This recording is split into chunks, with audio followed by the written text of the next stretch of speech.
Okay. Live.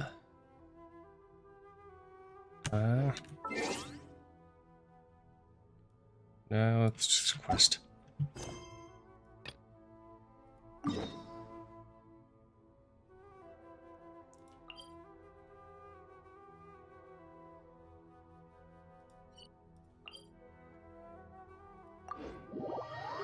Down here.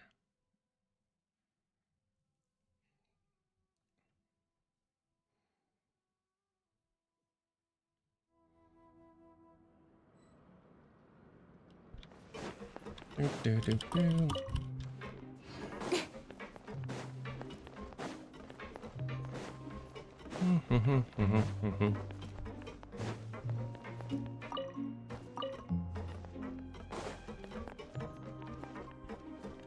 Ah, the good old cell.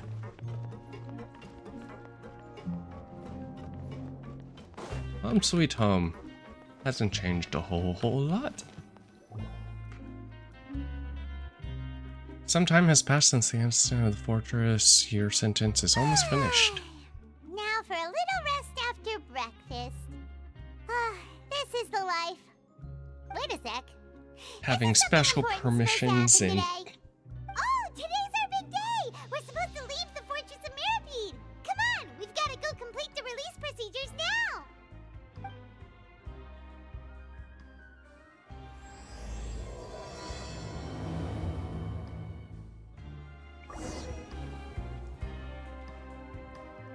Okay, talk to the receptionist. Doop doo doop.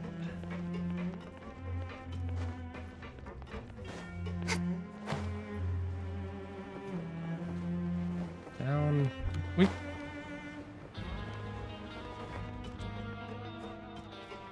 What's up? I'm free. Please sign here.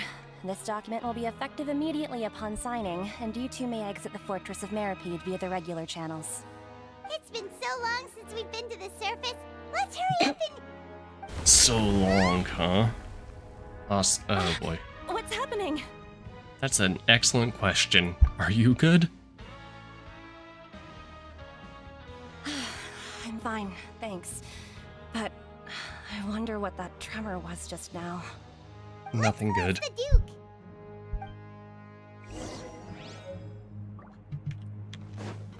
Doop doo doop doo doo.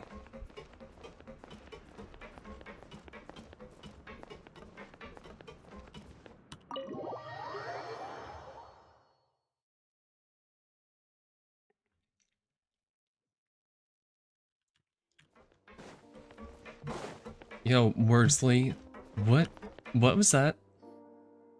What's going on? Ah, good to see you two. Is there something you wish to see me about? Yeah, what was with that earthquake just now? Ah, that.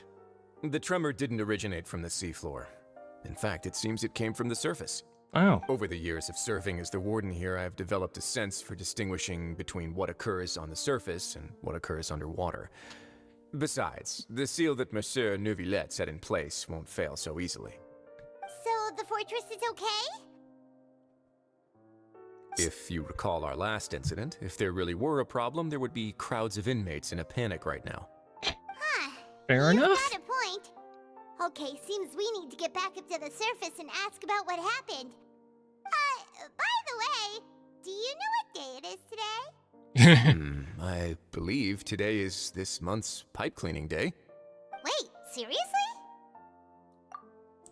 Actually, today's the day we say goodbye to the fortress. We are no longer your prisoners. Ah, yes.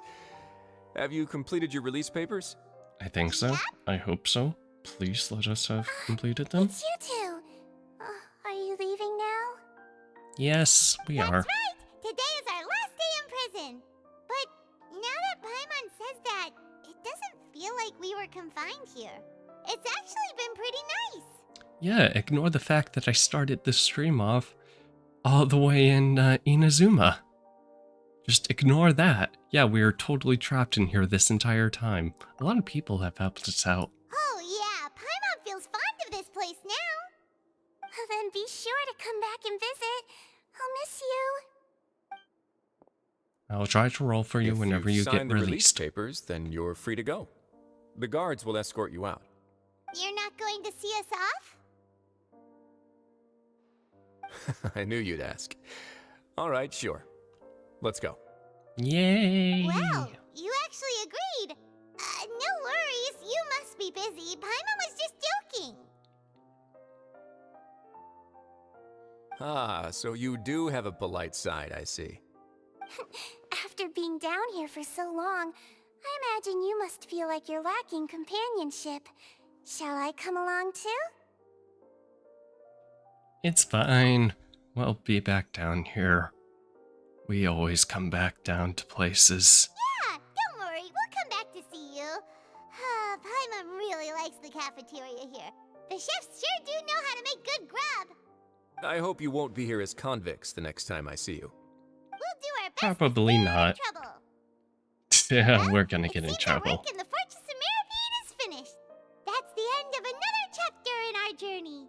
And since Nervlev was the one who asked us to come here, we should probably go report to him now. Next up, the Palais Mermonia. Yeah, might not be a bad You're idea. going to see Monsieur Nervillette? Please pass on our kind regards. Certainly. I'm sure just your regards will do, no? I believe it would be the polite thing to do. You're right. I've heard the Palais has been terribly busy these days. Tell him that I hope he hasn't been overwhelmed by the recent string of troubles.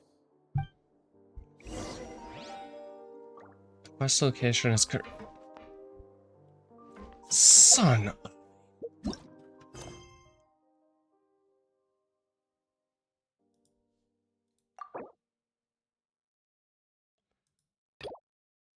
Certain noted.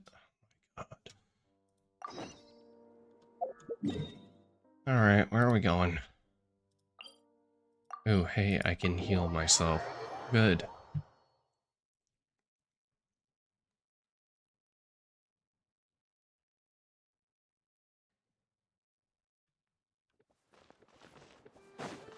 Heal me, heal me, heal me, heal me, heal me.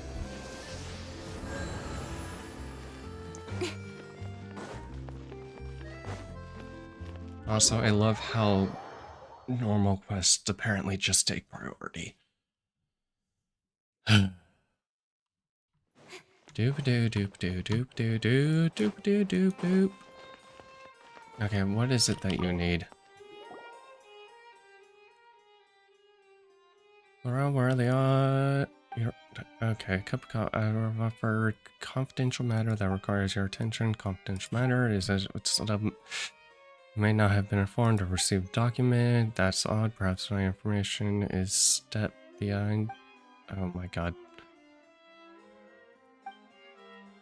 Porticus information, spread it fast. That's our internal memos that get. Okay.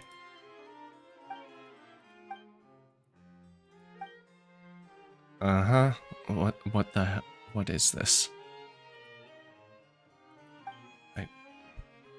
Member of the camera club. Club set of reporter. Okay. Something about seeing birds, kind of secret, doesn't sound very serious. Whatever internal information. No, it shouldn't leak. Quarter Fontaine or Miss Rock. Okay. Actually get.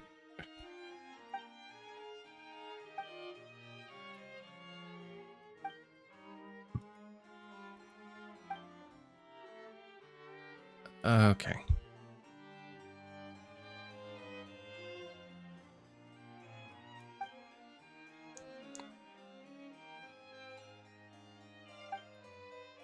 Okay, we gotta go find a person.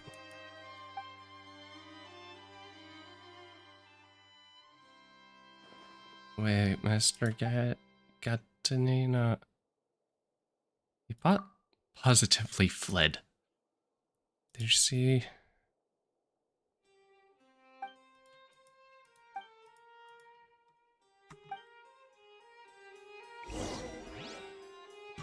Don't blink. Okay, stop.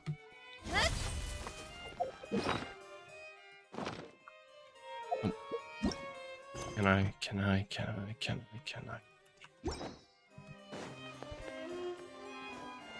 Never.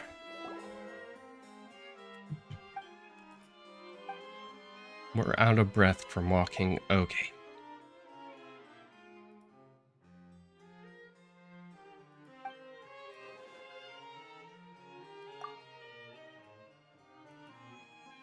Okay. Secret documents.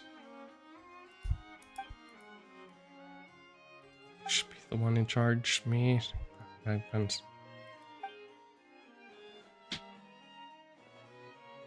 That would be bad, so don't. Or maybe print out a few hundred.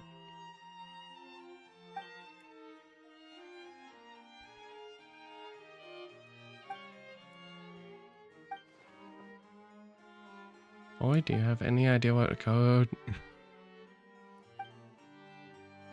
I am. At least I'm not responsible.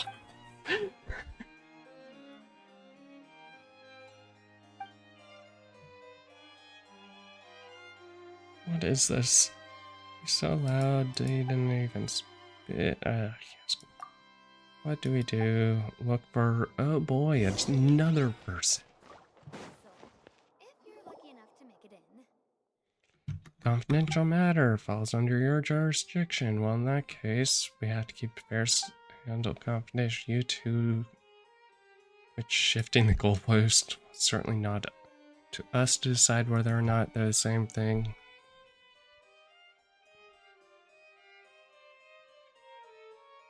Scary.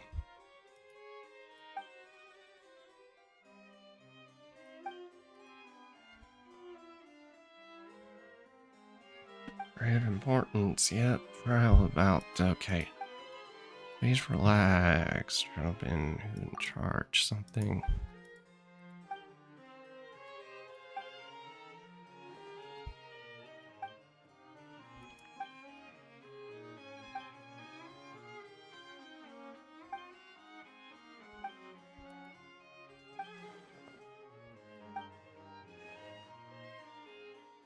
How's it different from before? Okay. I look for a moment. Okay. Okay, yeah. Cool. Awesome.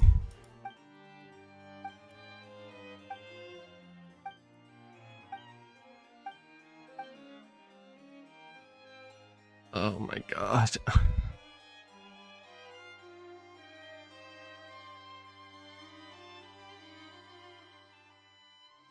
Your health is important.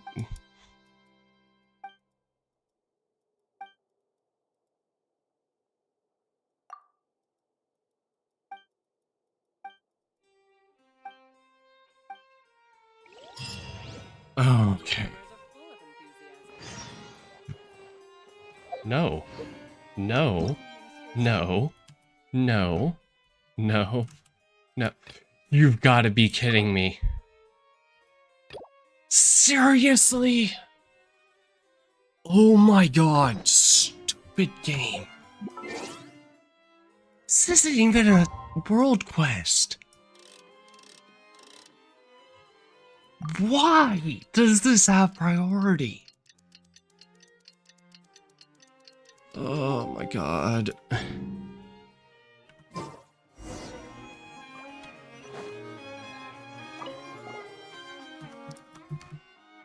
You don't look so good. Uh-huh, yep. My god. This is so stupid. Okay, when they do this. Oh, that you mention it, you powered up.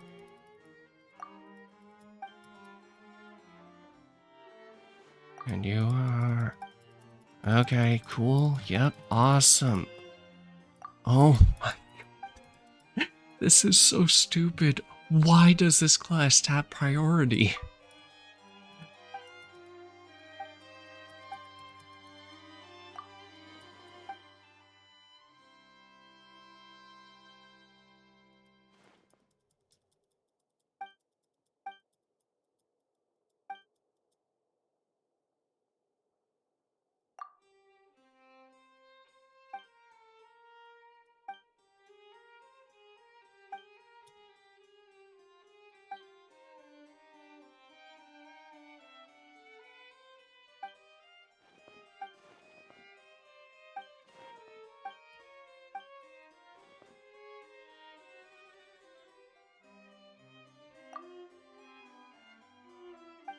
I wasn't even paying attention. What about pay? Does he have to pay out of pocket for public stuff that he accidentally broke?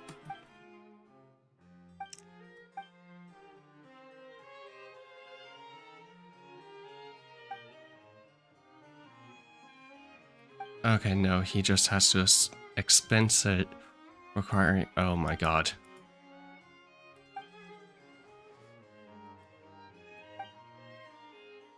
Oh my god.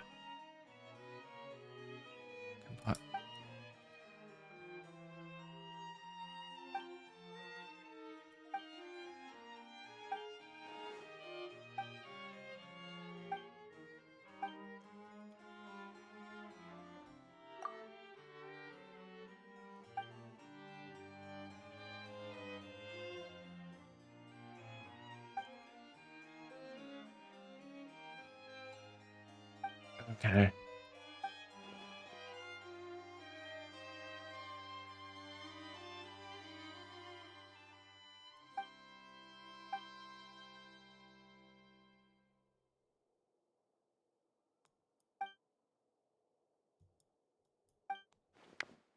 Oh my god, how much are these gonna cost? Oh my god.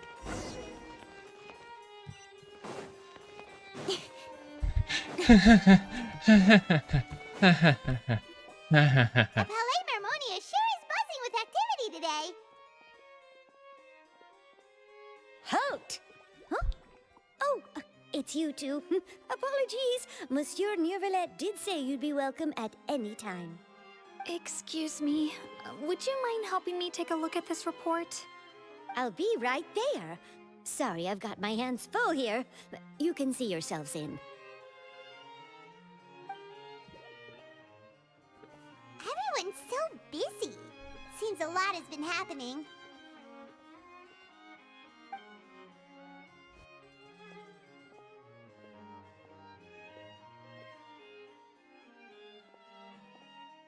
Neuvillette! Hello. You've come at the right time, but you'll have to wait for just a moment, as there are some urgent matters I must tend to first. In the meantime, please, have a seat. If you'd like to have something to drink, let the Melusine outside know. That's all right. We just ate. Very well, then. Let's take a break over there while we wait for him to finish his work. Oh boy. Game, please let me.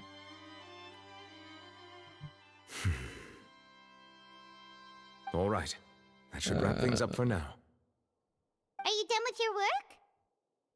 Yes, sorry to keep you waiting.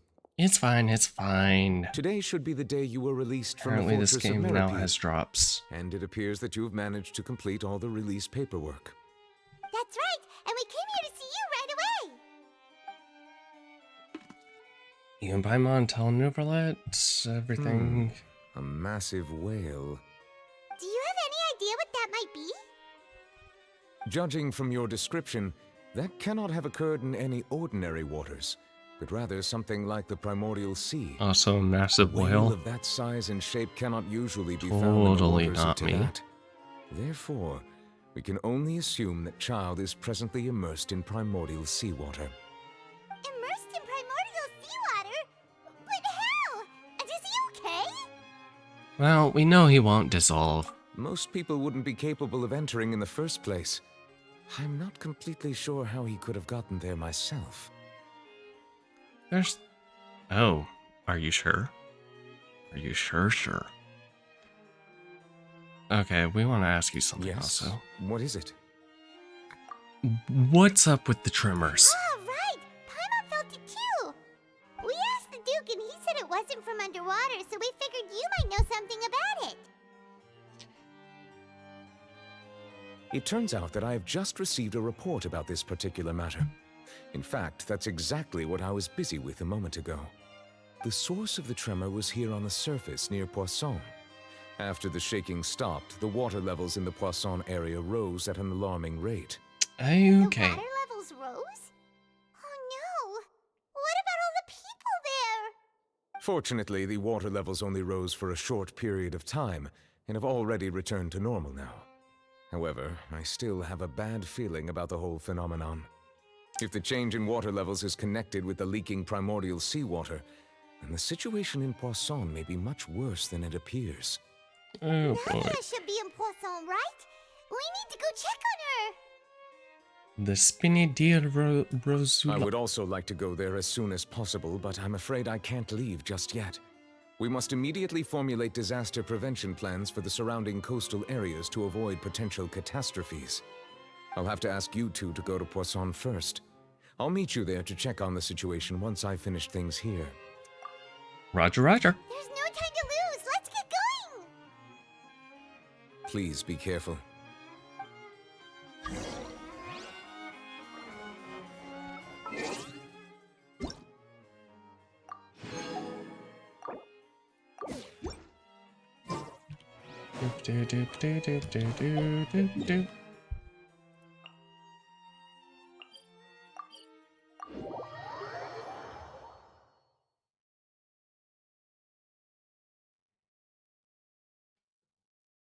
Teleport waypoint's the easiest way to go around Tibet. It really is. Oh no. What happened here? All the buildings here seem to be in pretty rough shape now. There's nobody around. Were they all dissolved? No, let's not assume the worst yet. Navia should be around here, right? We need to make sure she's still... Paimon means we need to check on her.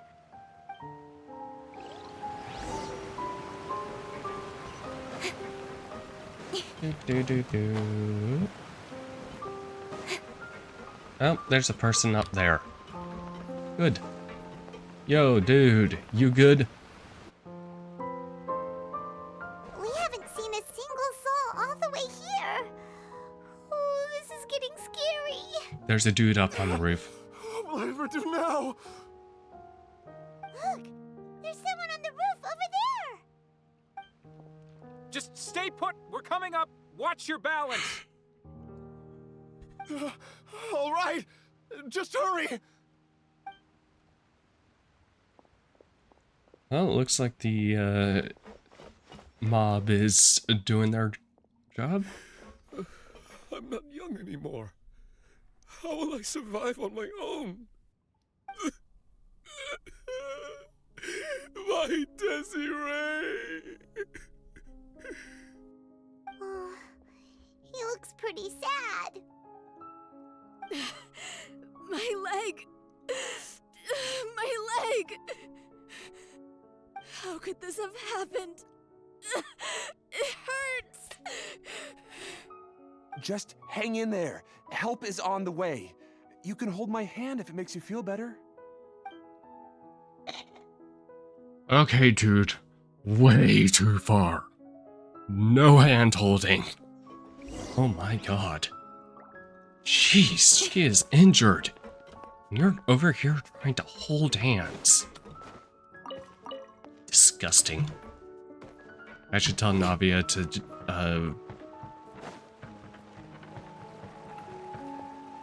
throw you off that water ball. Okay. I fell. Joke done. Oh, it's Navia. She's over there. Hey, Navia, are you okay?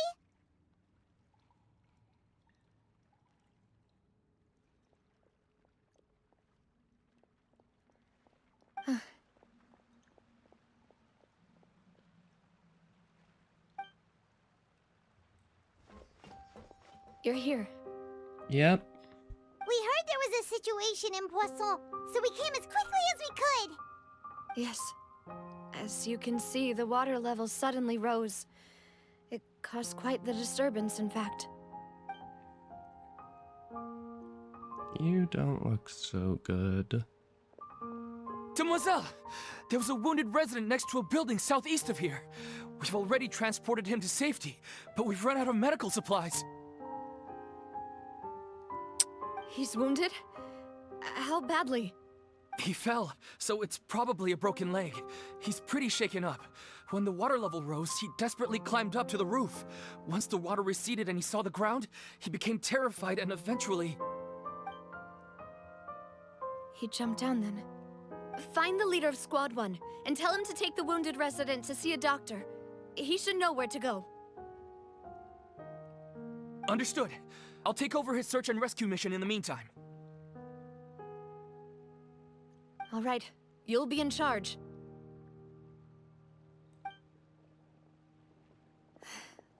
I'm sorry. Where were we? You're incredibly busy. Ah, right. Allow me to explain. A little earlier, we suddenly heard a loud noise. At first, everyone thought that something might have exploded in the waterways. Why did the... Before we knew it, water started pouring out from everywhere. The rushing water seemed a little Why odd, was that? almost like the unique color of primordial seawater. Some people Was that a didn't realize re-recording? the danger and thought it was just ordinary water leaking from somewhere. Everyone on the street who happened to be close to the water didn't have a chance to escape. As the water levels rose, they suddenly disappeared. They were all dissolved. Those who realized what was happening started to flee in a panic, desperately trying to get to higher ground. Many were injured in the stampede, and some people fell from significant heights. Oof. Gotta love mass panic. The Spina di Rosula initiated rescue operations as quickly as possible, but there have been a lot of casualties. Fortunately, the water began to recede after some time, and the chaos came to an end. The water that flooded the area contained primordial seawater, so the lower levels of Poisson are still hazardous. To ensure everyone's safety, I've asked the people there to leave as soon as possible. No one knows if this could happen again. All we can do for now is try our best to help evacuate the residents. We still haven't completed the head count, but we'll have some numbers soon. How awful. And all of this just came out of nowhere. We can help, right? It was quite frightening. We can help indeed. your efforts. I only wish that everything that just happened was a bad dream. Is there any way we can help, Navia? Yeah, we can help. Thank you for being so willing to help in a moment of crisis like this. You don't know how much it means to me. I really can't express how grateful I am. Look. Wait, we're missing people, aren't we? Oh. Don't say that, Navia. That's what friends are for. Oh. Where are Malus and... Demoiselle! We've got a situation here! Do you need a hug? I'll be right there. Oh. Sorry, I need to go for now. And off she goes. Seems it might be a while before she can take a break.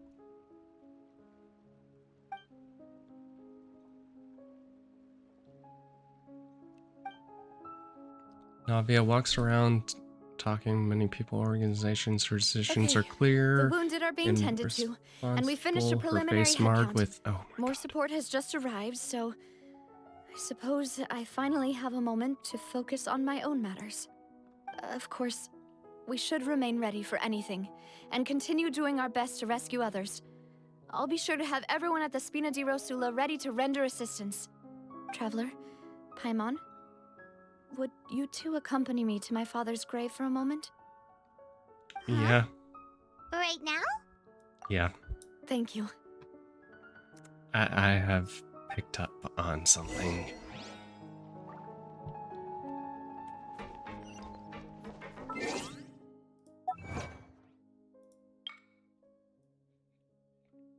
The goals once reaped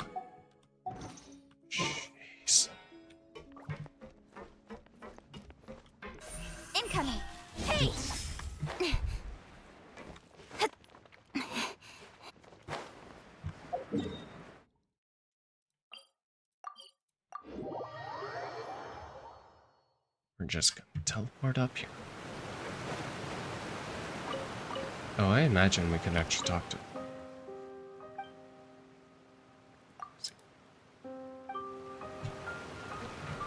Okay, yep, whatever.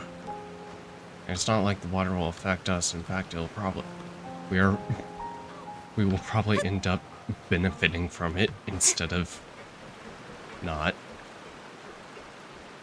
Words.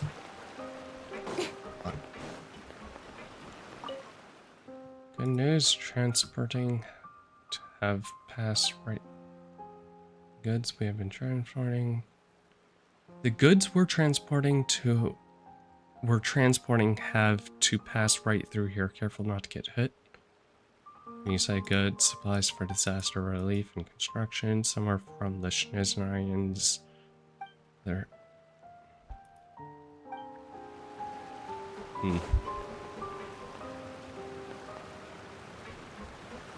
I wonder if the Schneznarians are because of Lenny and Lynette.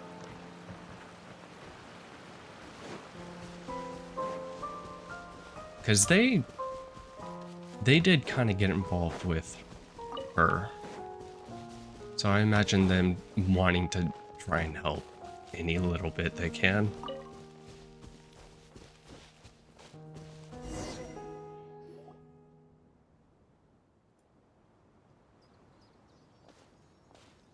Not a lot of people here, huh? Well, given the time of day and the whole situation in Poisson, Paimon doesn't think there'd be a ton of people here visiting graves. Right. That's how things are now. The living are so exhausted that they've no strength to spare any words for the dead. Navia? Please don't push yourself. Let it out.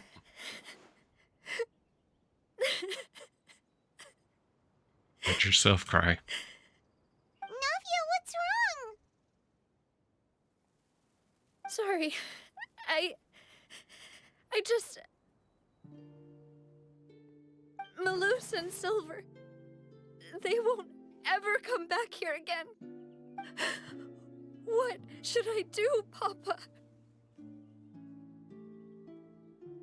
Huh? What happened to them? I'm sorry. Everyone agreed on the rescue plan, but still, I was the one who initiated it. They were helping evacuate the residents, but they couldn't leave in time. And they were caught in the seawater.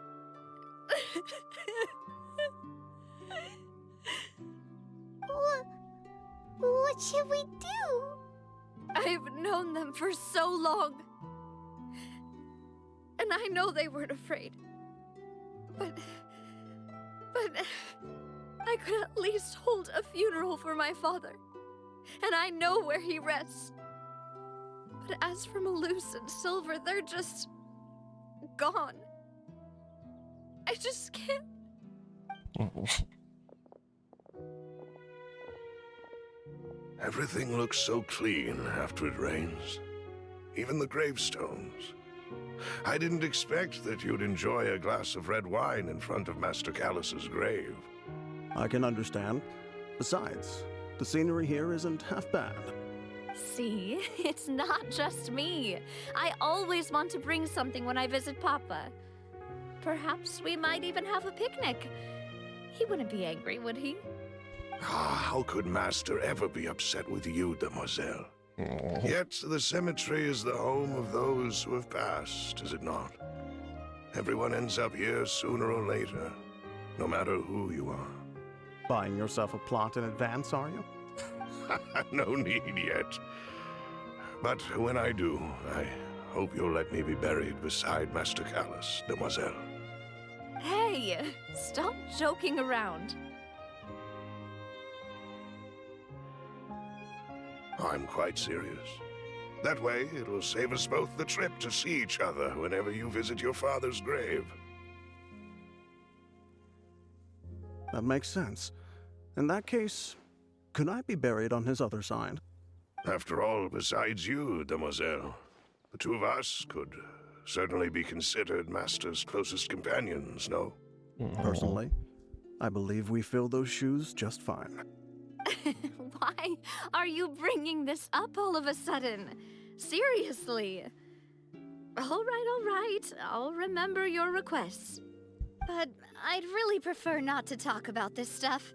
And what do you mean by saving me a trip? I'd make the journey even if I had to visit you two somewhere else. I've promised to let them rest in peace here. But here I am breaking that promise. I'm sorry for letting you see me in a mess like this. I don't usually cry, really. It's good to cry. Doesn't know how to help you feel better. But, well, she understands how you feel. I had always thought I could make my wishes come true. But now that I think about it, that never solely relied on me. Many things can only be accomplished with someone else's help. Malus and Silver have helped me so much. But by contrast, I could do nothing for them. I'm so sorry. You can spend as much time as you need here, Navia. We'll stay with you. Yeah, we're here for you.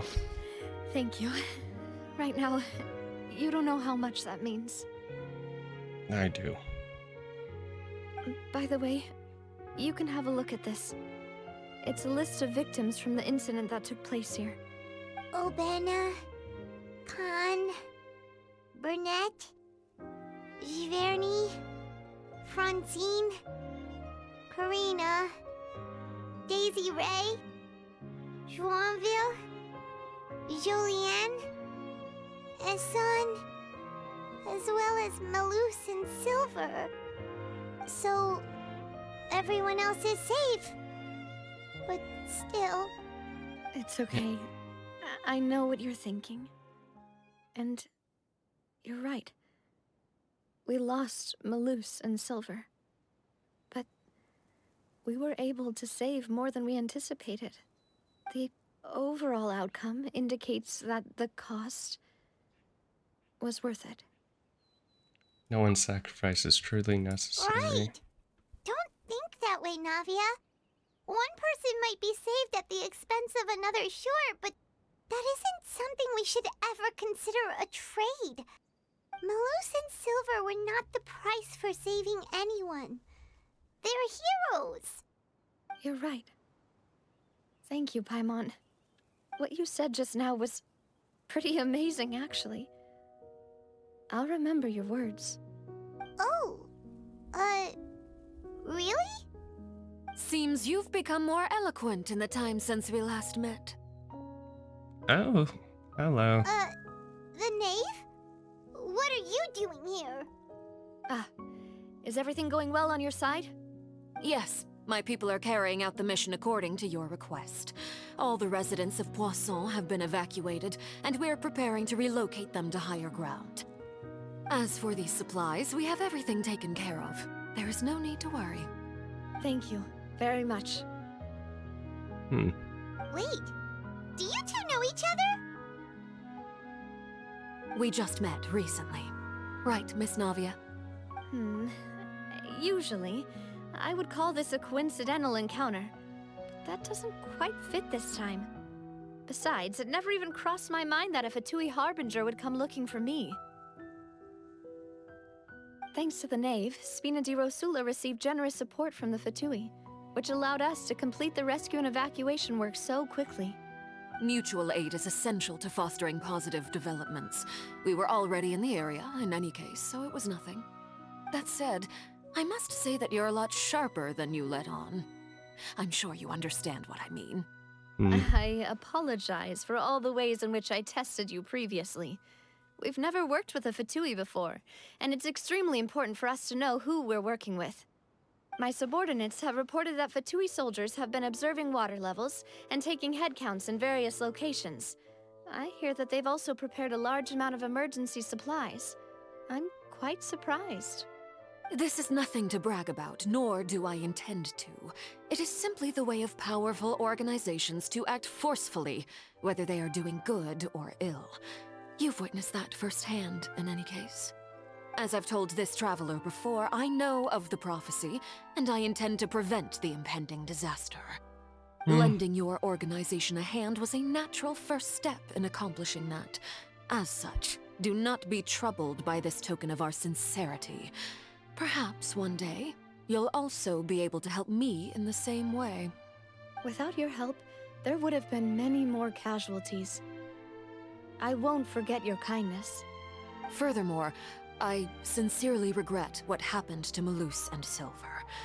I only wish that my people could have arrived a little earlier to prevent this from happening. Don't say that. You and your subordinates did everything you could. As Paimon said, Malus and Silver didn't choose to sacrifice themselves for any specific person, and they weren't the price paid for others' salvation.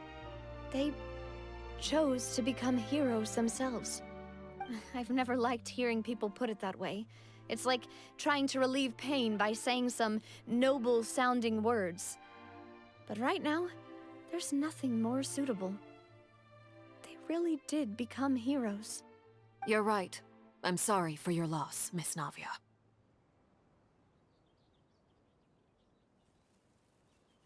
Water is life to Fontaine's people, and it also water is spells life to disaster. humans. It's no wonder that people always say that prophecies represent fate. Fortunately, I've never been one for such opinions. So, you're one who will try to change fate then? Of course. That is why I'm going to Hotel Bouffe de Thé. I still have some things to take care of, and the children need my attention. By the way, Traveler, Paimon, one more thing. Yes. Alright, then we'll just... Huh? This isn't right. I thought you would ask us to walk with you for a moment so you could tell us something in private. That is a clever and useful conversation technique, which I do like to use when necessary. But there's no need today. It would not hurt to have Miss Navia listening in. Traveler, I'm sure you remember that I said we could work together when we had the chance. You and I both know that there may be issues with the Primordial Sea. Previously, it was the Fortress of Maripede's sluice gate, and this time it was the water levels in Poisson. These are both signals. So the time for jolly cooperation has come. Indeed. Allow me to share the latest intel I've received from the House of the Hearth's intelligence network with you. During some recent investigations, a child claimed to have discovered some ruins near Poisson. The ruins date back to ancient times, and seem to be worth investigating in many ways. Judging by the dating of the ruins, they may be related to the prophecy and the coming crisis.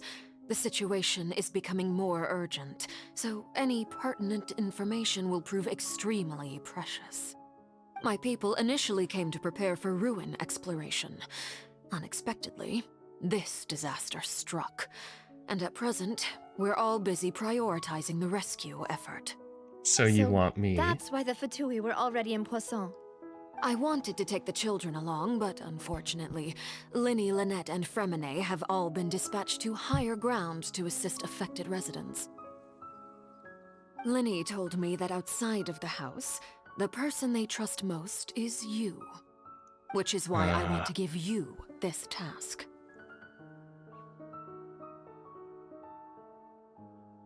Can you trust an outsider like me? The House of the Hearth's members see each other as family, but Linny, Lynette, and Fremine said that they also see you as such, even though you are not from the house.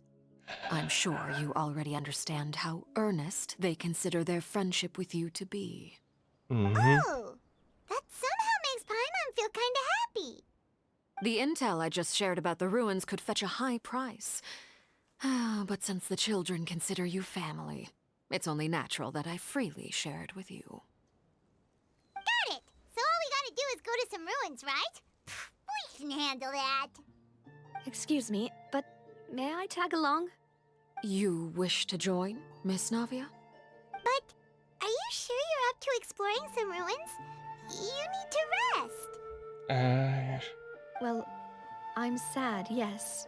But I can't just go back and plop myself into a chair by the roadside and do nothing.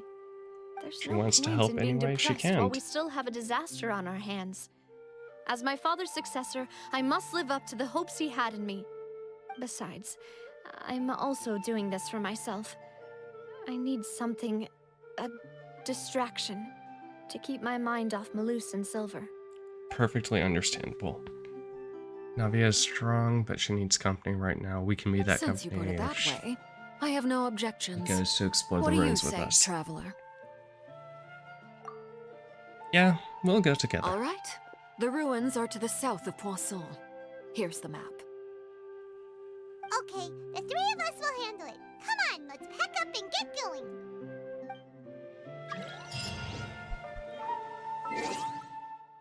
The Knave is definitely one of... Compared to... Do I get the feeling... I don't know. The Knave's interesting. I'm gonna take a quick break real quick.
Settings.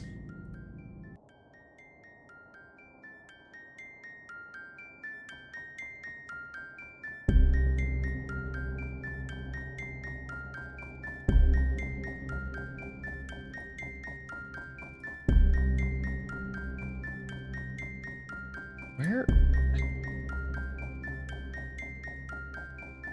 Okay, where is monitoring output?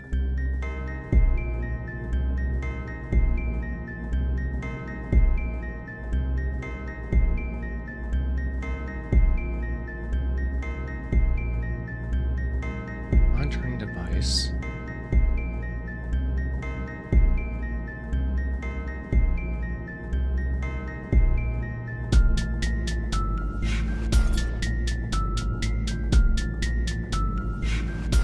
Why can't I? Oh my god.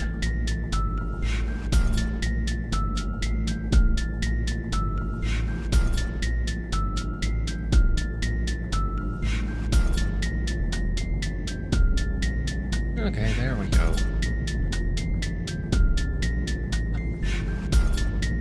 I hate that my audio settings always seem to get screwed up. Nope, I need to go here or do that.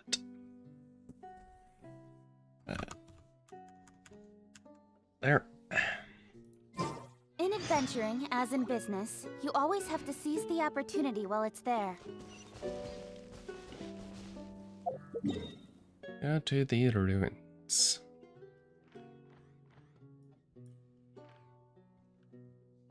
Well, I mean, this is closest.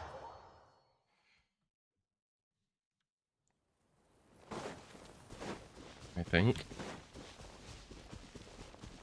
Do.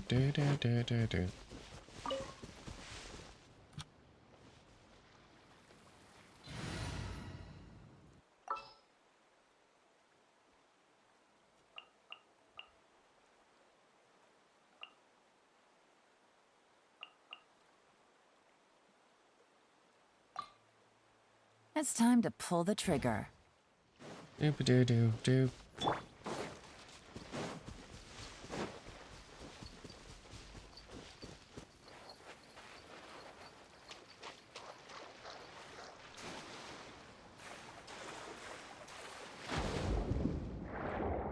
Wee. Fine.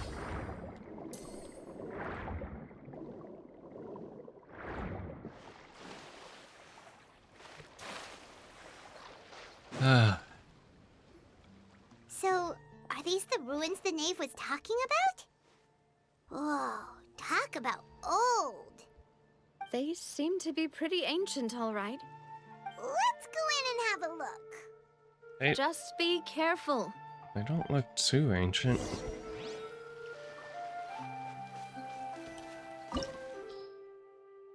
Level 90. Oh boy. Oh, wait, that...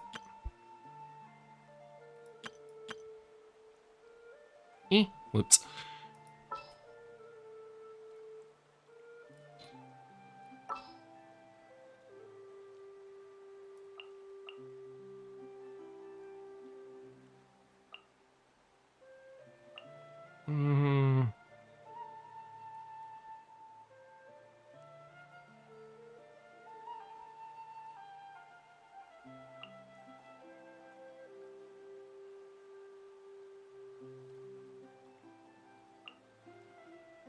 I'll ensure your safety.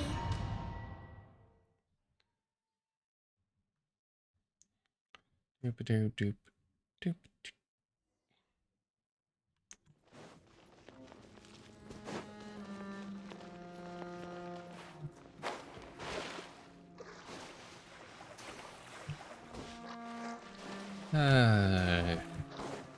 Be on the lookout for treasure.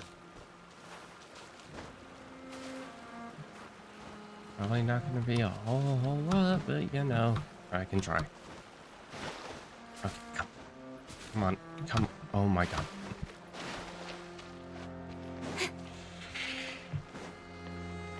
Do.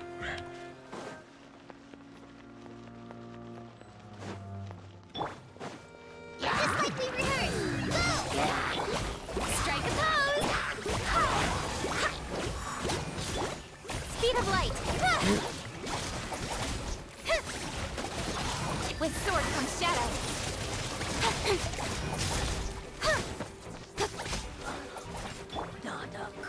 Let my name echo in song. Okay.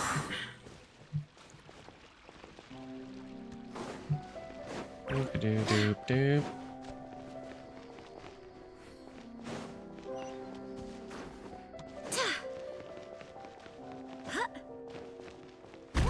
Whee! Here isn't safe.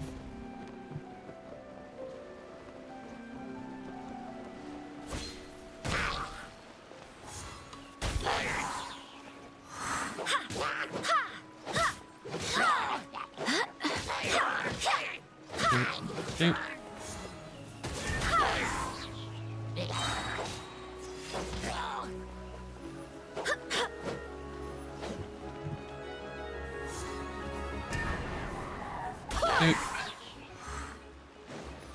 Alright. Die.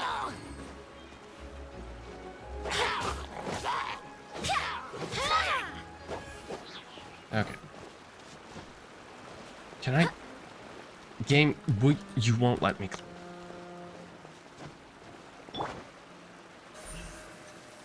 Don't blink! Hey! That's why I'm so glad I brought you.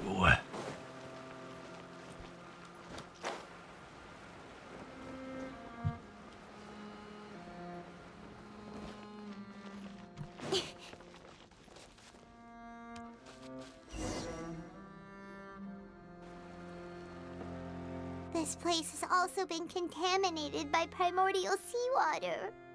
Yeah. And a lot of it, too. A Fontanian would most likely dissolve the moment they fell in. You should get back. Right! You can't go down if there's primordial seawater. It's too dangerous, and it won't be any help for you to just stay here. Don't get by my wrong. We're not saying you're useless. It's just that... No, you're right. I can't do anything in this situation. I'll leave this to you. Maybe there's no way back? That complicates things. Maybe the only way left is forward. In that case, do you want to wait for us here? Hopefully we can find a way to cleanse the water or Water lower levels it. here are unstable, and there's a chance the water will rise. So staying here wouldn't be safe either. I'll go together with you. Perhaps we'll find the exit just up ahead. Oh boy. All right. Come with us for now then, but please be careful.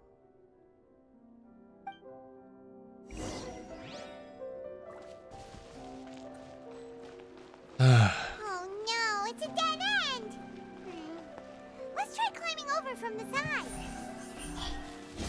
Parkour.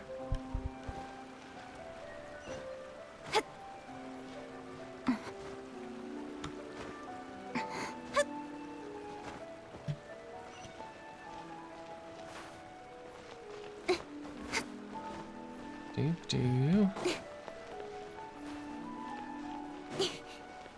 Ooh, Chinese. Weeds, radish, carrot, nothing else. Okay.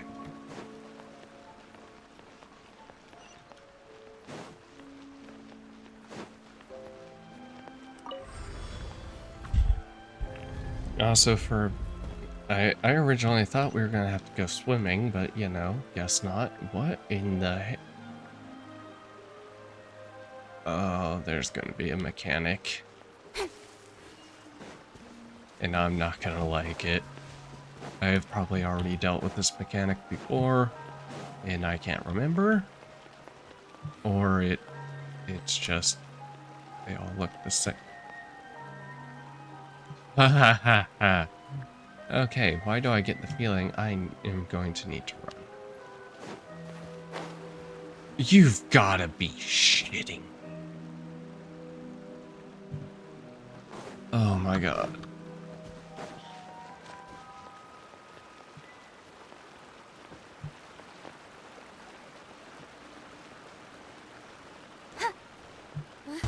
Wait, there's something wrong with this bridge. Yeah, it's falling.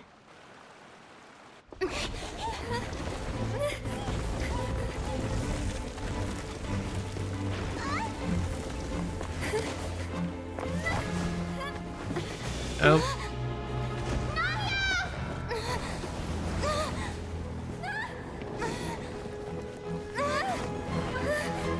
Oh no.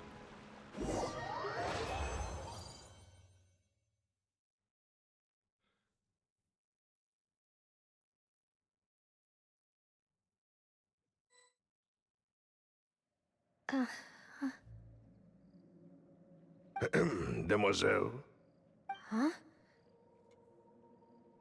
Demoiselle, what are you doing here by yourself? Would you be standing here till dark if I hadn't come to get you?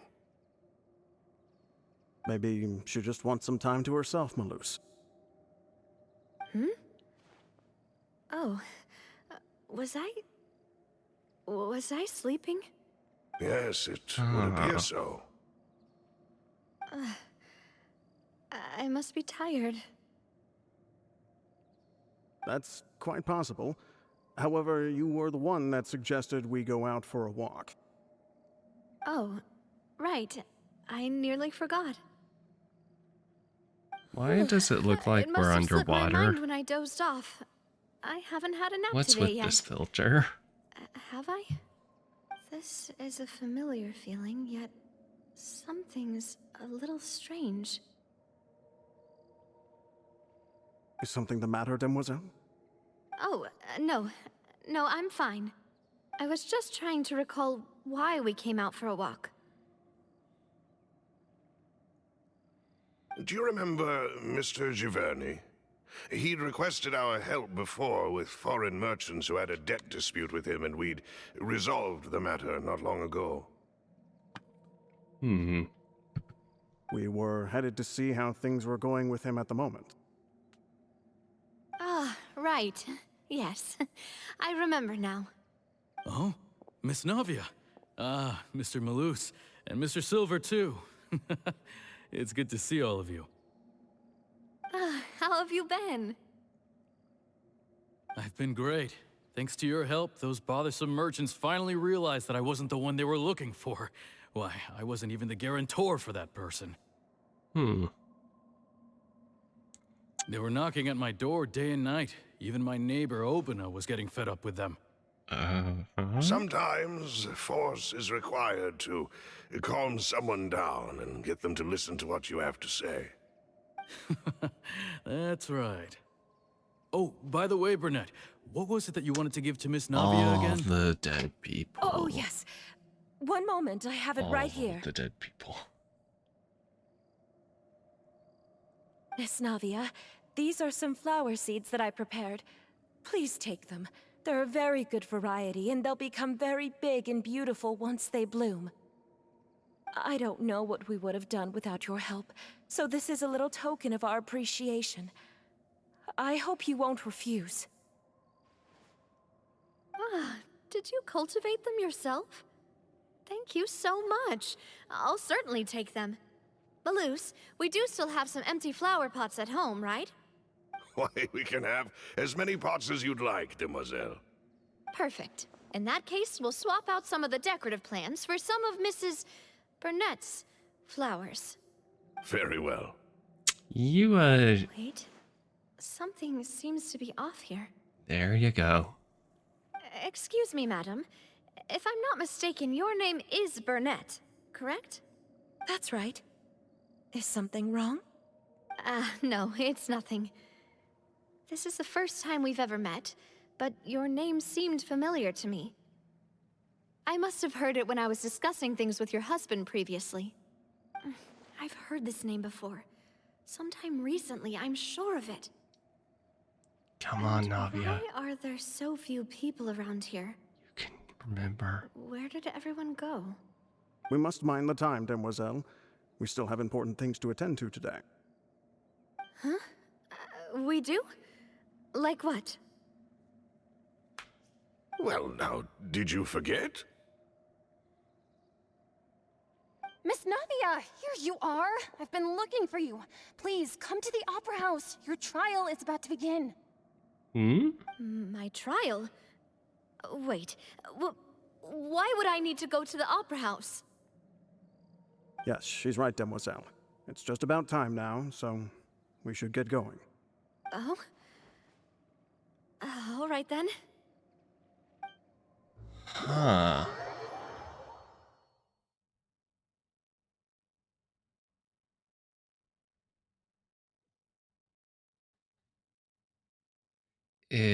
Look, it's Navia!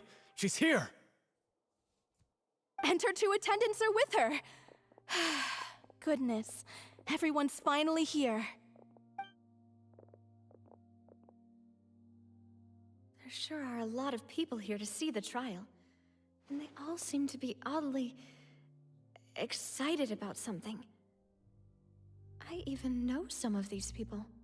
Karina, Desiree, Joyville, Julien, Essen. Why are so many people here?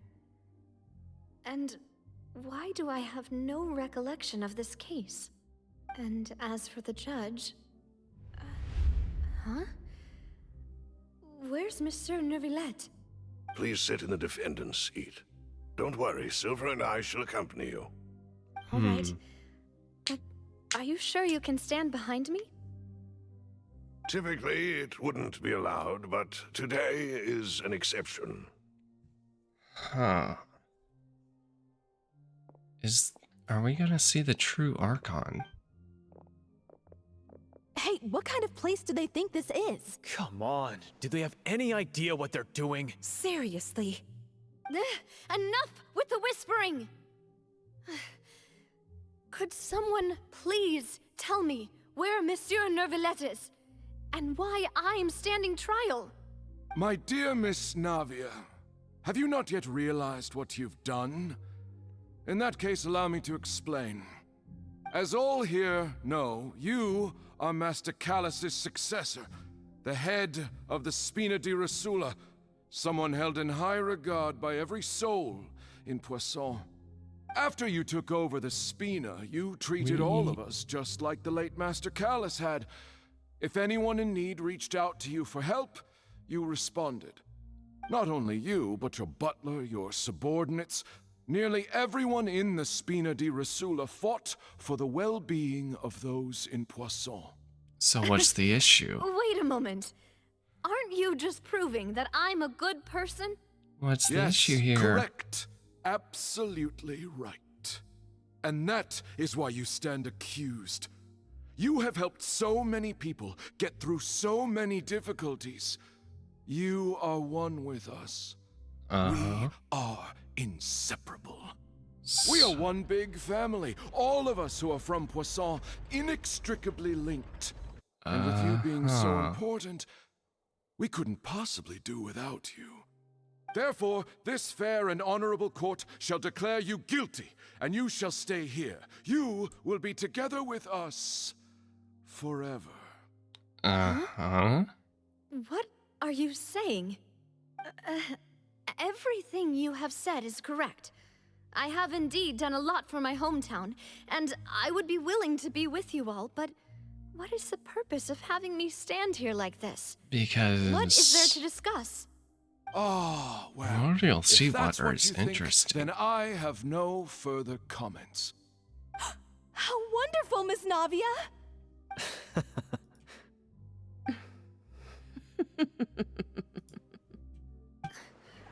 I know all these people.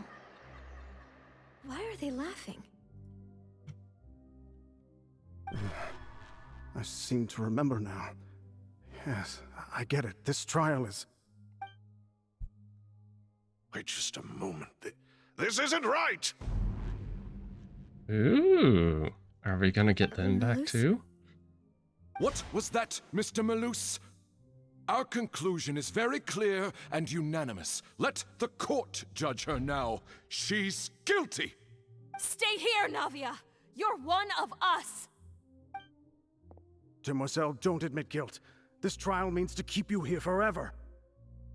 I wish to exercise my right to defend Our Lady. Mistress Ronville, you only know of Navia's goodness, but nothing of her utterly independent mind. She was born a free and independent spirit. She has never been tied down by anything. Indeed, even the death of Master Callus couldn't stop her. Her actions cannot serve as proof that she identifies herself as part of any group. She merely acted as an individual, extending her hand to help others. Please do not mistake her actions as being otherwise. Really?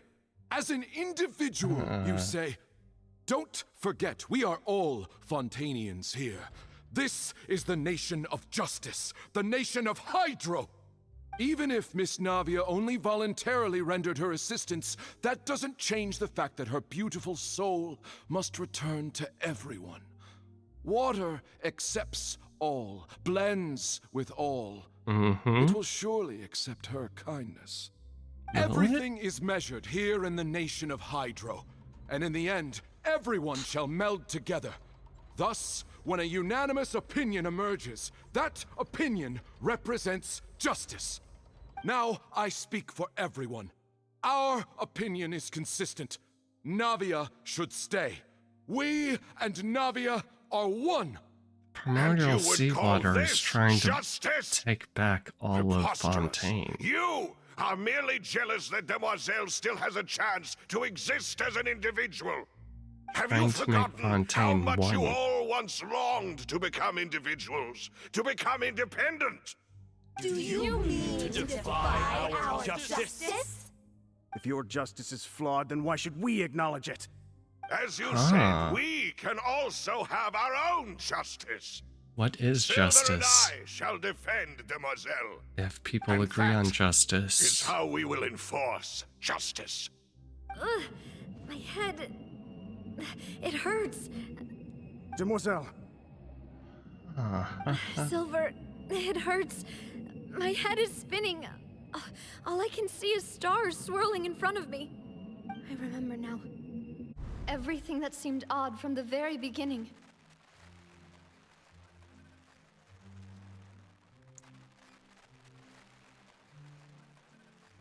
Is this Rita, what the Desiree, Primordial- Joyville, Jolien, Essen, and Mr. Giverny and Mrs. Burnett, who we met earlier. Even Malus and Silver. I don't want to admit it, but they're all dead. There you go. Don't be afraid, and don't admit guilt. We will protect you to the very end. Absurd! Who are you to say that she cannot be judged? We are the majority, and in the nation of trials, the majority is absolute justice. We are the will of all. Don't let them escape! We shall keep Navia here with us! Mr. Malus and Mr. Silver, must you be so stubborn? How could the two of you possibly hope to stand against the collective? Do not resist. This judgment is fair and just. Navia belongs to us. After No, all she that doesn't. happened, she should not be left alone in Poisson. What are you saying? No more excuses! He says we're jealous. Jealous? How could she possibly be an independent individual? What's with these people? Who's jealous of her? She belongs to us. Miss Navia, she... Silence. Movie light? That's...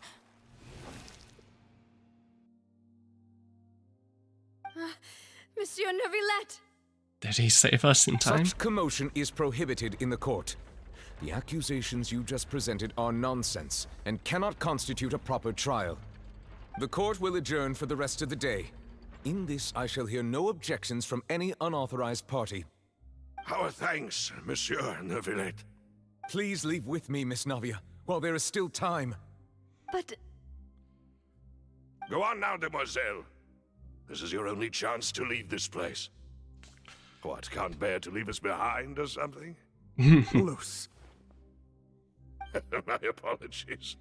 I couldn't resist making one little joke once I realized that this shall be our last goodbye. Malus... Silver... Quickly, you must come now. Goodbye, Demoiselle. Farewell. At the very least, they got to say goodbye. No, wait! Just a second! Navia? You're awake. Good. I must have been dreaming. Malus and Silver were still alive, and they were defending me at some insane trial. It looks like you're all right. Did all the sad feelings cause you to have a nightmare? Paimon could give you a hug. The ruins you were exploring suffered a cave-in. When I arrived, I found you falling toward the water. You were just about to be dissolved within, but I... Can you survive the water? I think I saw 2 oceanids protecting you. It was only for a moment, perhaps even a fraction of a second, but they gave me the chance to retrieve you. Were it not for their intervention, I would not have been able to rescue you before your consciousness dissipated. Wait, did you say oceanids? You mean like what happened with Vache? So people that are dissolved become oceanids? Perhaps those 2 oceanids were the people you saw in your dream. I always told them that they didn't have to protect me. To think that they'd keep doing so even after death. You can't die on them now.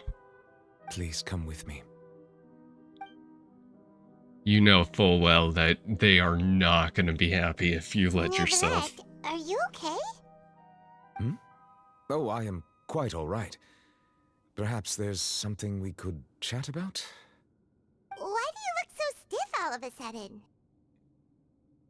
Oh, Paimon knows. You're the type who feels awkward when there's nothing to talk about, right? I think it's maybe a little more than that. I merely thought that we should give Navia some time to herself. Huh? Why didn't you just say so then? Don't you think it's even more awkward to call us over like this and then have nothing to talk about? I imagine. I suppose so. By the way, Sedgween sends her regards. Sedgween. I hope all is well with her these days. Her work in the Fortress of Meropide has not been too much for her, has it? No way, don't worry. She's doing fine down there. She's an amazing head nurse. I see. Well, that is good. I have always worried that Sedgween would need a lot of time to understand the world of humanity, just as I have. Oh, and the Duke also says hi. Even though Sedgween made him do that. He hopes that you haven't been overwhelmed by all that's happened lately. Thank you. I have indeed been busy lately, and I also hope that everything is going well in the Fortress of Meropide. He still doesn't know what to talk about. Let's chat about something else then. You're the expert. So, Neverlet, you're probably quite the swimmer, huh? Sure. Yes, of course. This isn't going anywhere. Let's try something else. How did you find these ruins? Did the knave tell you? Yes, in fact. I had arranged to meet you in Poisson, but when I arrived, I discovered that the Fatui were helping the residents evacuate. They had even transported a large quantity of supplies to the area. Amid my astonishment, I ran into the knave, and we had a chat. She informed me that she had asked you to investigate the ancient ruins here. Yeah, we originally planned to meet up with you, but we thought you might still be busy with all those official documents. We didn't think exploring the ruins would take very long, and who would have thought you'd wrap things up so quickly? We also didn't think it would be this dangerous. I hope Navia can get back on her feet. I imagine she will. Oh, nope. I'm sorry to have kept you all waiting. Sorry, what were you saying? I guess we should get going again. Will you come with us, Monsieur Neuvillette? Yes, if you wouldn't mind my company. All right! Another one joins the party! Let's get going then! Da, da, da, da, da, da, da.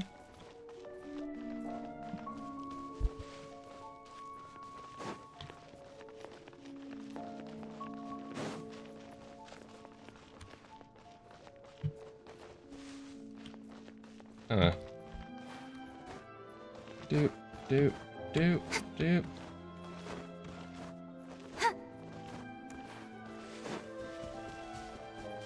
I like the camera just is automatically zooming out. That feels so weird. Open the door.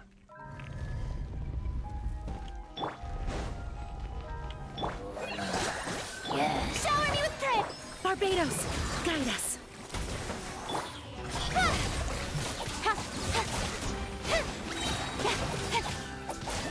Nowhere to hide. Try this on for size. Fly! Speed of light. Hey! Okay. Doop-a-doo.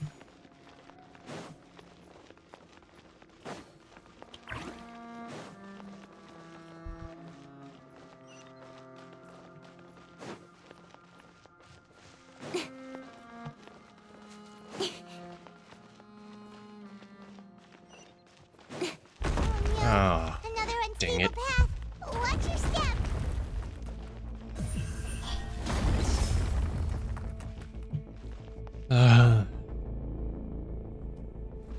This place sure is dangerous.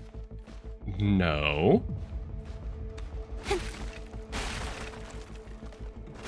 Nope. Nope. Okay.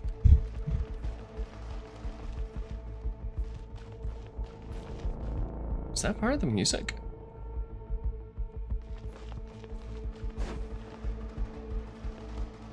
Yeah, that's part of the music.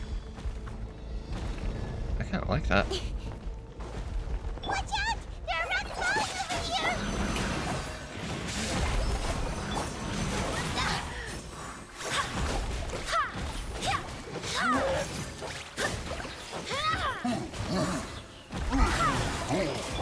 Time to shine!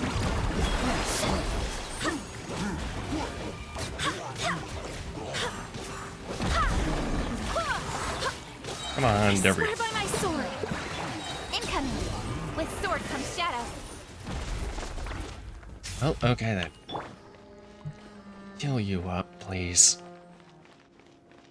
Okay, not much. Right, I need to remember the second form.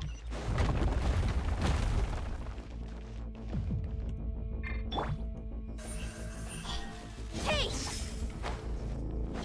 Almost at the top. Keep it up. Fine.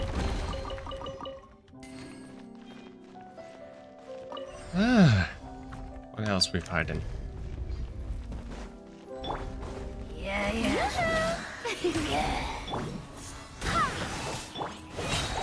Forward Emma, help! Don't blink. Got lucky that time.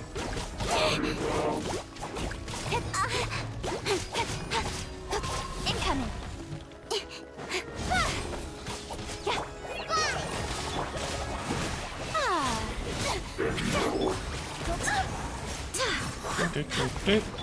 Don't blink. Nowhere to hide. Barbados, guide us. Let the world collide! Shower me with prey! Speed of light! Okay. Thud.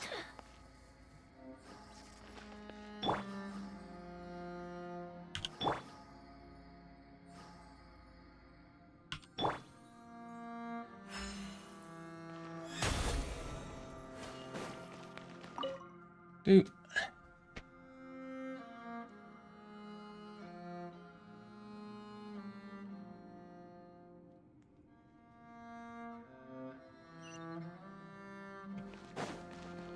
Up we go.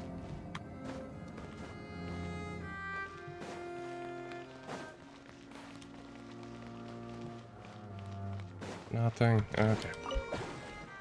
Whee!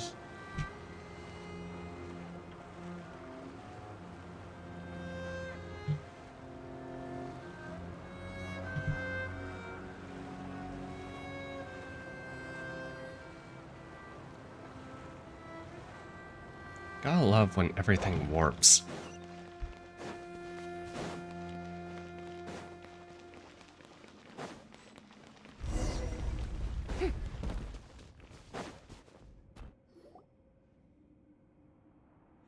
Looks like we've reached the end. This is the place. There should not be any other hidden spaces in the vicinity. Hopefully. The path sure had some twists and turns, but it turns out that this place isn't actually that big. At least for explorable bits. There seemed to be something on the wall.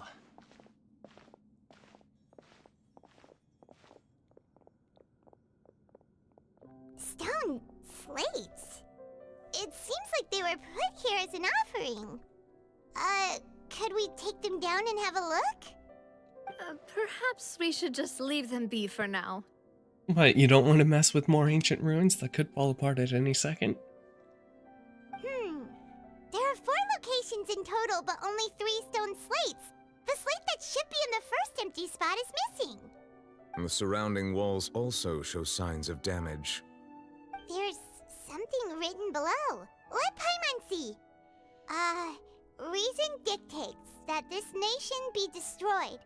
I shall record the history of its future here in its past. Say what? It feels The like someone left prophecy? these slates and these words here for a purpose. But does he mean that Fontaine should be destroyed? That would fit the circumstances dictated by the prophecy, yes. Indeed, the slate's contents correspond to it. Take the second slate, for example. There's a person kneeling here. She seems so dedicated. And there's a whole bunch of other people behind her doing the same. She's facing this... what is this? Some kind of island in the sky? And I think... is that Lady Farina? I think you can actually see that island Did the in the Hydro sky. Archon fall into the water? And is that a ring of people around her? Paimon doesn't quite get it. Are they all in the water? The 4th image. I know this one. This exactly matches the content of the prophecy. The people will all be dissolved into the waters, and only the Hydro Archon will remain, weeping on her throne. They do seem to match. Is this where the prophecy originated from?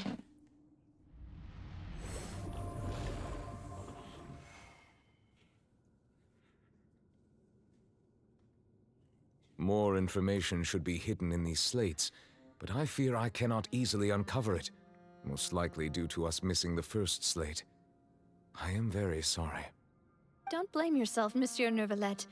Deciphering ancient stone slates isn't one of your duties. Ooh, Paimon's getting the chills just looking at these slates. This says that it's the history of the future, right? That means the prophecy's sure to come true. I really hope it doesn't mean that.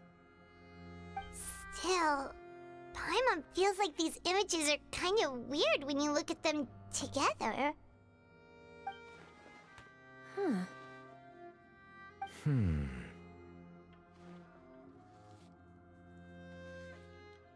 The issue is the order of the 3rd and 4th images, right? That's right! If the images are in chronological order, shouldn't the 4th, the waters drowning Fontaine, come before the 3rd, where the Hydro Archon herself falls into the water? And yet the order is reversed here.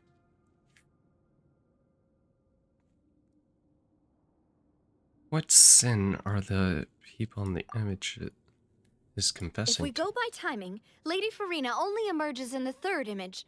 That means that the person in the 2nd image might be the previous Hydro Archon. Egeria, then.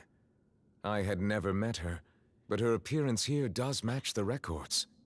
The previous Archon kneeling before the floating island in the skies, as if confessing a sin. Did she herself commit that sin? And if not, why would she be in such a posture? Also, I'm still wondering Archon, why these forgive ancient us. stone slates are here at all. Judging from their contents, could this place be the origin of That's the what I was prophecy? thinking. Does that mean that someone, or some people, once saw these slates? But who would have created these slates and left these words here? Who has the power to see the future? Seems that any further clues will have to come from Farina. In that case, there's no time to lose. There's nothing else to be gained here, so let's head back first. Where do we head out from? Yeah, we better get somewhere safe for now.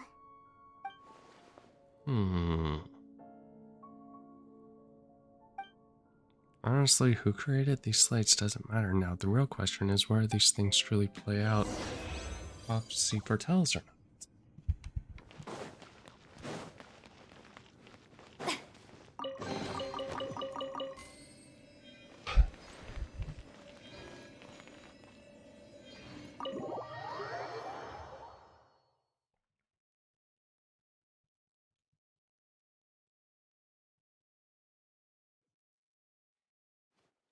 Let's split up here. I'm going to check on what's happening with the Spina. You know how it is. There's some things you just need to be there for yourself. Yeah. You still have energy for that, Navia? Paimon's already beat.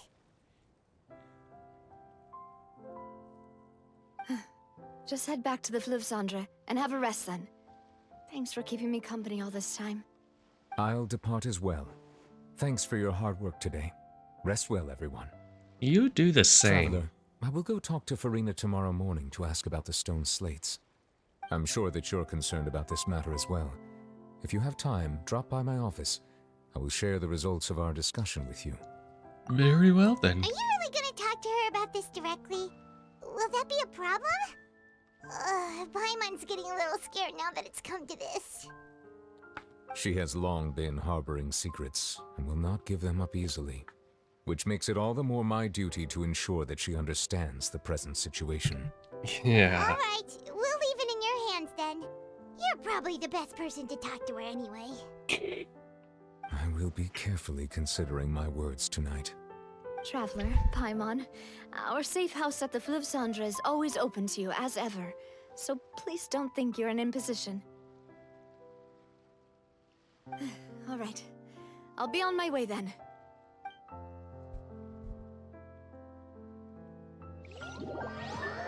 Navia knew that. You and Paimon head to the... Oh my god. Nope. We're finally back! Welcome back. We've got a special menu prepared for you two tonight. Yay! And there's good food too! Navia, no, the boss is the best. He did great as well. That dude definitely doesn't sound suspicious. Ooh, desserts! Nice, these are all Paimon's! Paimon's already starting to forget what happened today. Oh, that voice. Is that who I think it is? Mona? Mona? It's Why you are you two. here? What are you doing in Fontaine? Continuing our adventure. More importantly, why are you here?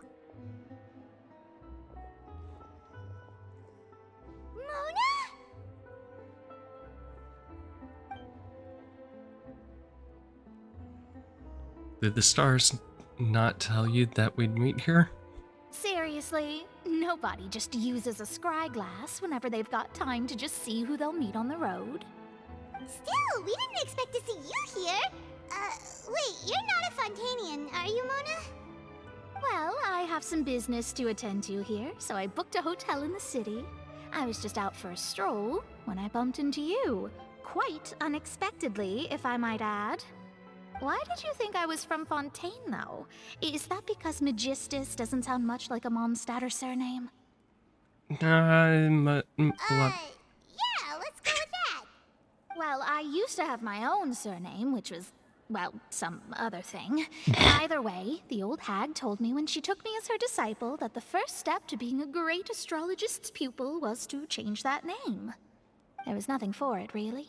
She really is amazing at astrology, so I changed my name to what it is now according to her wishes. To my surprise, however, Magistus is not the name of some ancient house or clan. It isn't? Nope. Although it is used by us in place of surnames, it generally just means great. Wow! Imagine including a boast in your name. Wait, are you gonna have to put that into your genealogy as well? I reckon so. In any case, I'd give my disciple a name like this as well, if I were to take one. May I ask what your master's name is? We've heard it before. Astromancer Barbeloth Trismegistus. Trismegistus. Whoa, that's a long one. Does it also mean great or something? My name means Mona the Great Astrologist. As for the old hag, hers is, in plain speech, the thrice as great Scholar of the Stars. Just take it as a title specific to astrologists. Thrice as great? That's so petty. I know, right? That's just how she is. She used to call herself Magistus, actually, but when she took me in, she changed her name to Trismegistus. Talk about excessive. Can't be outdone. Magistus is thus the calling card of our school, so to speak, which makes it about the same as a surname. It's all right if you don't get it. You can look into it further should you need to study astrology more deeply.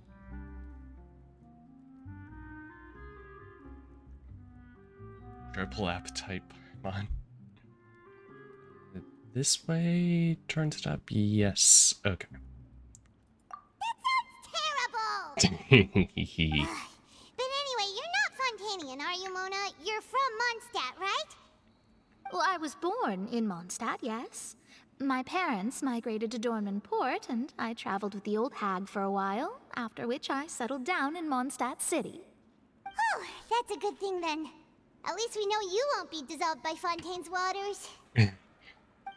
Speaking of that, I'm sure you're aware that a bunch of things have happened here in Fontaine, right?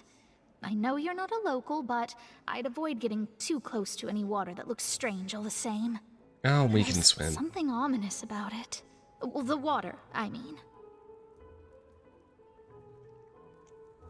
Did you come to Fontaine because of the prophecy? That was the main reason, yes.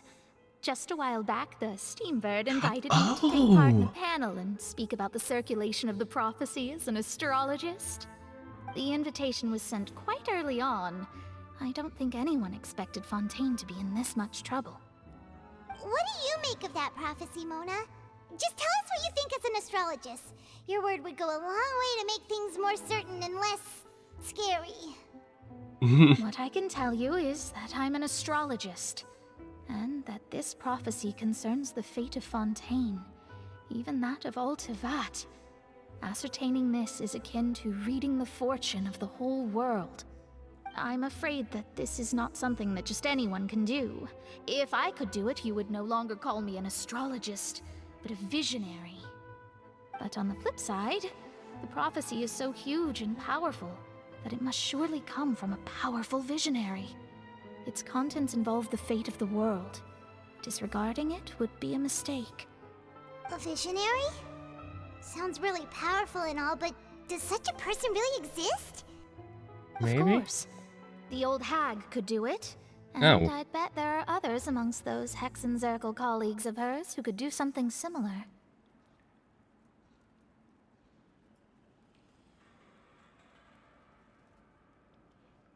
I need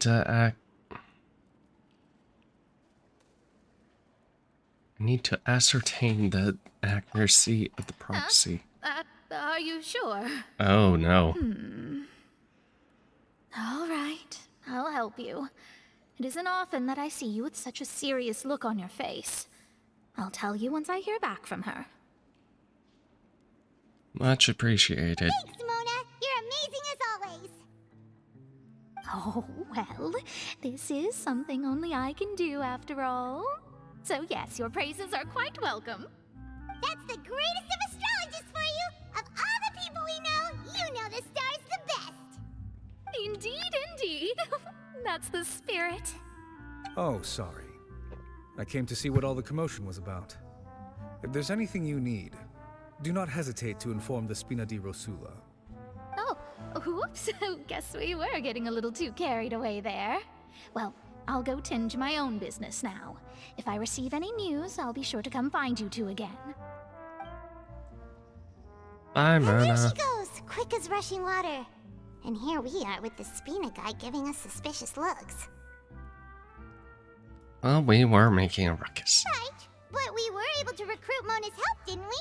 Our Fontanian friends will thank us someday. Maybe. After the conversation, you decide to get a good night's sleep to replenish your energy. Good morning. To be honest, Paimon's still feeling kind of sleepy. But it's time to get up, Traveler. We agreed to go see Neuvillette, so let's pack it up and get going. Hi. Also, I get control. Yes.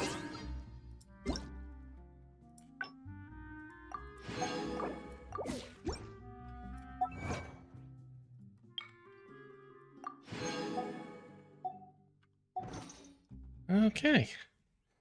Skin, right?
Okay.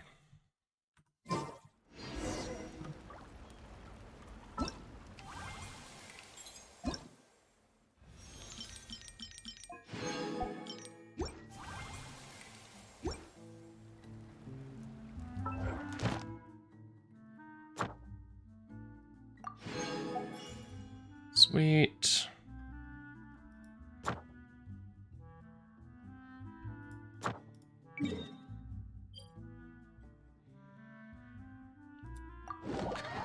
Teleport.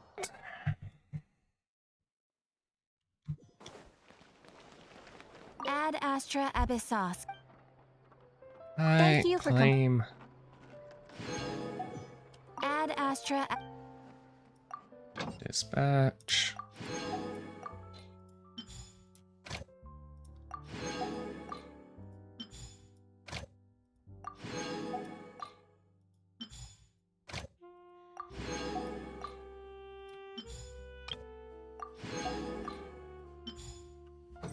Okay. Claim.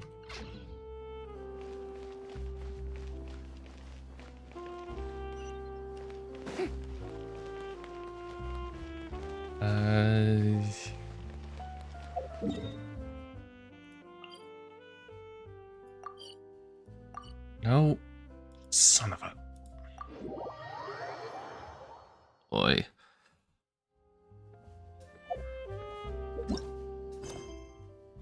No. No. No. East. Hi, Farina. We're gonna talk to...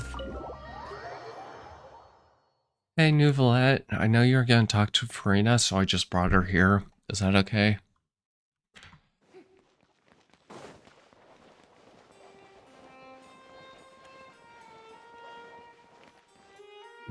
This reminds me, I need to get some materials for her. Here, finally.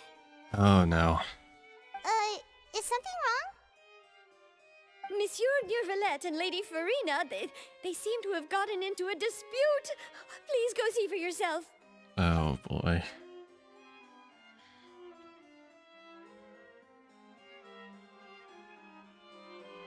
Like I said, I've already explained everything. And yet the problem has not been properly solved. There is little space for excuses between us. It is not my intention to offend you, but please, tell me where you stand. You are the Hydro Archon Focalor, are you not? Look at this. This is a list of the victims from the recent Poisson incident.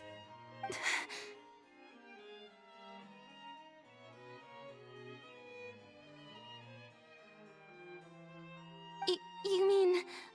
they're all... Come on, Farina. We did not arrive in time to avert this disaster, and I will not have it happen again. I will say this once more. You must tell me everything you know. Yesterday, I found 3 stone slates in some ancient ruins near Poisson. Do you know anything about those? Seriously? You're questioning me like this is a court case now. I don't know anything about that. Mm-hmm. But you found them in some ancient ruins, you say? That's correct, which is why I came to ask you some questions. There should have been 4 slates, but one of them was missing.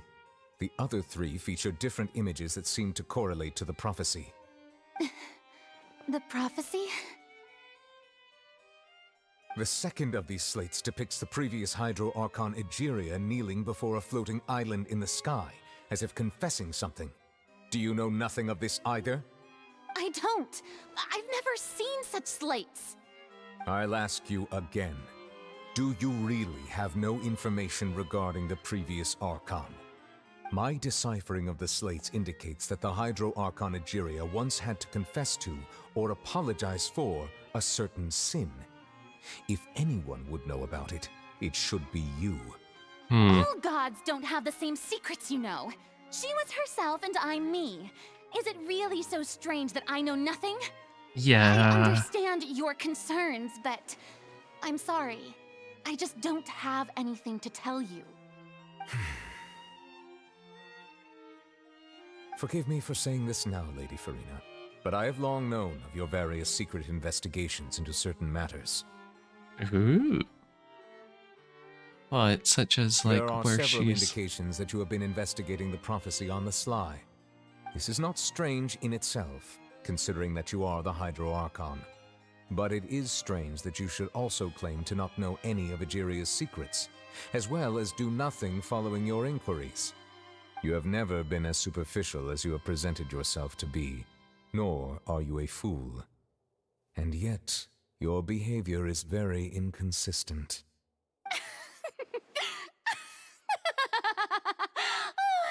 So you've been watching me all this time, have you?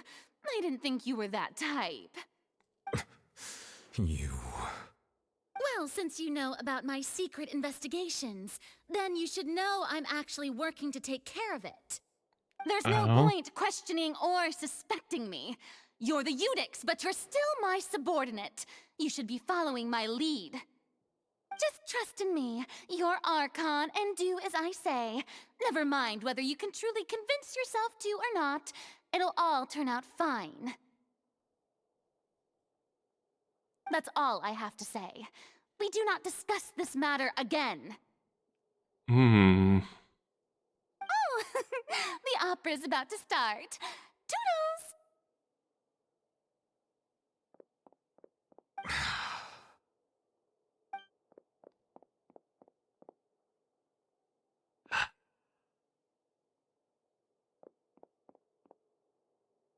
Did Farina not notice us standing by the door? Wonder what's up with her. She was smiling. Huh. She didn't seem in the mood to care if we were listening in or not. She seems to be deliberately hiding something. I assume you've been outside for a while now? Oh, yeah. Oh! You noticed. Seems Farina didn't even realize we were here. She was in a great panic, though I cannot discern the reason.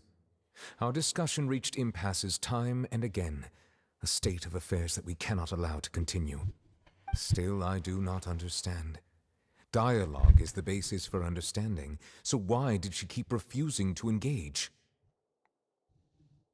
Questions alone might not suffice. We need to make her understand how dire the situation actually Everyone is. in her inner circle has noticed that she is hiding some secret. The issue is her attitude. I fear that she will not reveal anything unless absolutely forced to.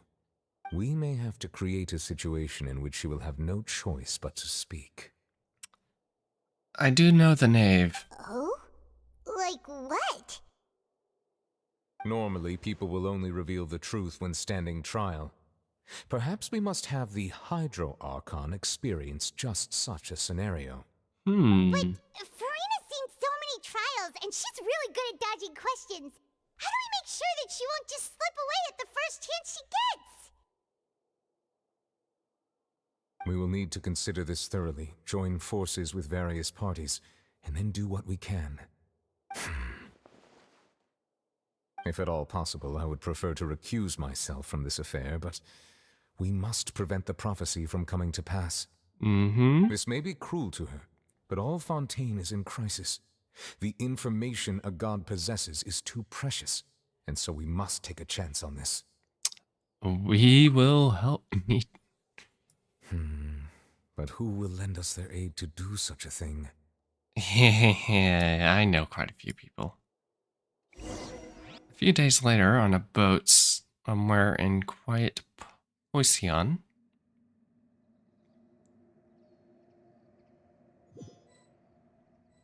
Come on.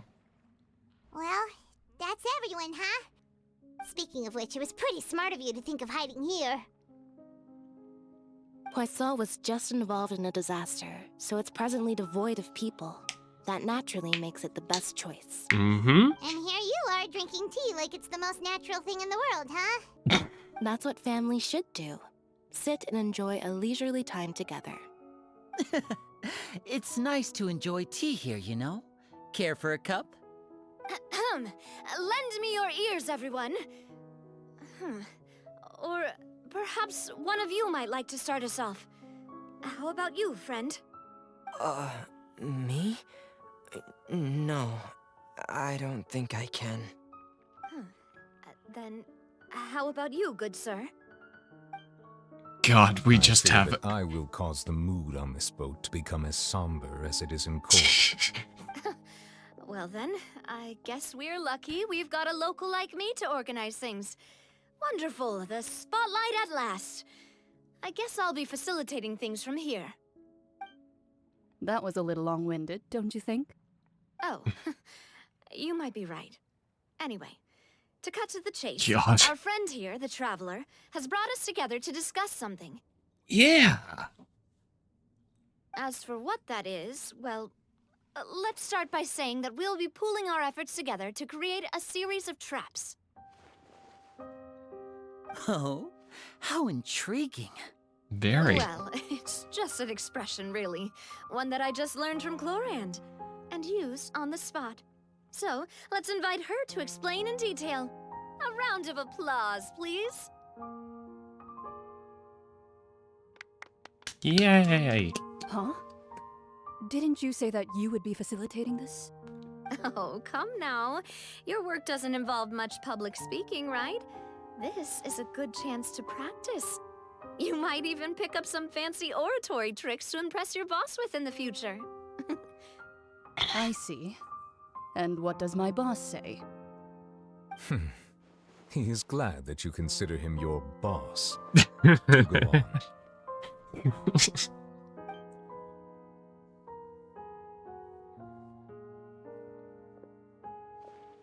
In that case, do any of you have experience hunting? Not that I recall. Fremine and I once used a wooden stick in a basket to catch wild rabbits when we were younger. As for Lynette, oh, right. You were sick that day, weren't you?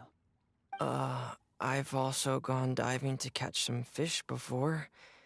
Does that count? I'm afraid not.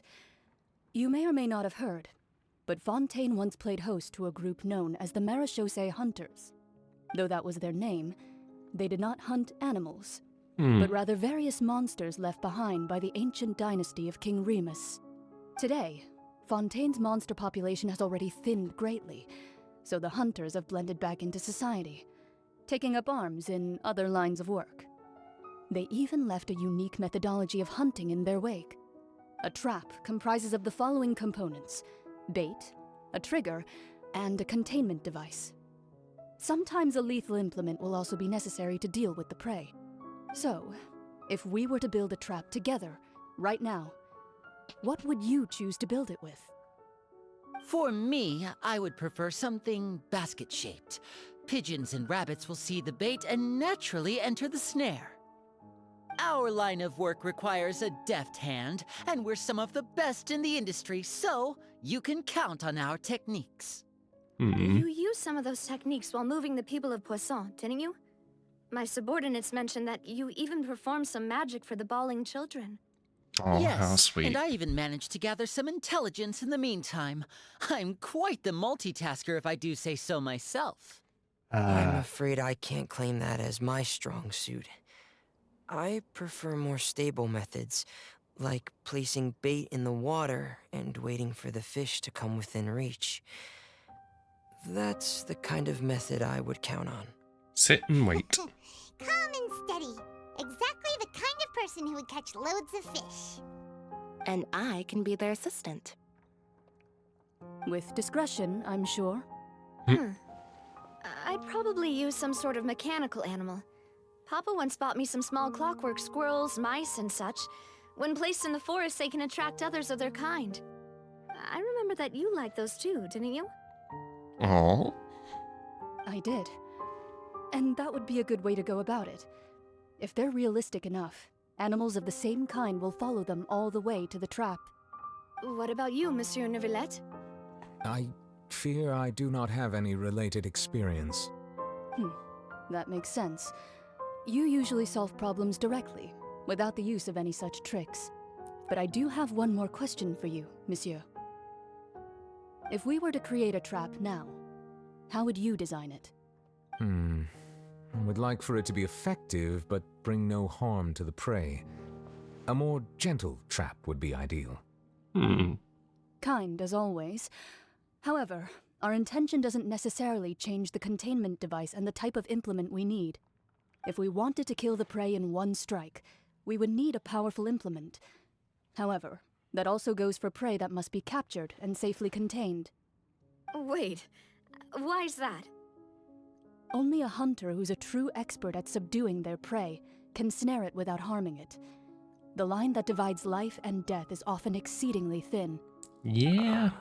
So, are we going hunting together? Sounds like it. We hadn't thought of seeing ourselves as hunters.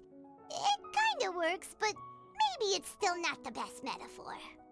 If our means of capturing and dealing with our prey is to put them on trial, then the hunting metaphor is actually quite accurate. But we shall require much more courage than any hunter to judge a god, a being whose seat is an exalted throne. Yep. Oh, so that's what's going on. Sounds very interesting. Lorraine's hunting metaphor was just that, a metaphor. You will not call this a hunt because that is not what you should do, nor has the relationship between you and Farina reached a dire stage. What you need is simply the secrets she is keeping. Attempting to take her secrets is an act of sacrilegious disrespect, but must be done to prevent Fontaine from sinking into the waters as foretold in the prophecy. There is neither hunter nor prey. There must be a trap. That is what you will need.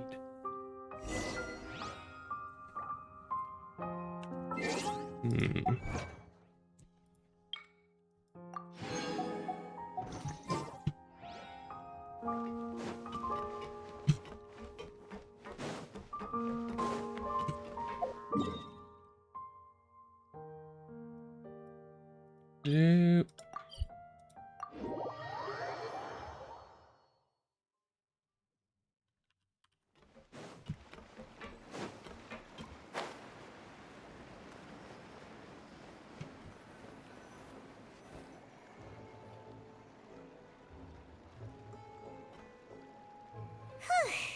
It's been a tough few days, hasn't it? So much has been happening.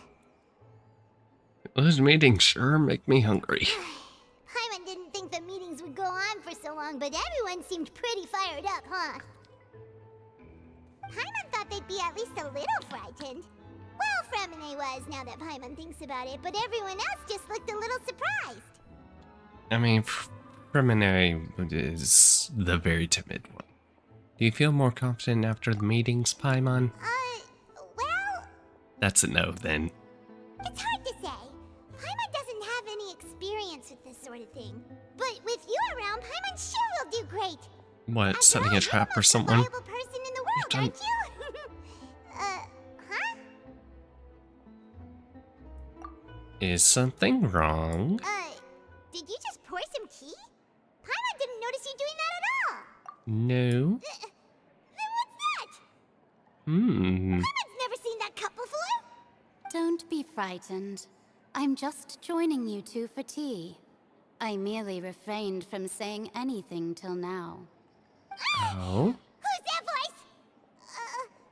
But there's no one here.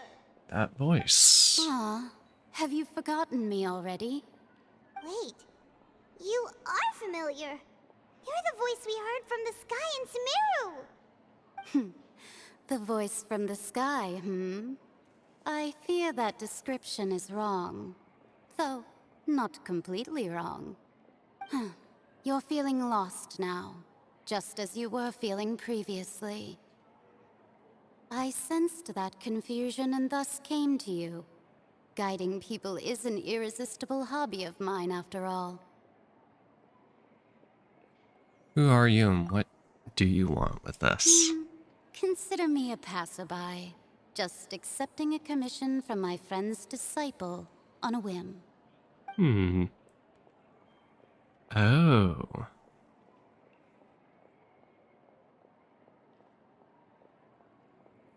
The hypnotic hymn of Hex's Zirkel?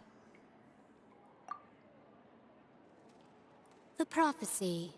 Yes, what has been prophesied will be fulfilled. You may view such things as the history of the future. What? Then is there any way we can stop it? I believe you have witnessed a failed attempt with your own eyes. Can everything in Tevat so easily be changed?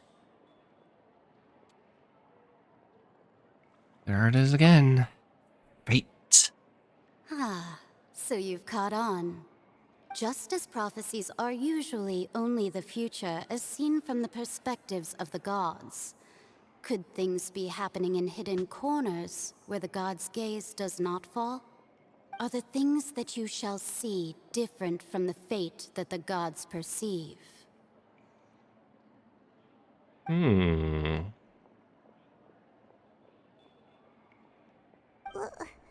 What is she talking about?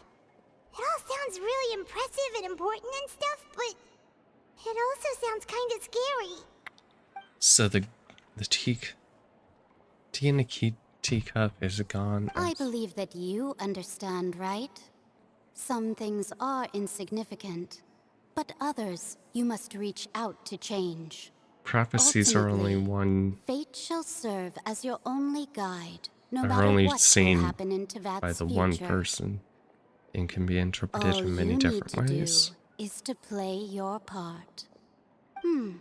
This was good tea, by the way. Thank you for your hospitality. Well, that'll be all for today. The voice. It's gone. Mage N, is this the clue you're leaving for us?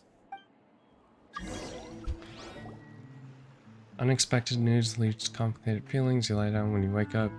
Someone seems to be outside. I hear someone talking. Alright, coming. You're getting more diligent, Paimon. Hey, it's you who's getting lazy, okay? Well, I see I've walked in on some lively banter. How have you been these past few days? Fine, just fine. I went to take part in that Steambird panel. It turned out to be more interesting than I expected. Not all Fontanians are pessimistic about this.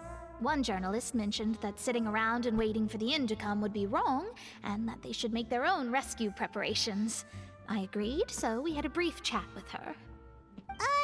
Did she have pink hair by any chance?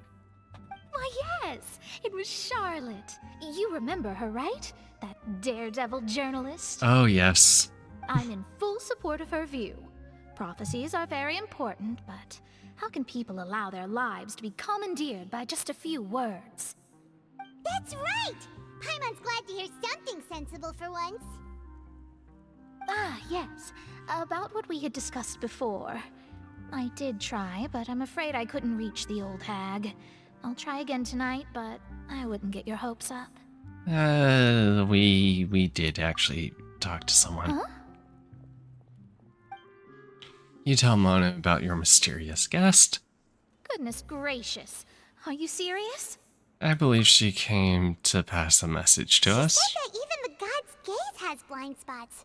Pretty bold if you ask Paimon. Most people would believe the gods to be all-knowing, right? I mean, clearly, Circle members are the gods certainly we've anything but seen ordinary. are not As for the mage all-knowing. named N, the old hag has mentioned her a few times. She said that N's sense of direction is incredible, and that she loves guiding those who are lost. But I've never met her, and if she were still alive, she'd be... well, suffice it to say that the hag's at least a few hundred now, and N's been around for longer than that. Whoa. The Hexen Zirkel sounds like a scary group. But they must really stay in shape to live so long. Their abilities alone are pretty terrifying. If she came to see you personally, then the problem you're facing must truly be of great importance. Well, it's not like Paimon could understand anything she said. Yes, she was quite cryptic, but I suspect she means that there is still a way to turn things around. She didn't say when or what that would be, though, so... Perhaps it is something that you cannot know right now. True, her words were meant as a helpful hint, but when will we realize their meaning? The best answer to the... was that the best answer my Traveler, question could have gotten? Are you two alright? Oh, we're fine. We're just a little down right now. It kind of feels like the end is coming, you know? I see. I feel that same sense of desperation, too. I guess you could consider me someone who has often witnessed fate. So far as I have seen, it cannot be swayed. But even so, I still hope for, and believe in, miracles. Astrology is eternal and rational, but fate may not be. It is cruel, but it can also be beautiful. Perhaps that's what En was trying to tell you. Not to lose heart, and to believe that what you are seeing playing out before you is not yet set in stone. I did originally think of steering clear of all this, but I couldn't. Even if this is all futile, I still wish to help everyone. If we don't struggle to the last, then how can we face the end when it comes? Huh. You do have a point. There I go, talking about astrological principles again. Sorry about that. The moment I start talking about work-related stuff... I need to get going. Don't worry about it, and thank you. It was worth trying to comfort you, even if only a little. I believe that you'll help those who are struggling in the same way I did. I suppose that might be why we always seem to meet by coincidence. Paimon feels kind of moved by what Mona said. But also kind of sad, too. Hey, Traveler. Paimon suddenly feels like going outside for a walk. Let's go. Let's walk around the city, shall we? There's a few spots we always like to walk by. Okay.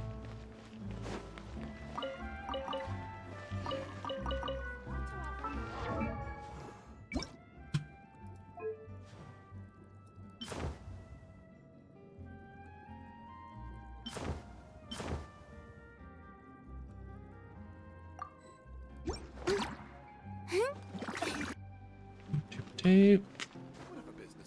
Nope, nope, what happened? Nope, my last one. Alright.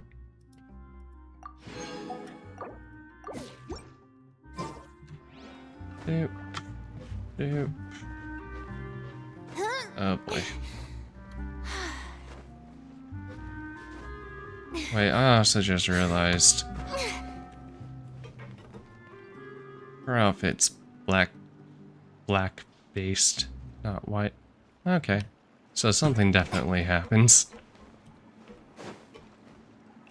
Just like how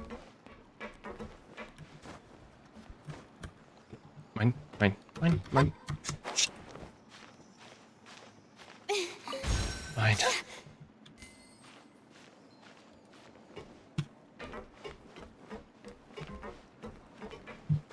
Doop.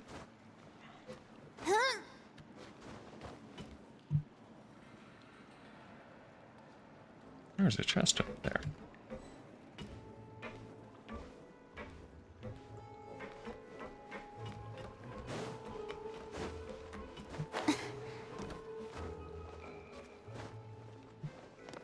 Mine.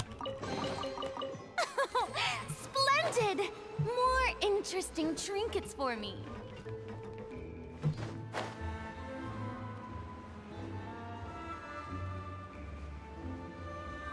How do you get out of this place again? Through this. We use that to get out.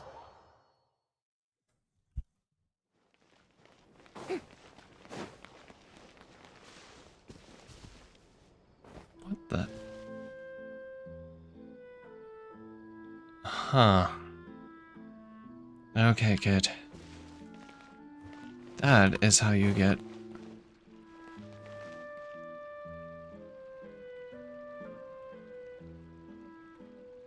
Huh. Okay.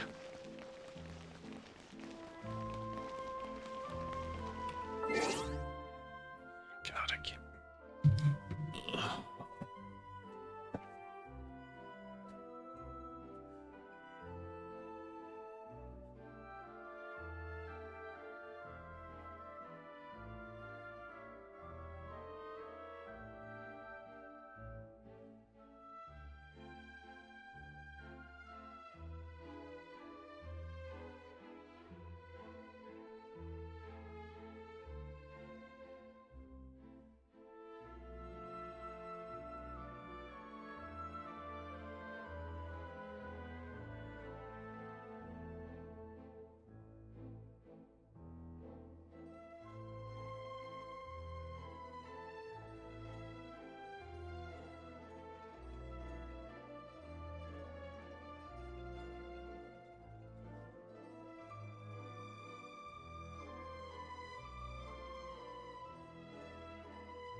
Okay.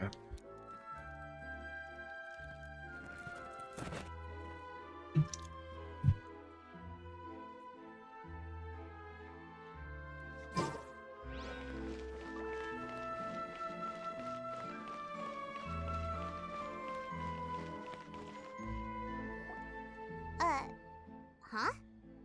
Our names are written in this newspaper. What's going on? Maybe we're famous? Let Paimon see! The underwater stronghold, the Fortress of Meripede, has continued in its noble autonomy, but that does not mean that others cannot interact with it. My recent attempts to enter the fortress bore little fruit. Huh. Guess Charlotte still hasn't given up on that.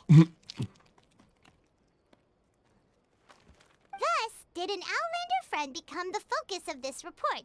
A blind adventurer with their white fairy, legends trailing in their wake.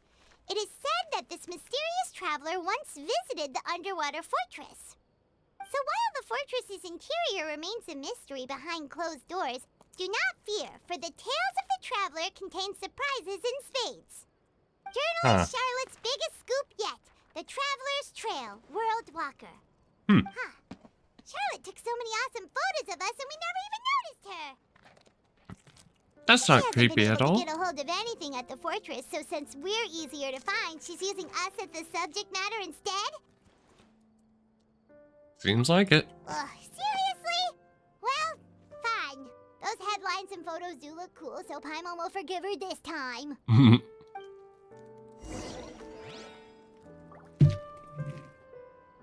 Okay. Mine.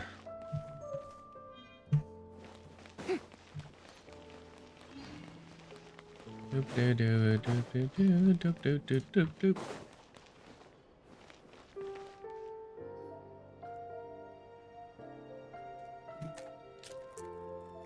We're here! Paimon's hungry. Should we go in and get something to eat? Dude.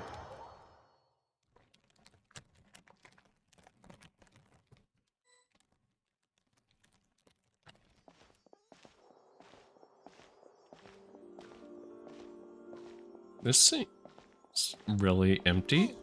Quick! Look! That's the limited edition, only 16 slices a day cake! It hasn't already sold out? It was so delicious the last time we tried it! Despite the tense situation we were in, let's give it another go. Paimon's sure it'll be great! We can't let anyone get ahead of us. One slice of cake, please. Huh. Someone showed up after all! Oh, wait, you're the one from the Palais Mermonia. Oh, are you here to buy cake too? It seems Monsieur Nervalette was right. You really can eat. Wait, did he really say something like that? That's right. Even he has his own preferences when it comes to food. As for me, I love the cake and coffee here. Do you come here often? does sound really good. Usually every day. Every day? It's part of my daily schedule, apart from work. I shall have my cake and coffee. Then what if someone told you one day that this place would be closing soon, and you wouldn't get to eat cake here anymore? What would you think? But why would it close? Well, Paimon doesn't know either, but maybe the waters will rise tomorrow. You know, like in the prophecy. Oh, the prophecy. To be honest, I haven't paid much attention to that. No, still, even if there'd be no more cake tomorrow, that wouldn't keep me from having some today. No, it's the same for eating in general. You might not be able to eat tomorrow, but if you can do so today, then you should carry on. That's what people call living, you know. Huh. Don't be sad. Excuse me, could I have 2 more slices of cake to go? These 2 slices are for you. Sijuin said that this kind of expression you're making is what humans call being sad. Oh, you know Sijuin? I sure do. She was born before me, and she sometimes comes to the surface to teach us things about humans. Aw. She said that humans are creatures that are saddened easily, yes, and you can only lift their spirits by feeding them delicious food. So please try the cakes here. Oh my I've god, got something Seedring. else to do, so I'll be going now. You two try to stay in a good mood after eating, all right? Bye.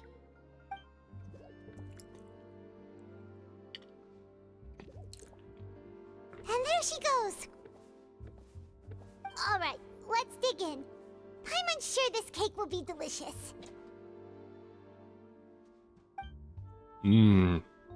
It's more delicious than last time, and the flavor gets even better with a sip of tea. It sure would be nice if we could come again tomorrow. Sure would be nice if we could always eat delicious food here. Yeah. Also, isn't Farina a big fan of the cake? Couldn't we possibly entice her, so to speak?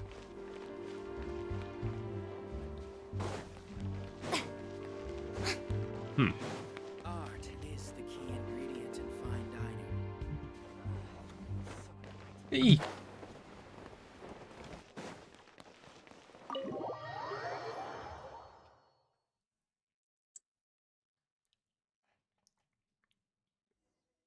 Oh, we're near the Steambird office. Let's go look for Charlotte and have a chat.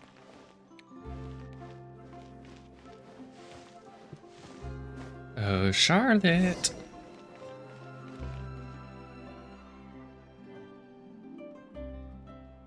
Wow! If it isn't the Traveler and Paimon! Oh, have you seen the article I wrote about you? Yes. You've got some nerve. You just used us to make some quick mora. Can we negotiate a profit split? Oh, you needn't worry about that. I heard that you were in Poisson some time back, so I sent you a letter to discuss just that. It appears you didn't receive it, though. It's all right, though. I've set aside the amount intended for you. I've even set the table with some food. Ah. Oh, you're the best! And we just had cake. You're almost a little too easy to win over, Paimon. If I were a journalist with ulterior motives, you'd be in trouble now, you know. Oh, Paimon knows you're not like that.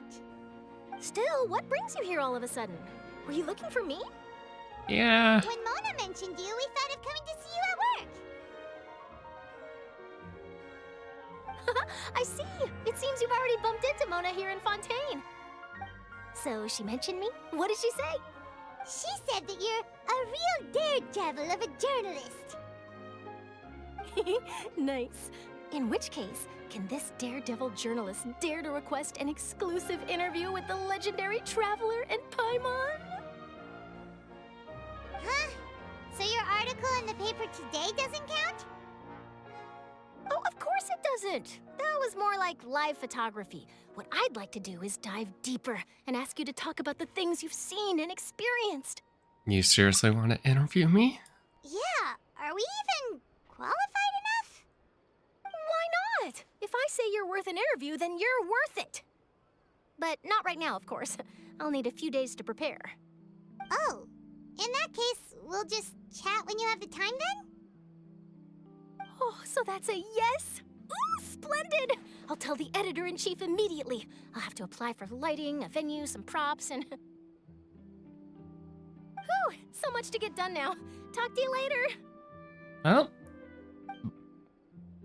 Bye, Charlotte. Wait, Charlotte, Paimon's still got a question for you. And what's that? If, just for example, Fontaine were to be flooded tomorrow, what would you do today? Huh. That's the prophecy you're talking about, isn't it? I mean, I do hear about it often, but I've never once thought that the day could be tomorrow. If you're seriously asking, then I might try and think of a way to leave Fontaine. Oh, but I'm still a journalist first and foremost. That means I have a duty to be reporting from the scene. And secondly, I wouldn't forsake my homeland that easily. From what I've seen, most people don't know what they'd do should the worst come to pass. In truth, it might be better just to behave like normal rather than worry over such an end. So in all likelihood, I'd probably still be prepping at the office for that interview of ours. I know what you're thinking. That sounds a bit sad, but I've always believed that it's best to do what you enjoy. Just think about it. If this nation really were to be suddenly destroyed tomorrow, but I still successfully finish an exclusive interview with a truly unique person, then the story I would wind up writing would truly be timeless. And then do you know what I'd do? Well, I'd write that story, send it for printing, and use messenger pigeons to get copies out to the various nations as soon as possible. I'm not a dreamer, nor am I a workaholic. I do love my job, and I'd be proud of leaving such an article behind. I guess you could say that I was born to be a journalist. But anyway, that's my answer. And on that note, I'll get back to my preparations. That's so nice. All of a sudden, Paimon actually kinda envies her. Anyway, let's go and take a look at the sea, shall we?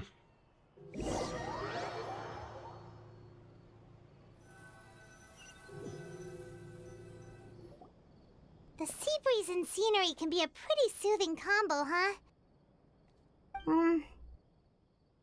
Paimon's been thinking. Yes? If it wasn't Fontaine, but all of Tevat that would be destroyed tomorrow, where would we go and what would we do? No, Paimon should ask, if you could choose, what would you like to do? Huh. Just like Charlotte said, suddenly trying... We've always been moving to the next destination, so we haven't spent much time thinking about these kinds of things. We didn't have to either, with us always being on the road and whatnot. Until that moment comes, I think I'll keep journeying. You mean, still traveling?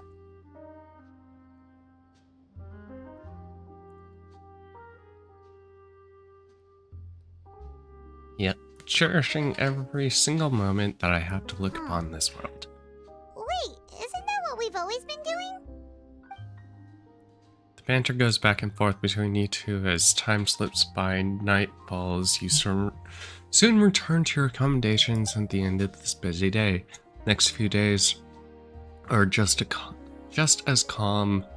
Charlotte comes find you, conducts the interview in the safe house at the Navia, having finished her business, even drops to take a photo. The two of you, all goes well. Huh. That's... Feels like you'll grow mold if you stay here long enough.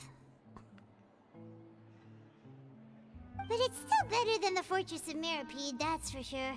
It's not only damp there, but salty too. So the two of you are still here. Wonderful. Oh? Oh, you're from the Palais Mermonia, aren't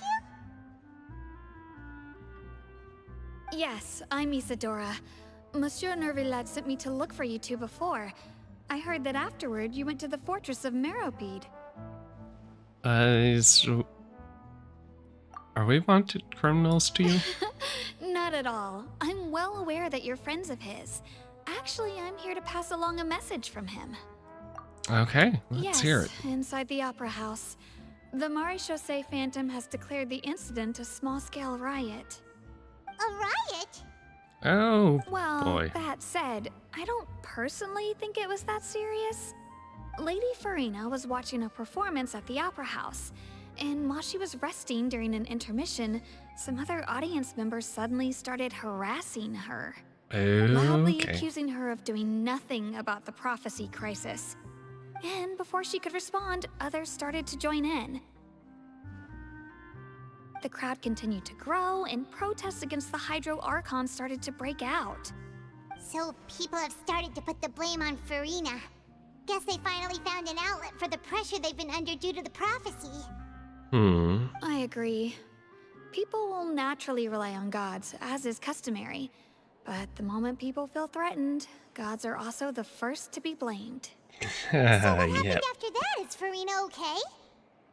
Seeing that the situation was spiraling out of control and that further argument was pointless, she claimed that she'd gotten tired of this and left in a hurry. The Marechaussee Phantom had their hands full maintaining order and did not catch where Lady Farina had gone. Only when things had stabilized did we realize that she had gone missing. Okay. You mean she's still missing? Okay. That's right. The Marechaussee has dispatched many people to search for her, but we don't have any leads yet. That said, I don't think there's much to worry about. She is a god after all. Even if she were to fall into the hands of rioters, what could ordinary people do to her? Oh, don't say that. I can already think of things that would still break her. I understand. Good. Monsieur Nervillette sent me to tell you about the situation, but he didn't say anything else. Don't worry, this is more than enough to go on. Thanks for keeping us informed. Yeah. Ah, is that so? Well, alright then. In that case, you two take care.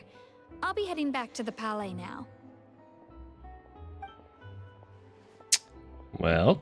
Well, sounds like we should hurry over to Poisson then. You sure catch on quickly. If we know Farina, she won't try to fix things in this situation. Instead, she'll look for a place to wait out the heat. And, as we also know, she may be loud and dramatic, but she doesn't have a heart of stone. When Nervillette was talking to her in the Palais Mermonia, and she heard about Poisson, she couldn't hide her sadness and remorse.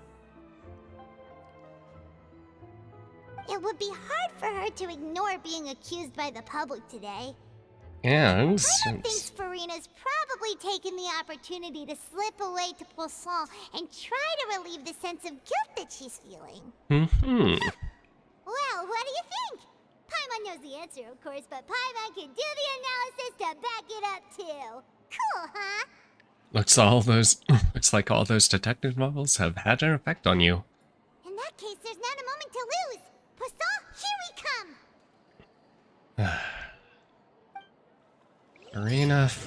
Farina. Yep.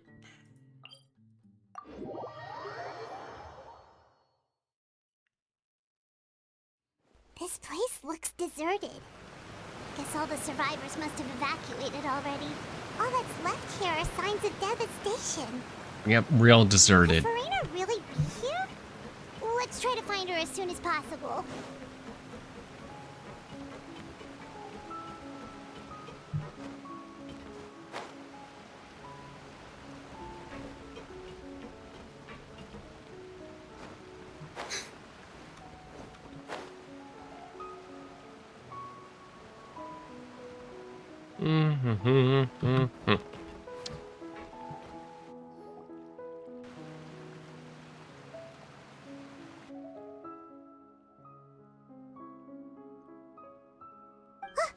That's Farina, right over there.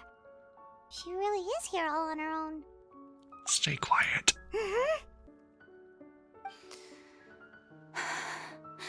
Should I just give up? This is all meaningless. What was meant to happen did happen after all. Everyone's dead. I'm sorry. I'm so sorry. Give up, Farina. There's no point in holding out. I'm sorry. But what can I even do other than to repeat meaningless apologies over and over? Farina. Who's that? Don't worry, Farina. It's just us.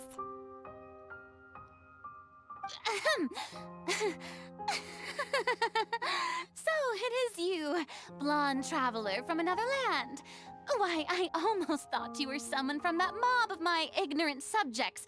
Come to kneel and beg for my forgiveness. Farina, you were crying just now, weren't you? The tear stains on your face are obvious.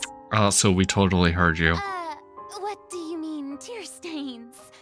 Oh, I remember. The show at the Opera House earlier this morning was so moving. I'm still trying to process it. Who did that uncivilized rabble think they were, disturbing my enjoyment of the arts? They even dare to tout their Archon! I must teach them a lesson. I can just imagine their twisted and frustrated faces once they realize that I'm nowhere to be found. Yeah, we found you. And I'm sure Nouvellette and those people from the Maréchaussée Phantom are freaking out right next to them, too.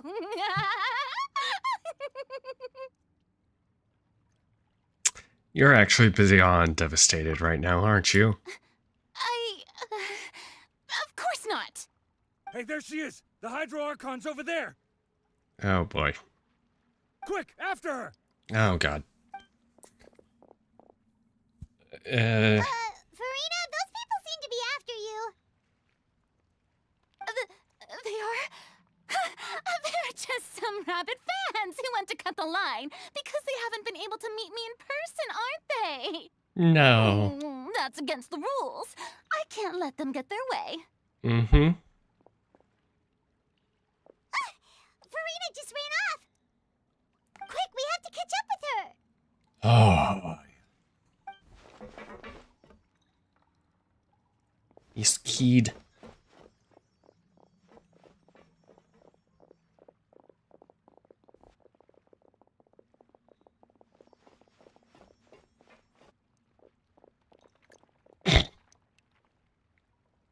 Okay, folks, there's all... Yep.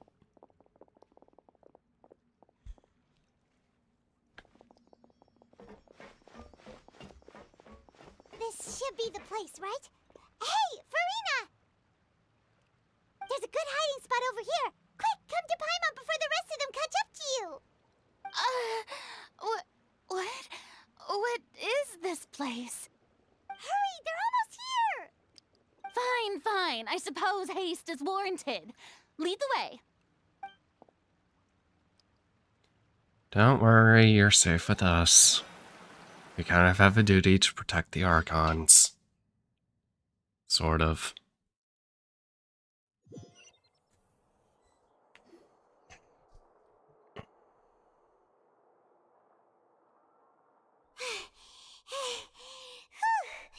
Paimon's exhausted.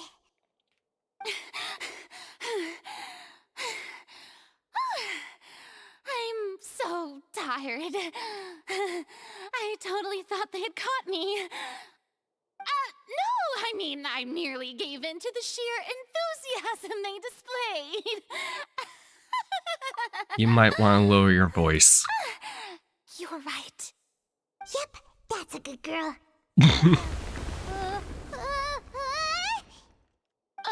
What's happening? The ground's shaking. Is it an earthquake? Another disaster just struck, I suppose. A quake of this kind preceded the flooding in Poisson, didn't it? It can't be. It's happening again. Well, there's no need to worry too much about that. Nouvellette's made some emergency plans, so the evacuation should go a lot smoother this time. Yeah, I hope you're right. But the people of Poisson, they've already... Has Farina finally reached her limit? Now that she's talking about her actual feelings, she's starting to look far less stiff. Begin to talk amongst yourself as Farina slowly calms down. It's true. I've been investigating the prophecy for hundreds of years. I once had informants all over Tevat, searching for clues and feeding information back to me. I've tried all kinds of ways, too, to hold back the sea. Anything to keep the coastline from advancing. But all my efforts proved to be futile in the end. Really, the truth has been clear to me for a very long time. We cannot make an enemy of the divine. No matter what we do, the will of the heavenly principles will have its way, and the prophecy shall be fulfilled. You still haven't given up, though. Give up. I do love the sound of that phrase. It would mean finally coming to terms with fate, but also for me to finally be free. But that would also mean all hope would disappear. Indeed. I've thought about giving up so many times, especially after we almost lost Poisson. Fate is really unreasonable, isn't it? It has no heart and obeys no rules. The prophecy has only just started to come true, and so many people have already lost their lives. But just now, it all became clear to me. I still don't have the right to come to terms with fate on behalf of everyone else. As long as the final moment hasn't come, it's still not too late. Don't worry. I will keep hope alive for everyone until the very end. Well, that's enough for now. I got the impulse to play the stricken maiden, but honestly, considering my rank and station, that wasn't a good fit at all. Don't take any of what I just said seriously. How could I possibly let Fontaine fall to the whims of trivial prophecy? Come on! Paimon could have sworn you were actually being honest just now. We're running out of time. We can't go back to square one like this. We have to get more information out of her. You realize that me as an outsider of this entire world might be able to help you? Just maybe?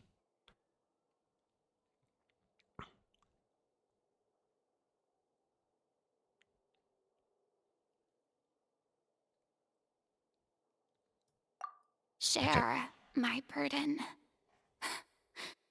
That's impossible. It was fated right from the start that this would be my duty alone. Can you still choose some way to confide in?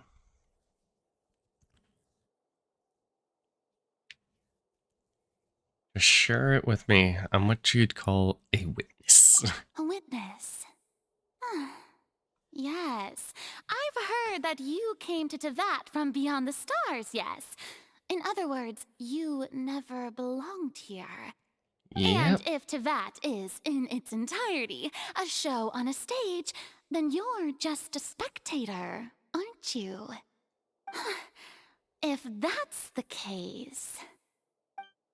There's no time left. Please, Verena, just spit it out.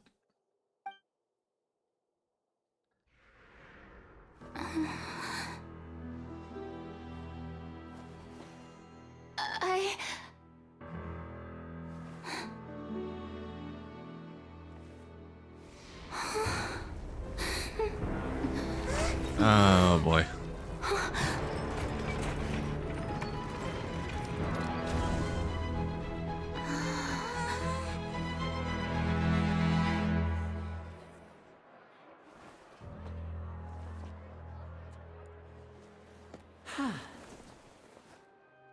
Uh-huh. Okay, was this part of our plan? Ladies and gentlemen, this concludes my opening performance. Was this... Now, without was I a part of... ado, we may proceed to the trial of our god. So this is what it is. Yes, you deserve praise for the effort you took to raise the dramatic stakes.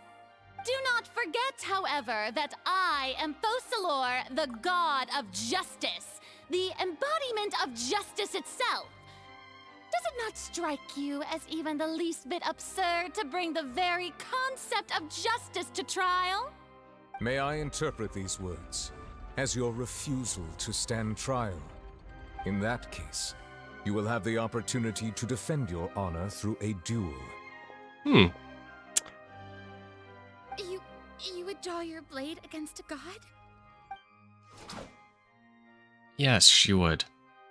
I see. It seems like you have made up your mind.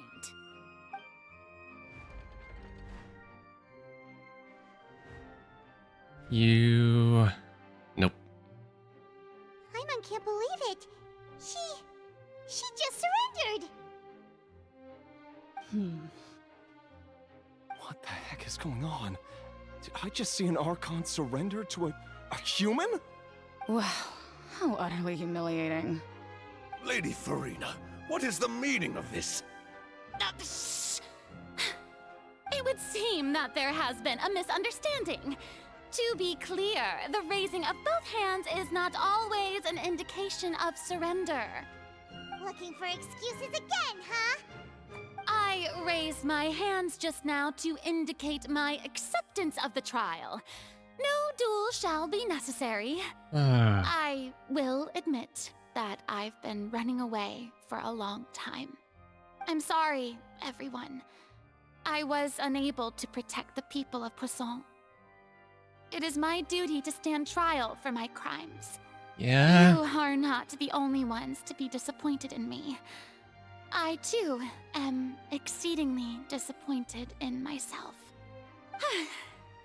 But now, it is time for the Hydro Archon to show you her courage and resolve. I, Farina, will use this trial to show the world the true meaning of justice! This time, I will protect you. Applaud and rejoice. One of the most outrageous and fantastical arcs known to the opera epiclese is now unfolding before your eyes. Mark my words, this shall be one of the most exhilarating and brilliant shows ever to grace the stage of Fontaine. The trial of the Hydro Archon, Focalor, will now begin! Woohoo!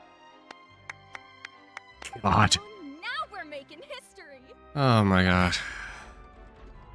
Why does it feel like Farina just took over the whole thing? Like, come on! Didn't she just get forced to stand trial for her crimes? Also, even though she's still acting super dramatic, she is taking this seriously this time, right? Alright then. Who will be my opponent in this trial? The court asks the prosecutor to please take the stand. Thank you, Your Honor. Is that so? Very well. Then please speak, witness of Tivat, my accuser and fated opponent. We're so close to getting hurt. Alas, the truth, it turned out like it's okay. As long as we can defeat Bruna and Cart, we still have a chance to figure everything out.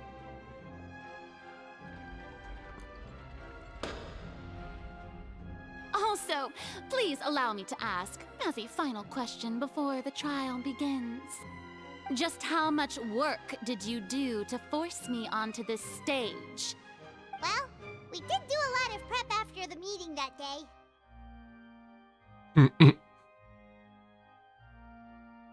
I can go over the tasks assigned to the Spina di Rosula, since they were rather straightforward and easy. Navia, the president of the Spina di Rosula. Most of the people who participated in the disturbance this morning were my subordinates. They changed into plain clothes and came to the Opera House as regular audience members, waiting for the perfect opportunity to incite insurrection against you. Okay. People's resentment against their Archon has been building as more and more of the prophecy is fulfilled. A spark was all we needed to turn smoldering anger into a flame. Moreover, according to our understanding and analysis of you, when something like that occurred, you would likely flee the scene and head to Poisson by yourself. So, we arranged for a second group to lie in wait there. So, you mean, the ones who scoured the settlement for me were also from the Spina? And their goal was to force you to step into the giant magic box so you may personally participate in the greatest magic performance in all of Fontainian history. That's right. That house was a magic box, rather than someone's residence. As the super ultimate version of the setup that I used when I first performed at the Opera Epiclese, the volume of the box was increased by a whole order of magnitude, and the distance it traversed was the entire gap between Poisson and Aranias. Its cargo, of course, me and you, was an Archon instead of a human. My thanks, Farina. Without your help, we could never have pulled off such an extraordinary performance. You're welcome? Of course, this performance was only made possible with Father's support. The House of the Hearth spent a massive amount of labor in Mora to pull this off. We had to select a location, construct the giant magic box, dig a tunnel, and open up a path through the water. It was a lot of work for all of us. God. So, in other words, the earthquake that we felt within the giant magic box was just a normal tremor from the transportation of the whole house? That's right. It wasn't a sign of another disaster to come. We deceived you back there. Then, I can guess Nervilette and Cloran's parts. You gathered a crowd, prepared a stage, and made sure that the champion duelist would be immediately ready for a fight. Also that as soon as I appeared on the stage, the trial may commence without a hitch. Am I right? Yes, that is correct. Well, Clorand, I must commend you for your courage. Only the most outstanding champion duelist in all of Fontaine would accept a duel with an Archon without flinching. Thank you. As for you, Traveler, Yes? I suppose your role was to keep me distracted with conversation once you found me in Poisson. You'd make sure that I didn't notice anything amiss before revealing yourself as my prosecutor once we'd arrived onto the stage. Actually, no. Oh? Let's give you one last chance. Before the... yeah. Is that so? Then I suppose I must have missed my final chance. It's fine. It matters not. What's done is done.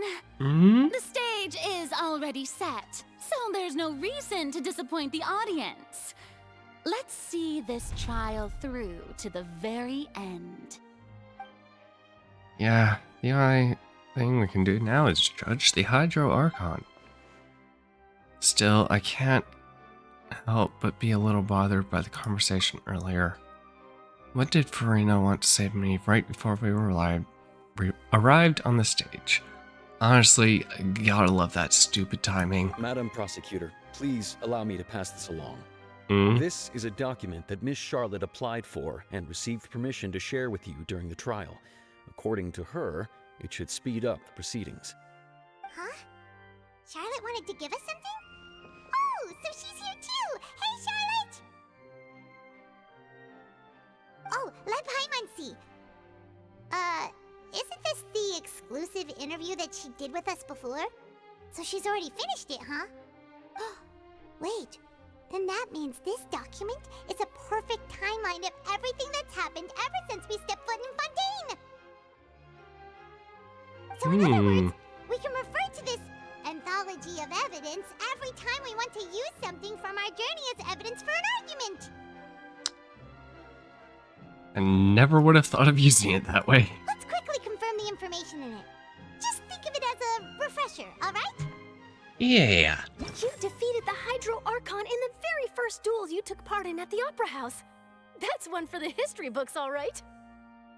Became Winnie's attorney. I didn't think that you'd wind up getting to the bottom of the case I'd been following all this time. I guess you could also see this as a happy coincidence.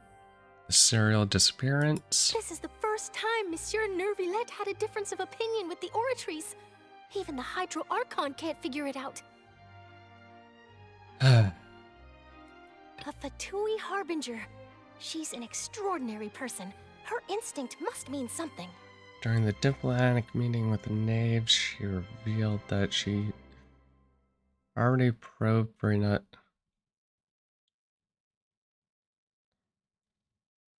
Afflicted with some kind of curse. Okay, yeah, that's going to be like one of the most important things. The fortress of Meripede was almost destroyed in a single day. That I didn't witness that scene personally will always be a source of professional regret, I think. According to Monsieur Nervilette, both Child and that whale should have been in the primordial sea at that time. I nearly lost my awesome friend Navia. To be honest, that still gives me shivers.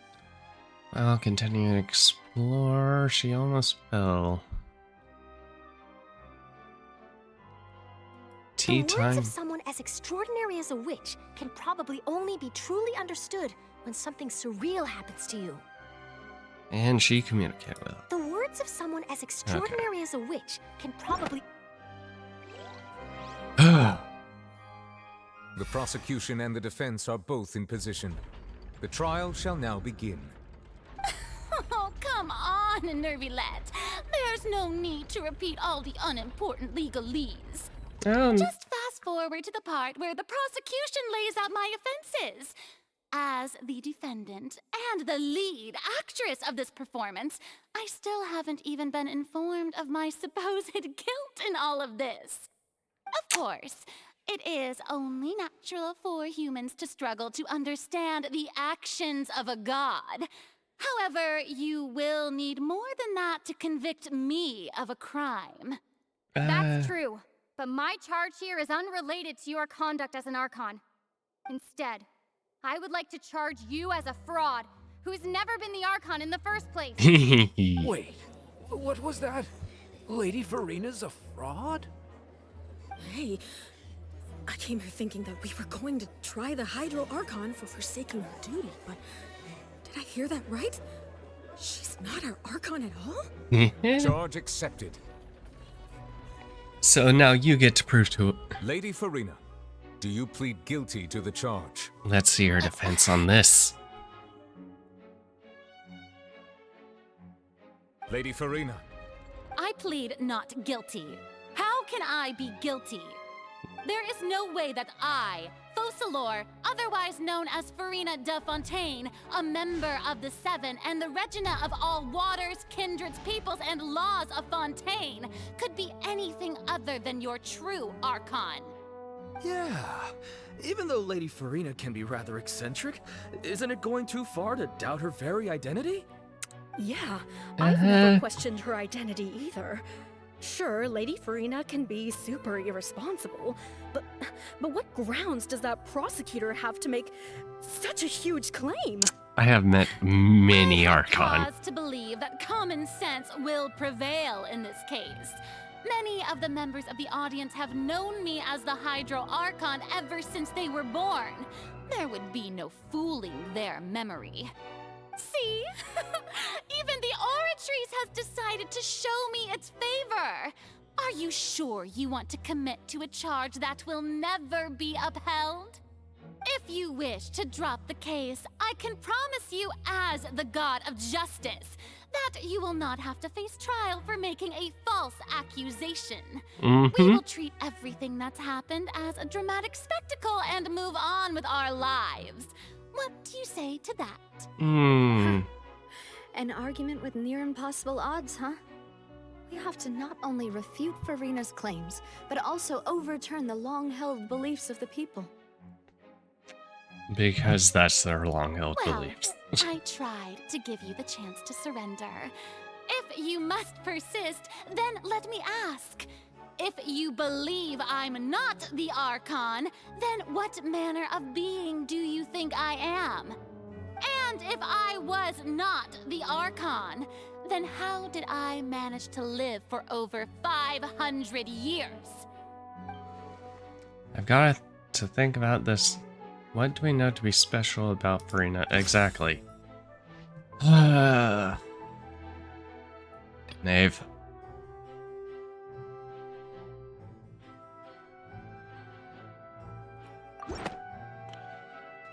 Yep. First of all, you may be a member of another long-lived race, which would allow you to naturally possess an extended lifespan. And second of all, even if that wasn't the case, there could be other ways to extend your life. Like maybe a curse? Who gave you that idea? Was it the knave? You'd sink so low as to use a harbinger's words against me. What matters is the veracity of the claim. A curse? I once thought it possible that the aura of an Archon might naturally resemble a type of curse. But in light of this claim, perhaps what I sensed was not your divinity, but a curse after all. You sensed it too, huh, Nervalet? So, Farina, instead of an Archon, you could just be a cursed human. Lady Farina is actually a human? Well, it is true that it's extremely difficult to tell humans and gods apart just by looking at them. It's not impossible.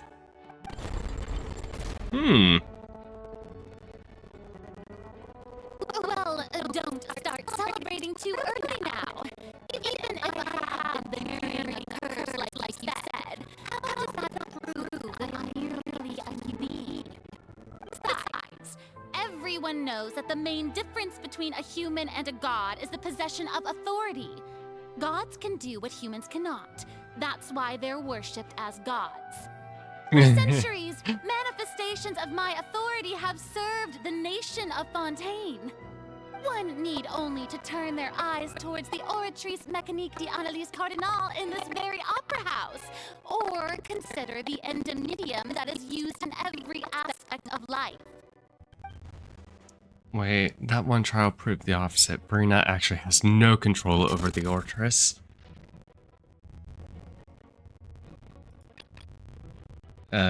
Even Farina didn't know why. You tried to reference the Oratrice, but weren't you as confused as all the rest of us when the Oratrice declared child to be guilty without any proof? Otherwise, you should have come up with a good explanation for that by now. Yes. Didn't I make myself clear at the time? The decisions of the gods are naturally difficult for humans to comprehend. There is no need to provide an explanation. Lady Farina, I believe a reminder of your current circumstances is in order. While the court is in session, the principles of justice and the law must come before all else. While you are an Archon, you are also first and foremost the defendant in this trial. So You will defend prove yourself. unable to defend against the prosecution's charges if you continue to withhold vital information against the rules of the court. I never thought you'd use that kind of rhetoric against me. That was no trick of rhetoric, Lady Farina. I've merely reiterated the rules of the court. Rules that all should respect and follow. Yeah. So, you neither knew why Child was declared guilty, nor did you understand the structure and operations of the Oratrice. Instead of having been created by you, the manifestations of authority you mentioned have been made by the real Hydro Archon, haven't they? The real Hydro Archon? Well, now you're really losing me. It is true that I did not know why the Oratrice gave out a guilty verdict that day. But the Oratrice handed out that verdict unilaterally, and it has been operating independently ever since it was first created. You can't argue that just because a divine creation is flawed, that the god behind it must also be no god at all. She's still throwing out all kinds of excuses. Seems like she's confident that we won't be able to produce proof that she has no power over the Oratrice.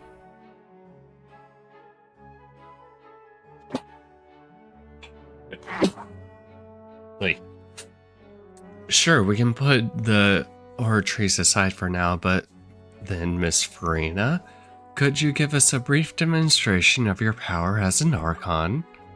And believe me, I have seen many powers of many Archons. My power as an Archon. There are many ordinary citizens in the audience. How can I just carelessly demonstrate the formidable power of an Archon? If that poses a concern, I'm prepared to extend my protection to the audience. You don't need to go that far. Surely an Archon can at least match the capabilities of a human with a vision. Aren't you the Hydro Archon?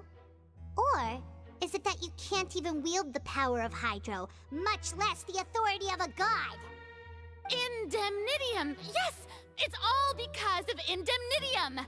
All Archons derive their power from the faith of the people, and I've converted the people's faith in justice into Indemnitium!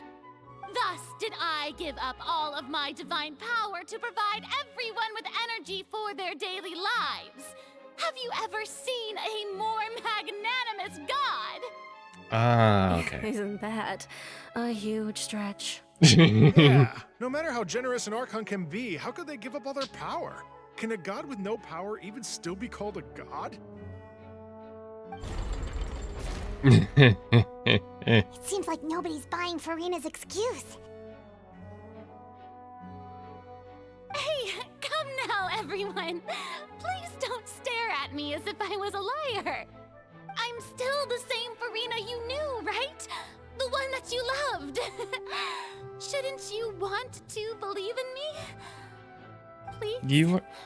You've got to believe me. If what the prosecutor said is true, she really has committed a grave offense. Did she deceive all of us? And all of our parents and grandparents too? And then all of our ancestors? Ever since they were born? Enough. That's enough. Tell me then, if I'm not the real Hydro Archon, then who is? If you have no evidence of another Hydro Archon's existence, nor can you find anyone who can back up their claim to be such, then what grounds have you to say that I'm not actually the real deal? I have met many. She came up with yet another argument. How can we refute her now? Seems like she really doesn't want to give up.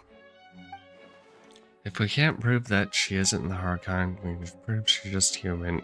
And if she's only human...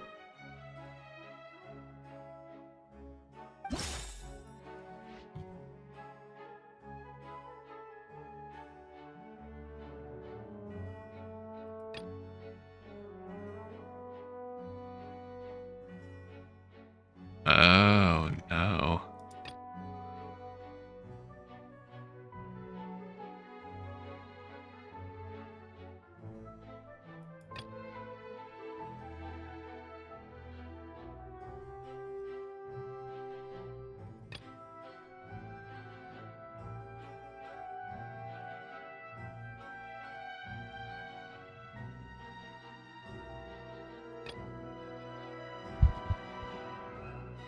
Uh-huh.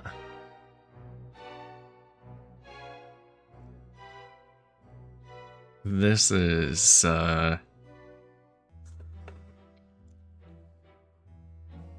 this is gonna be an interesting one. It has been established that all Fontanians can dissolve in water from the primordial sea. And that means... Since you insist on claiming to be a god and not a human, then there's a method that you can use right here and now to eliminate all suspicions of you being the latter. Miss Navia, please apply to serve as a temporary attorney for the prosecution before addressing the court. Though you act in partnership with the prosecutor, you must still adhere to proper procedure. Super sorry, Monsieur Chief Justice. I swear this really will be the last time that I'll speak out of turn. Now, I've brought some seawater from Poisson. As everyone knows, a massive flood struck the area not long ago, taking many lives, including those of some of my closest friends. So, Miss Farina, would you dare to touch some of this seawater? If we are to believe that you are indeed the real Hydro Archon, touching this seawater would have no effect on you. All it should do is strengthen your case. But if you don't dare to touch it, then we would have basically proved the reverse. Oh, and I must remind you that after the disaster at Poisson, nobody wants to see any more people dissolve. I do hope you'll act prudently and choose the simpler path of admitting guilt. Navia from the Spina di Rasula. The Spina has governed Poisson for many years. I guess her suggestion is valid. If Lady Farina is indeed just a human, she's probably Fontanian like all the rest of us. Would she really dare to try?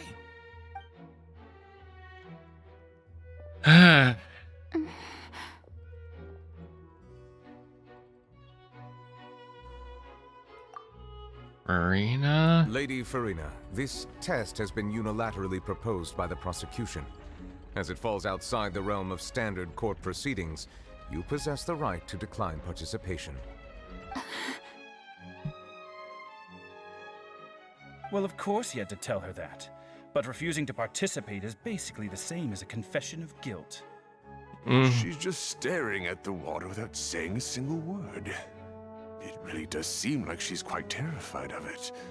That could only mean... What's going on? Is she really planning to... that's not what we thought she would...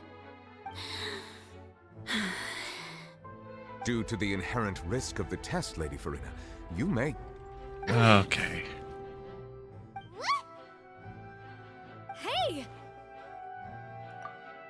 Huh.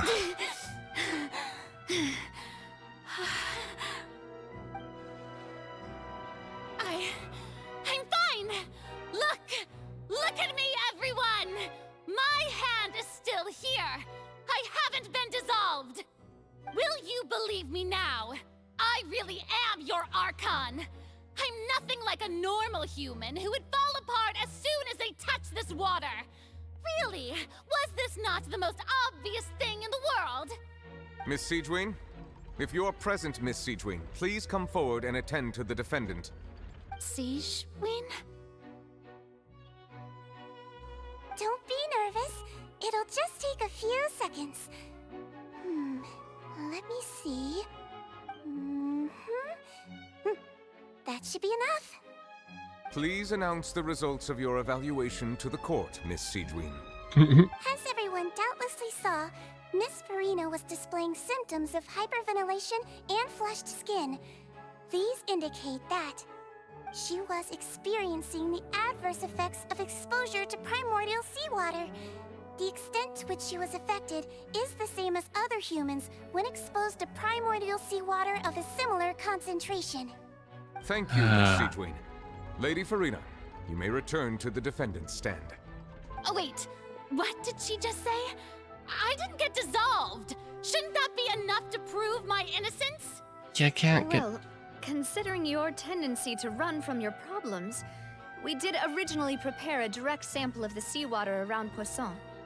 However, after extensive discussion, we exchanged it for a sample that is not concentrated enough to dissolve an actual human. After all, on the off chance that something entirely unexpected might occur, we don't want anyone else to lose their life to the sea. Yeah, so out of regard for Farina's life, you secured a low-concentration sample and asked the head nurse to serve as an expert witness. It's a great thing that the direct sample wasn't actually used. Farina could have... I can't believe... You... Couldn't have known. This too is unlike how she... Unless it's more... She given up on everything a long time ago? Listen to me, everyone! Please don't give me such cold and disdainful looks! What happened just now didn't prove a single thing! Think about it! How can you conclusively prove that an Archon can't also be affected by the primordial seawater? Also, if I was really just a human, why would I dare to just put my hand in that kind of water?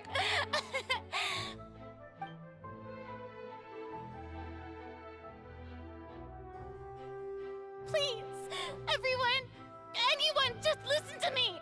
I swear, I really am your Archon! Uh-huh.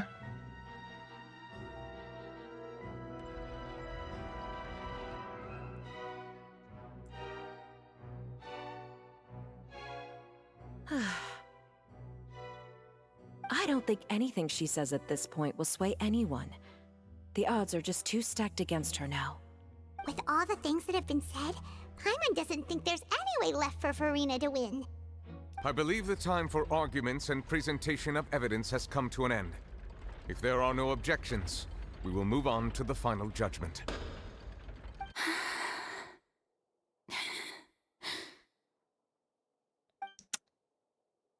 I don't think anything she says at this point will sway anyone. She's too stacked against her now.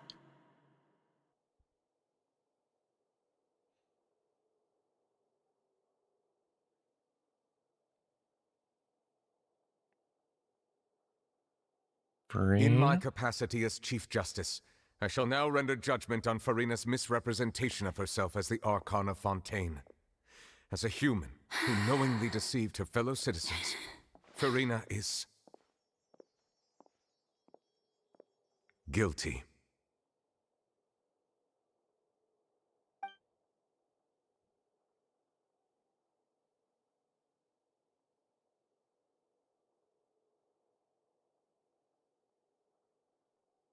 We shall now turn to the Oratrice Mécanique d'Analyse Cardinale to render the final verdict on the charges.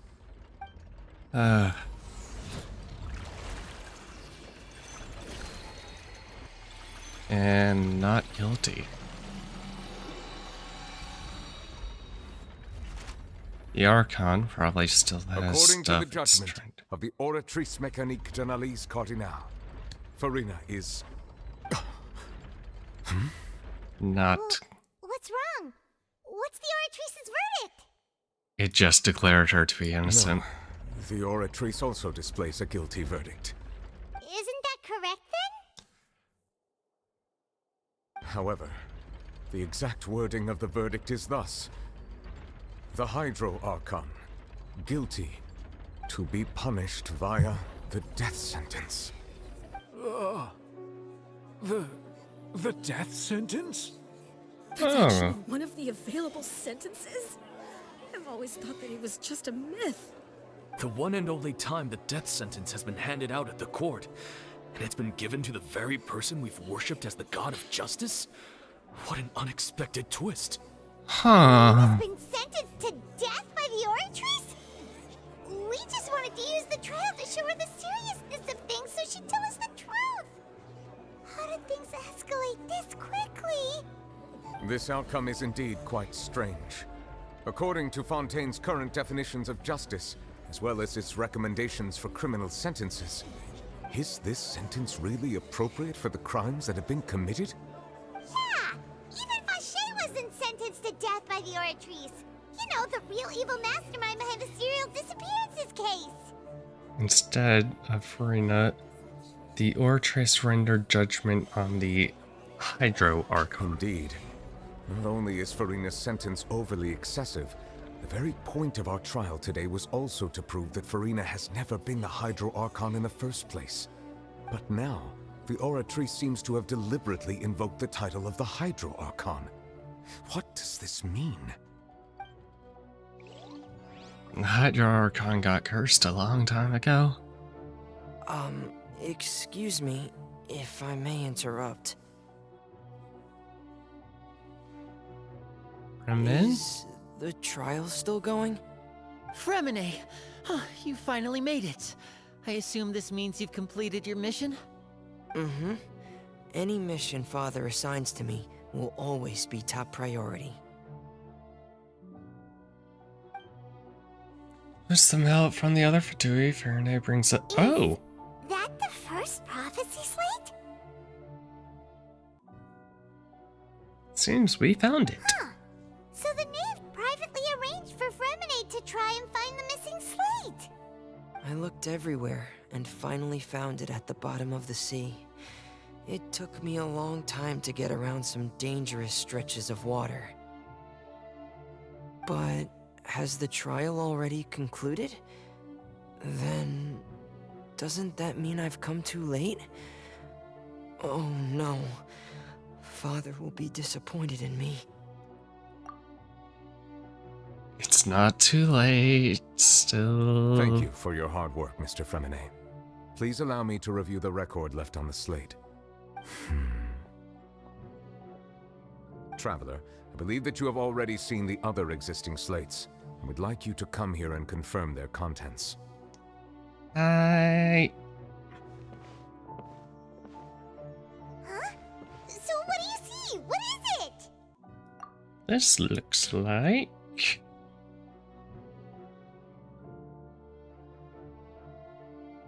previous Hydro Archon releasing her divine power, turning Oceanids into human beings. I believe I've now made sense of the Hydro Archon's crime. It has to do with Fontaine's lost history. Huh? Isn't the Hydro Archon just guilty of deceiving her people? Oh, wait, no, that's Farina, and we've already proven that she's not the Hydro Archon. So when you say Hydro Archon, do you mean the real Hydro Archon we've been kind of talking about?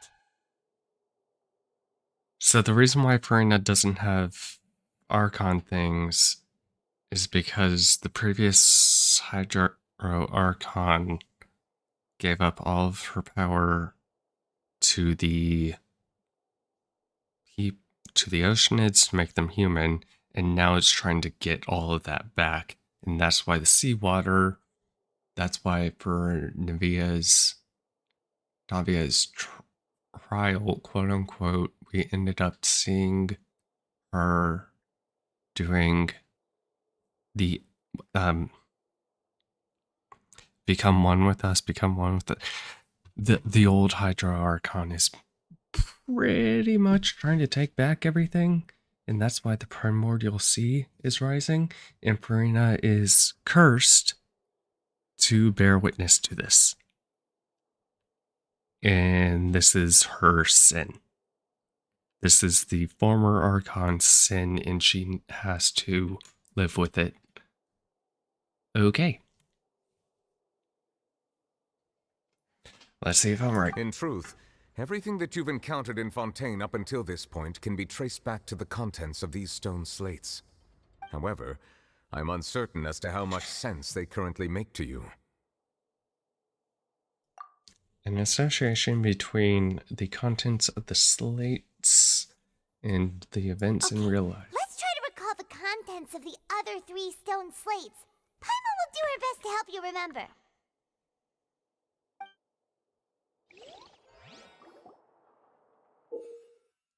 Select it. Okay.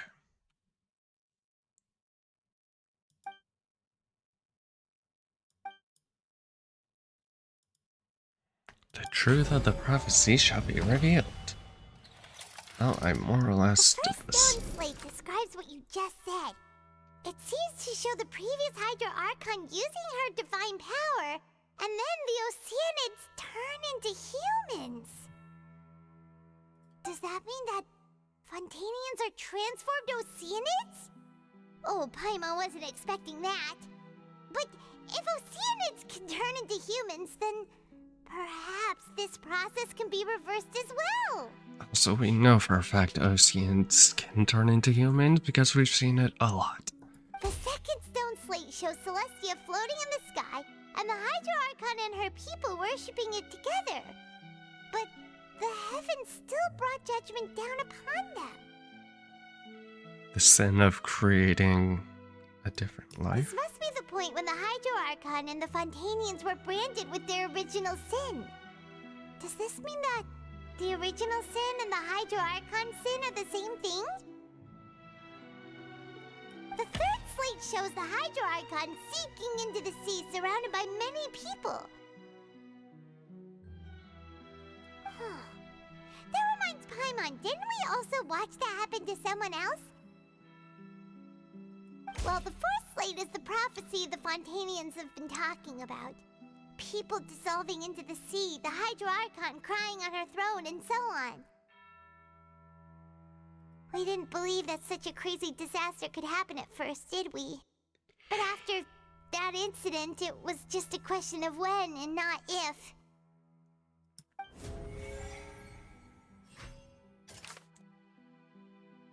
Seems sure.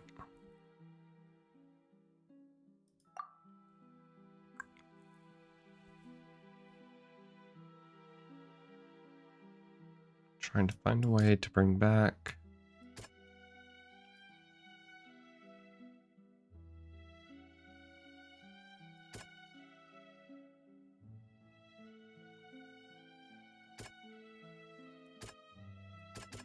Okay, so this one has.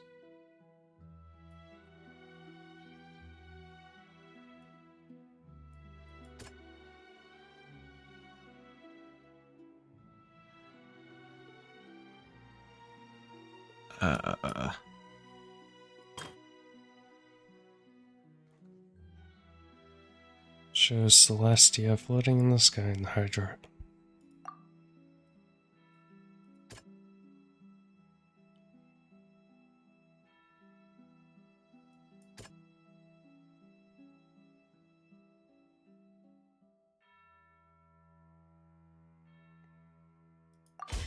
Perhaps Okay, what is about yeah. to take place has all happened before. The true sin of the Hydro Archon that Nervilette mentioned, and the original sin cast down on the people of Fontaine by Celestia as recorded on the stone slates.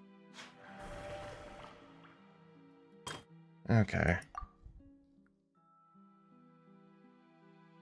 Going too soon. This one has to do with this. We know from the case of the serial disappearances of young women that Fontainians can be dissolved in primordial seawater. And the first stone slate tells us that long ago, the Hydro Archon used her power to turn Oceanids into humans. This might be the reason that Fontainians can dissolve. Yep. Sinking into the sea surrounded by so many people. You? It's not as simple as falling into the sea. When Navia fell into the sea, her consciousness was subjected to judgment. The stone slates show the people gathered around the Hydro Archon in the sea. Could that be alluding to the same thing?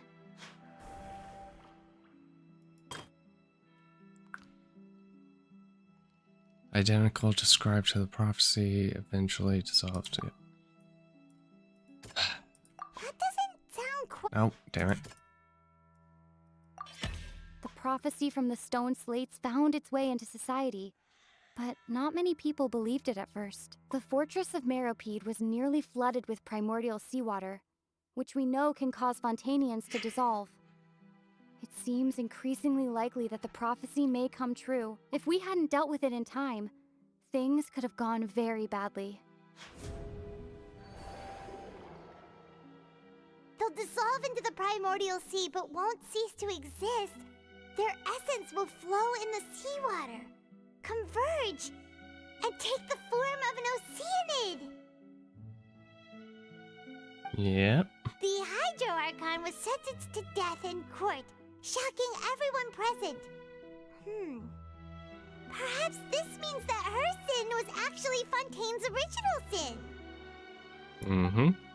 Navia fell into the water inside those ruins, and she nearly dissolved.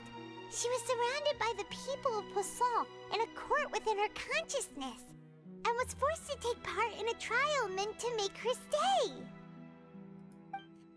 The eruption of the primordial sea at the fortress of Meropide was the surest sign that the prophecy was about to come to pass no matter what. The prophecy's contents can all be verified by recent events. If we combine what we know together, loads of truths should come to light.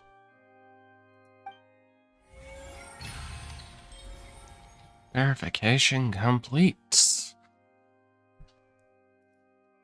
Oh boy.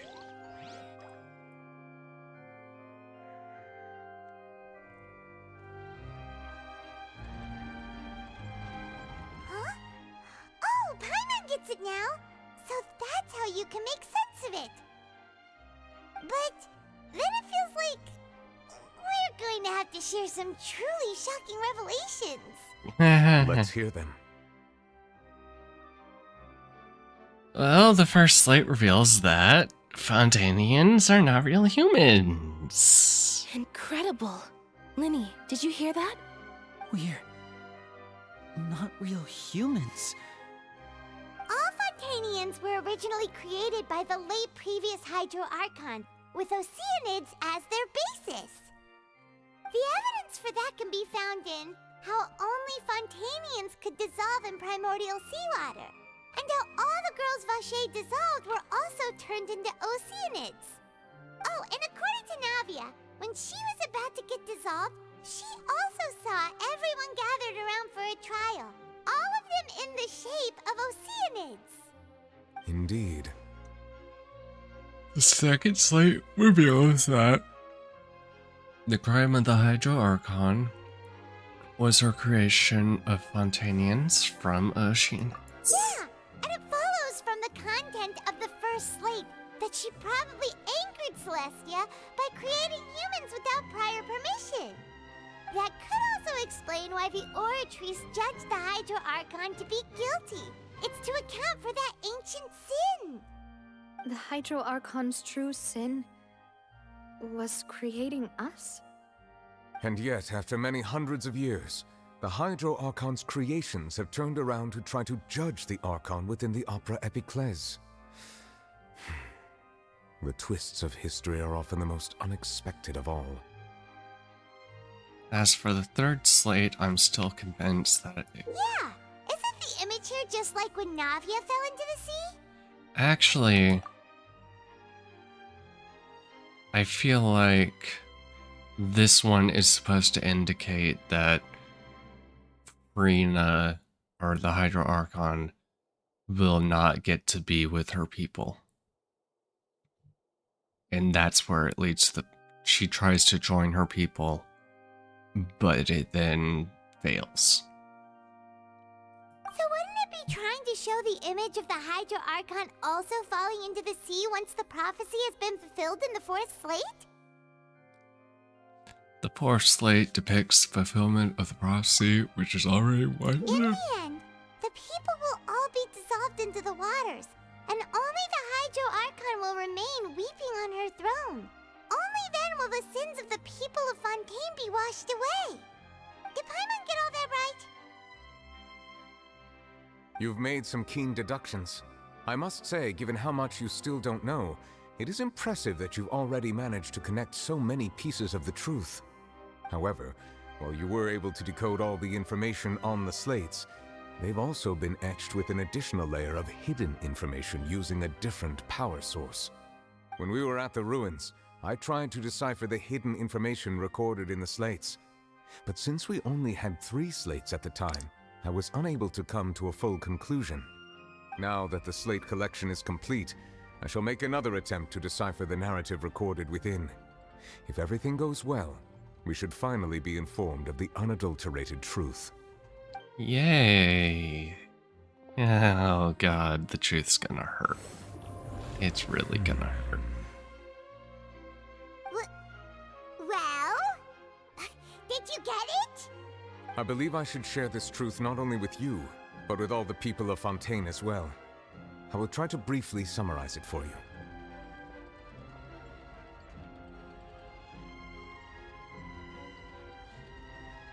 Your hypotheses regarding the origin of Fontainians and the sin of the Hydro Archon were both correct. Yay. In the Fontaine of old, the previous Hydro Archon sensed the yearning of her Oceanid familiars for life on land.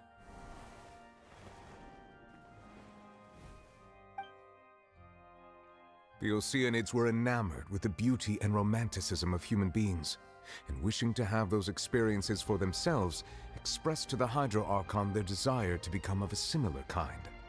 However, even though water as an element is intricately linked with the power of life, the Hydro Archon, as one of the 7, did not possess the authority to create a new form of human life. Not one to give in, she eventually found a way to create permanent humanoid bodies for her familiars by appropriating the power of this planet's primordial sea. She poured primordial seawater into the Oceanids' blood vessels, creating humanoid mimics in the process. But if Fontainians were to ever come into direct contact with water from the primordial sea, the power within their bodies would escape these artificial restraints and return to the sea. As a result, their forms would collapse, and they would be reverted to their original forms as Oceanids. Of course, the Hydro Archon never received permission from the heavenly principles to create a new human race. And thus, the Hydro Archon and all of her creations came to shoulder the original sin of appropriating the power of the primordial sea. That is the true history of how the people of Fontaine first came into being. So we were all Oceanids before we turned into human beings? That's way too much information for me. I think I'm just going to pretend that I never heard a single thing. Wait, but if that's the truth, we can't let the Hydro Archon be sentenced to death. After all, her only sin was creating us. This really might be too much information for your regular Fontainian, but it does answer a lot of our questions. Yeah. Alas, your hypothesis regarding the 3rd and 4th stone slates was inaccurate. The slates' respective positions are, in fact, correct. So they are in the right order, and it A key means... point of the visual on the 3rd slate is how all the individuals depicted in the water are humans rather than Oceanids. They have not been dissolved, which implies that the water depicted in this slate is not water from the primordial sea. The nation of Fontaine is the nation of Hydro, as well as the nation of Trials and Justice. Instead of being the literal element, the water in the scene symbolizes judgment and justice. You may also recall Navia's experience. When she fell into the sea, her consciousness was surrounded by that of many others who intended to hold a trial to determine her fate. Therefore, the meaning of the third slate is that the people of Fontaine shall try the Hydro Archon at the court of justice. Oh, God. We just let the prophecy come true, didn't we? Yes, it refers to our present situation. I think I'm following now. So, what you're saying is, even though we decided to put on this trial to avoid fulfilling the prophecy, we fulfilled it. Everything we've done has happened exactly as the prophecy foretold. So now, it seems, we're the ones making sure it comes true. What should we do? It feels like there's no way out of this. Huh. No matter what, the prophecy will be fulfilled. Is this what it feels like to be a prisoner of fate? If that's the case, does that mean the scene in the fourth slate will also be fulfilled soon? Traveler, I would like to point out another small fallacy in your deductions. About the fourth slate. You probably thought that the eruption of primordial seawater beneath the fortress of Meripede served as the surest sign that the prophecy was about to come to pass, yes? However, I believe that rather than being a sure sign, that eruption could in fact only be a small warning of something far worse to come. As for the root cause of the catastrophe, I believe you've already encountered it once before. The whale. What is Child doing? This eruption was just a small warning of the things to come. We must find the root cause of the disaster.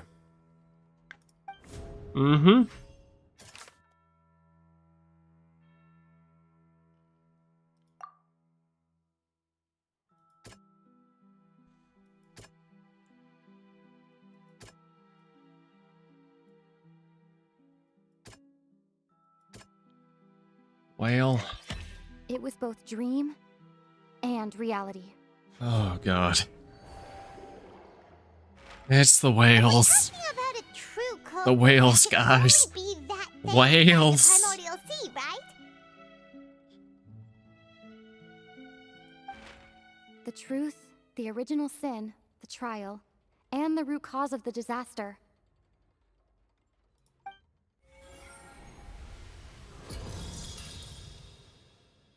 Okay. Whale. Okay. Did we accidentally break a seal?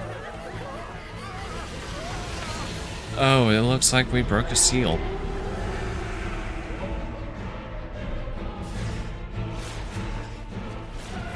Hi, Moby, how are you? Or Monstro, whichever you prefer.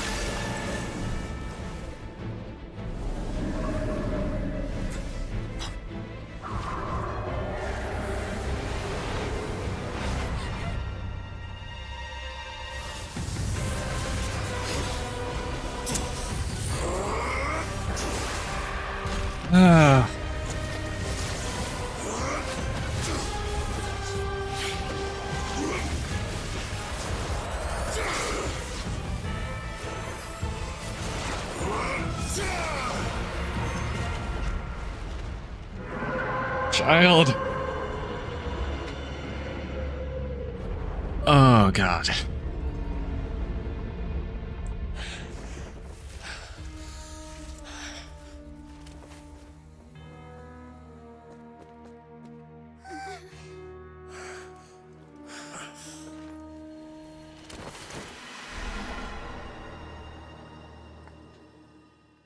Well,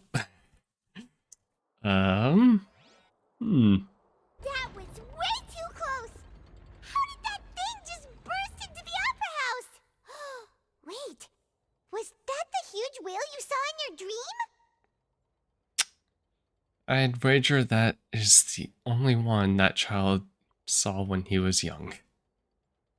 It's also the one that child saw when he was young. So we've met it at last. I understand very well why it has chosen to make an appearance here. That whale does not belong to Tevat. It is a monster that has traversed the stars, weeping all the while. It has been greedily consuming the energy from the planet's primordial sea, using it to grow. That is the main cause for the rising sea levels. And once it has finished consuming all of the energy contained within the sea, its next step will be... You said that when the Hydro Archon first created Fontanians out of Oceanids, she filled their blood vessels with primordial seawater. Precisely. That whale finds the blood of Fontanians nigh impossible to resist. Ah, okay. Therefore, when it left the primordial sea, it decided to make its next stop a packed opera house full of food. Food in the form of Fontanians. We just barely managed to push it back, right? In that case, won't it come back to target the people again once it's managed to recover its strength? That is correct. Indeed, it is more accurate to say that we should thank that Harbinger for buying us some time. Without him, the whale would have likely come onto land far sooner. From the way he looked, he must have been fighting the creature for quite a long time. That battle maniac. We've always known that he had a special connection with that whale, but we definitely didn't expect it to help us out like this. Anyway, now that we know that this whale is the actual cause of the disaster recorded in the prophecy, all we need to do to stop the prophecy would be to find a way to beat it up, right? It is too late. Nani? It had already absorbed too much of the primordial sea's energy before we could notice it. At this point, it has become practically integrated with the sea itself. Even if the entirety of Tevat were to be destroyed, it could still survive and swim off towards some other world. Oh, great. That's not something I will accept. We've already done everything we can, and we even found the true culprit. We've come so far. You can't just tell me that the last hurdle is some impossible foe. That's just not fair. Indeed. That's not how a grand performance should end. I'll fight it to the end. No matter what. Well, So you've heard the people. will be fulfilled no matter what,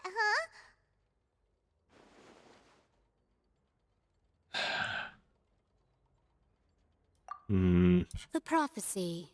Yes, what has been prophesied will be fulfilled. You may view such things as the history of the future.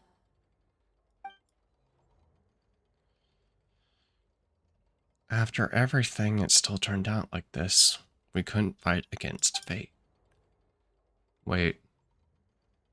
If this is all about fate... Just as prophecies are usually only the future as seen from the perspectives of the gods, could things be happening in hidden corners where the gods' gaze does not fall?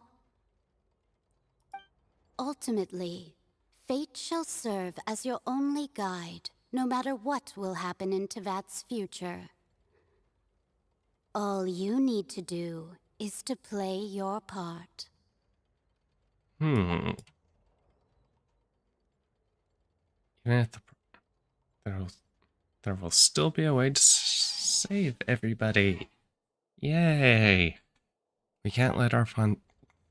Did I miss something?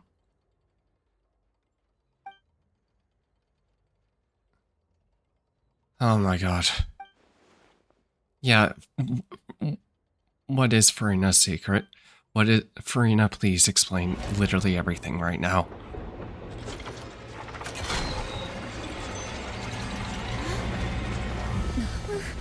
What's happening with the oratories? I believe it is preparing to carry out the death sentence.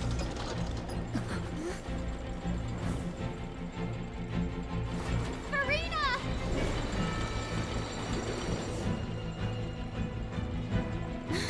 No, I still need answers.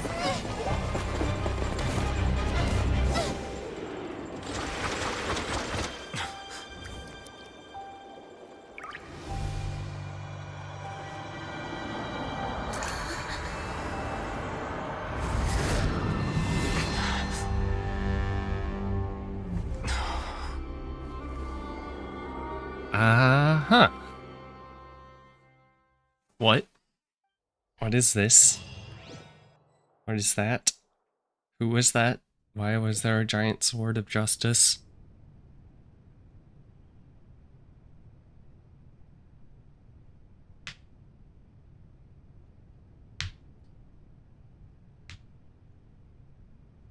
You. Farina? Sorry. That shocked expression on your face is just too amusing. I couldn't help myself. You are not Farina. Who are you? Ah, the sweet sound of bewilderment. Marvelous.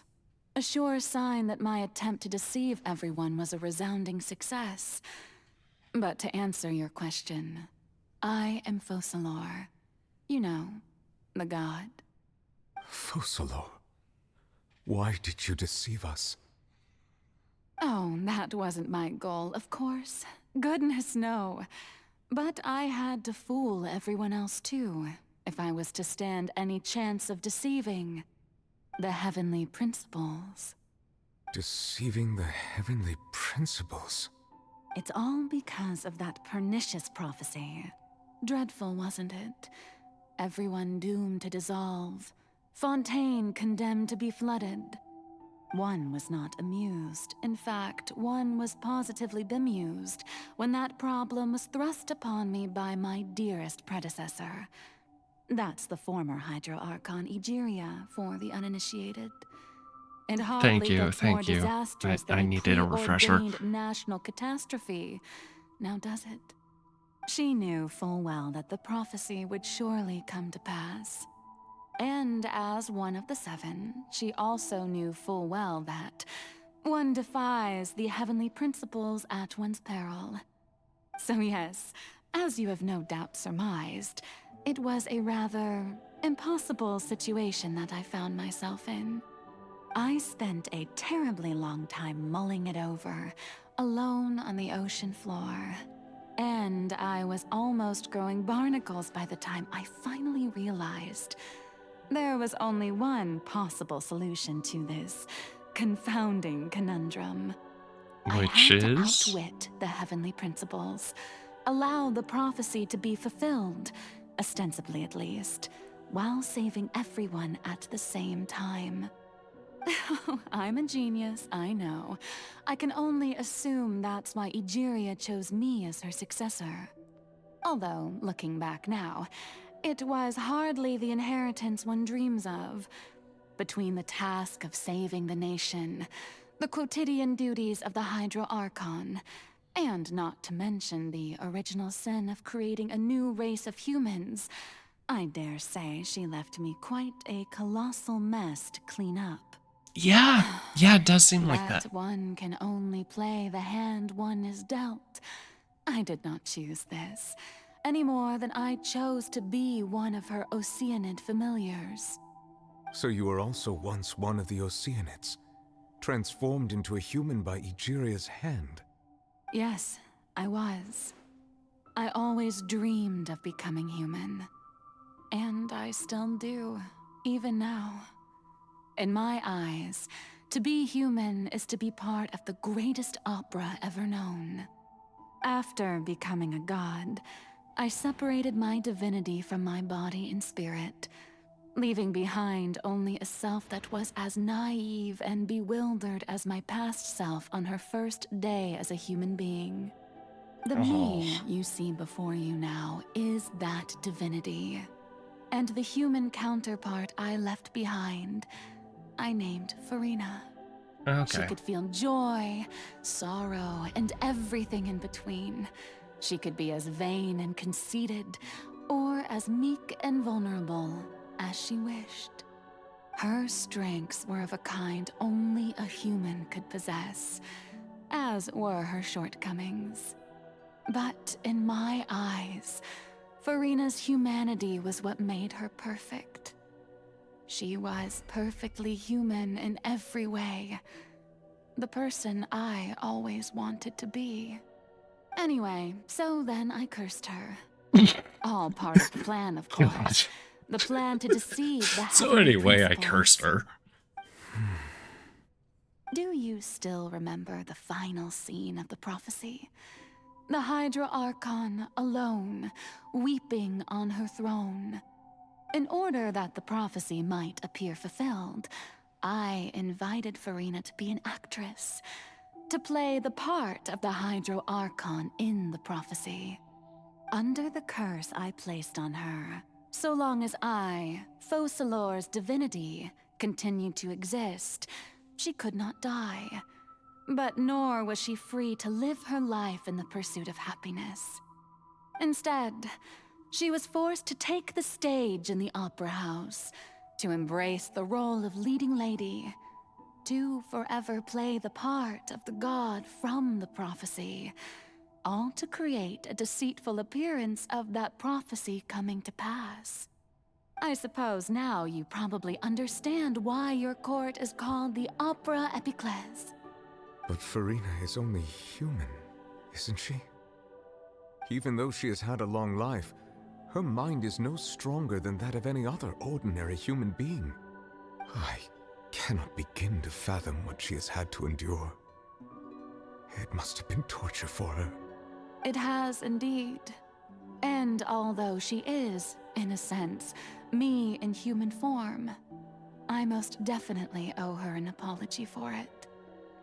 I think you owe It's her been more 500 years. more than an apology. And all along, she's been playing her part in the most unimaginably long, unbearably lonely, and agonizingly painful opera of all time.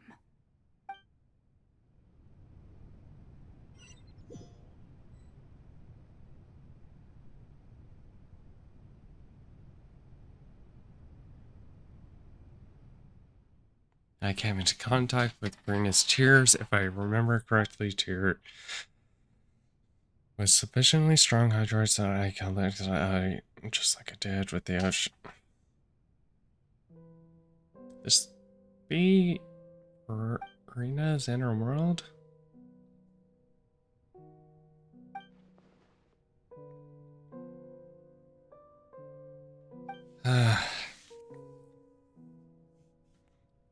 Let me try talking to her. Let's get some answers.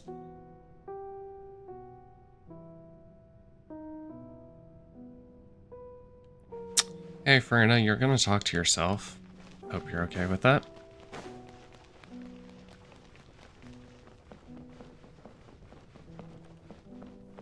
Doop doo doop doo doop doo doo. Oh wait, is this? Yeah, she still has the white, doesn't? Yeah.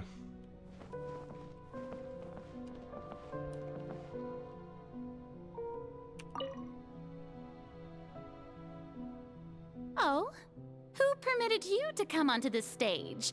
Now, I understand your admiration for my august self, but I must ask you to keep to the rules. Farina? All right. It is not my intent to reprimand Don't look at me, you. don't look at me, don't There look is at no me. need to state your name. Just be off with you. Do not distract me from my performance. I don't see an audience here. Oh, Just let do the not stage lights go jest. off. Can you Easy, not if only feel for a it? second. I am Focalor. The eyes of That way I countless can become Fontanians myself are upon again. me. I must, at all times, display the utmost elegance and nobility. Something's off for not getting through to her, even in her heart of hearts.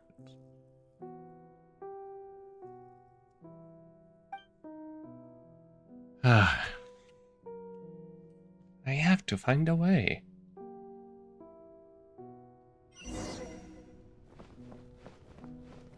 So we turn off. Dear audience, the performance is experiencing a technical difficulty, but worry not. The guards shall resolve it soon enough. Do, do, do, do, do.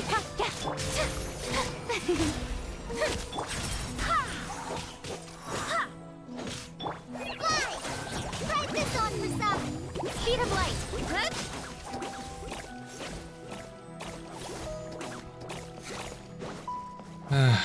Dude. What it gives. The audience is still watching me, you know. Guards? Wait, where are the guards? I'm beating them up. Your guards aren't real good. Stop! Don't blink. Hey!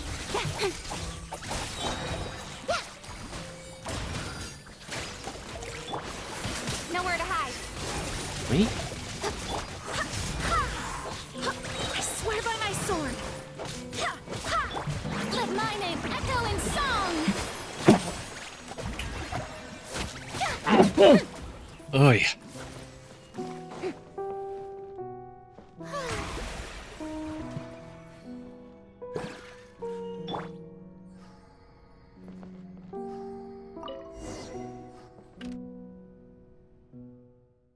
Spotlights turned off in Purina's heart. They must have been symbolizing eyes on people. Speaking of which, I think I just... Is that her a ticket? A golden ticket? I got a golden ticket. I got a golden ticket.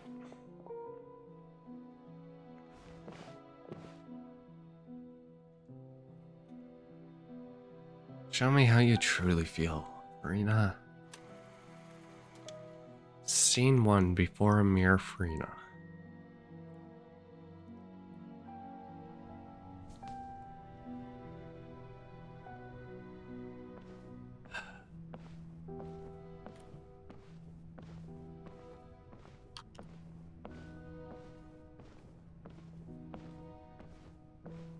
What do we see?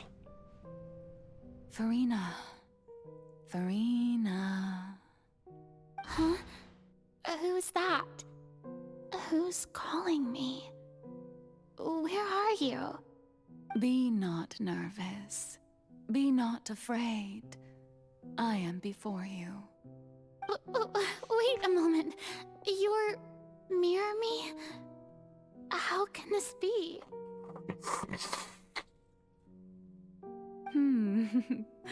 Mirror you, huh? You know what?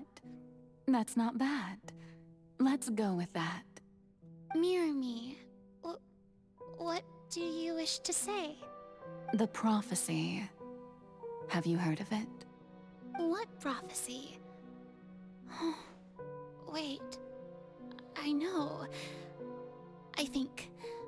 I don't know why, but it's in my head somehow.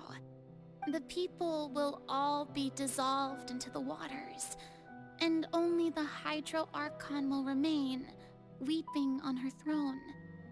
Only then will the sins of the people of Fontaine be washed away.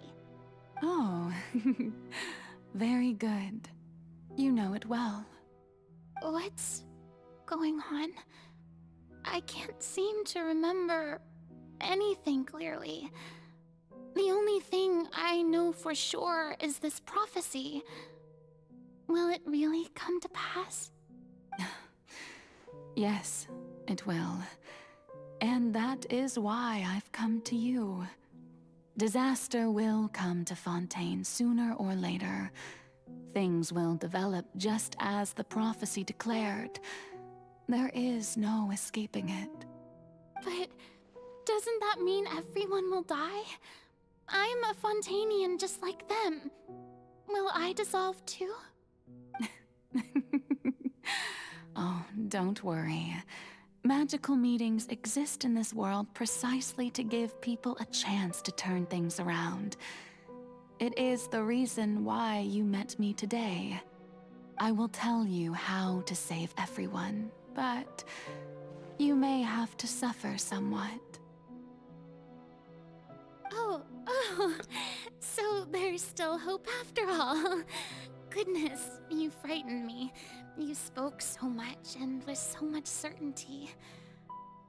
As for the suffering, well, I will admit that the first thing that came to mind was, why do I have to be the one to suffer?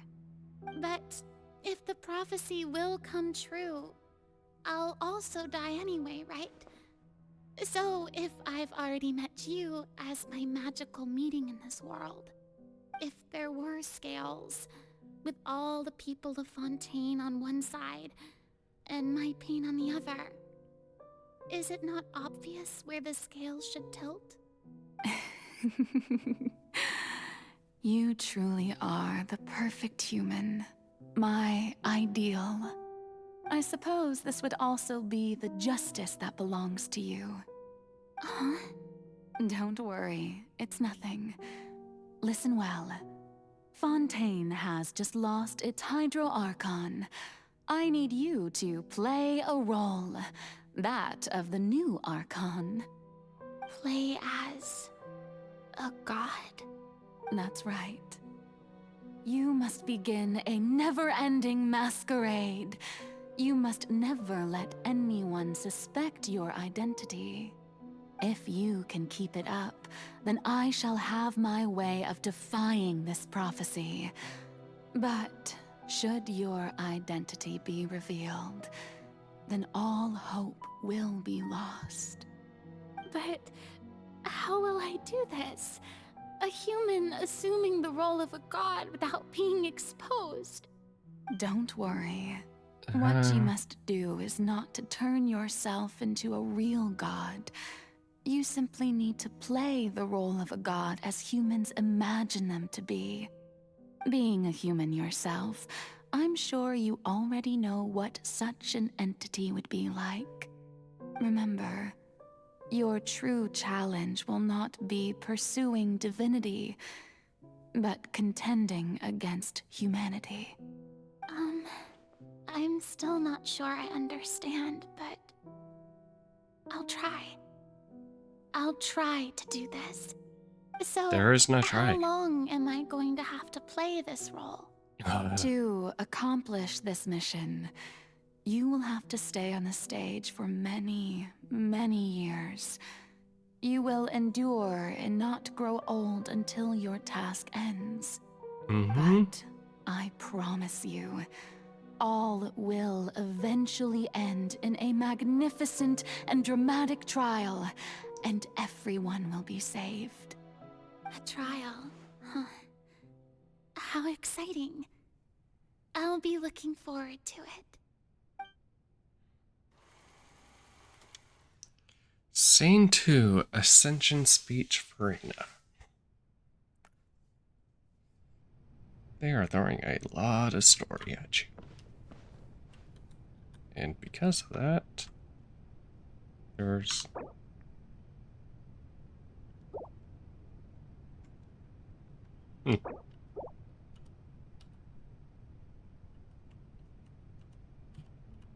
No real pause outside of that. Okay.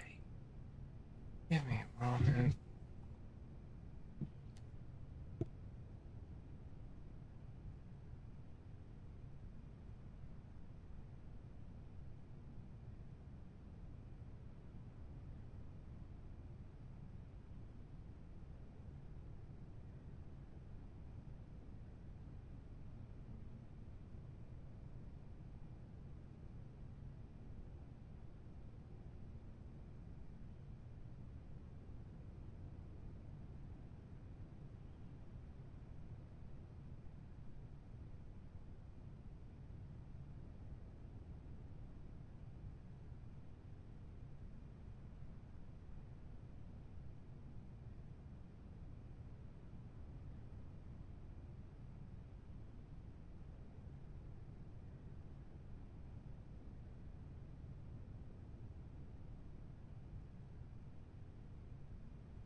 The Maison Cardinalise has announced my accession, but this is my first time God facing the fucking people. damn it. What should I say to most appear like a god? To be honest, I still don't know. Perhaps I should first try to act natural. Summon courage. Ladies and gentlemen, good evening, and welcome to the Opera Epiclese. I'm sure you've all heard about how I have taken on the role of Hydro Archon. Indeed, I am Farina de Fontaine, your new Archon. Pure earnest. In truth, I know little about becoming a nation's new god, but it will be my honor to guide you all. As the god Focalor, the god of justice, I shall do all within my power to lead you into an age of fairness and justice. Close politely. Once again, thank you all for coming. If you should have any questions or suggestions, please send them to the Maison Cardinalise. The future of Fontaine will require us to work together, after all. This should do it. I thought I might stammer, but thankfully, I was able to convey my thoughts just fine. Okay, and next. That's the new Hydro Archon. Is this some kind of joke by the Maison? I would have thought that a being that surpasses humanity would be a bit more assertive. Hey, did you hear that? She even told us to send her suggestions there at the end. Shouldn't gods be all-powerful? She's being so modest. What's the difference between her and an ordinary person, then? If you ask me, Ah. perhaps the succession didn't actually happen. She might just be a Maison-back puppet. Wait, what's going on? Why is everyone suspecting me of being a fake? Oh, this is bad. If I get exposed here, there'll be no saving the people from the prophecy. Right. Mirmi said that I just need to play the role of a god as humans imagine them to be. Calm down, Farina. Think. What do the people want? How would they imagine a god to speak and act? Assertive, with a strong sense of presence. One who can dispel all doubt.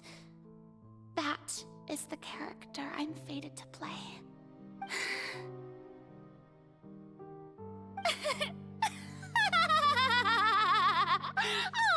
Oh, very good, my people. Only ones such as you are deserving of my rule. Now, I was wondering if some weak puppet were to one day come onto the stage and claim ownership of this opera house, would the children of Fontaine follow them? Well, it seems that you would all see right through them. Having passed my test, you are qualified to witness wondrous trials alongside my august self, here in this opera house. You may consider my previous act a door gift of sorts. I thought it was a debut that suited the atmosphere. Now then, let us be reintroduced. Ah, so that was just a performance. How could I have forgotten that we were inside an opera house? Oh my god. Personality. It's quite shocking, to be honest, but I suppose it's a better look than before. Such a fascinating and bold deity. How wonderful. Our future may yet be bright after all. It seems I've turned them around. Best follow this flow and restart my accession speech. Resolutely with conviction. My dear people, whether you acknowledge me or not, whether you trust me or nay, I say to you, keep faith in your ardor for justice. We have heard it said that this nation's sins can no longer be washed away. Well, I say that justice is most fragrant when it blooms amid sin.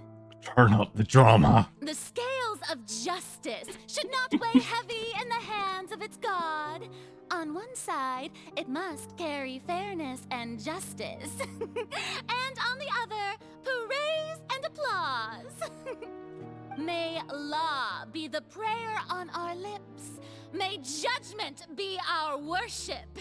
Let us light the fires and drink to the future of Fontaine! End the speech emphatically. There is no trouble in this world that justice cannot solve. All that is needed is for you, my people, to believe in it, heart and soul. So long as I, the Archon Focalor, stand within the Opera Epiclese, so long as I stand before the Oratrice, I shall even judge the gods of this world! God.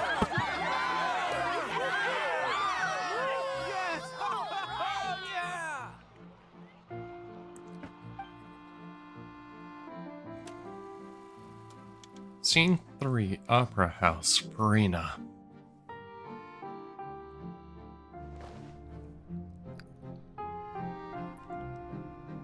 Oh boy.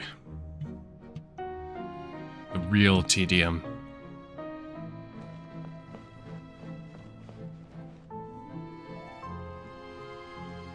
Lady Farina, here are today's case reports, as well as a summary of the follow-up for your perusal. Come now, was I not just at the Opera House in person? Leave these kinds of things to Neuvillette. Besides, none of these trials were the one that I'm looking forward to the most. If I may be so impertinent, what kind of trial are you truly looking forward to? A magnificent, dramatic, and wondrous trial. A trial to end all things. How could you hope to understand? That's true, I fear I lack the ability to grasp your divine thought, Lady Archon. No need for fright, and do not take what I said before too seriously. Go now, do your duties. The trial I await. It will come one day.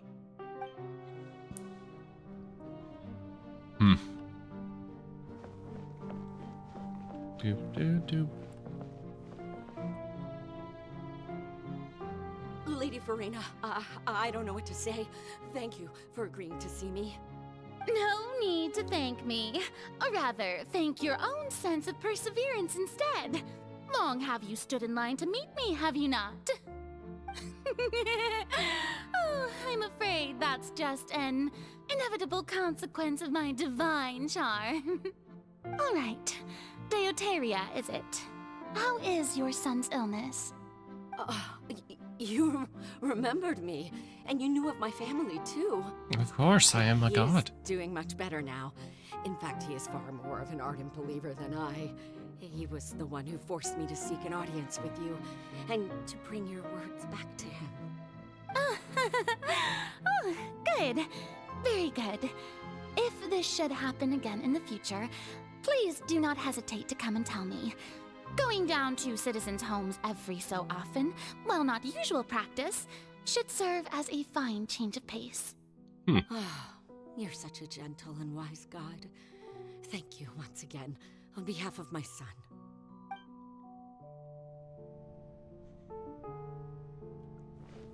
Doop doop doop doop doop doop doop doop doop doop doop doop.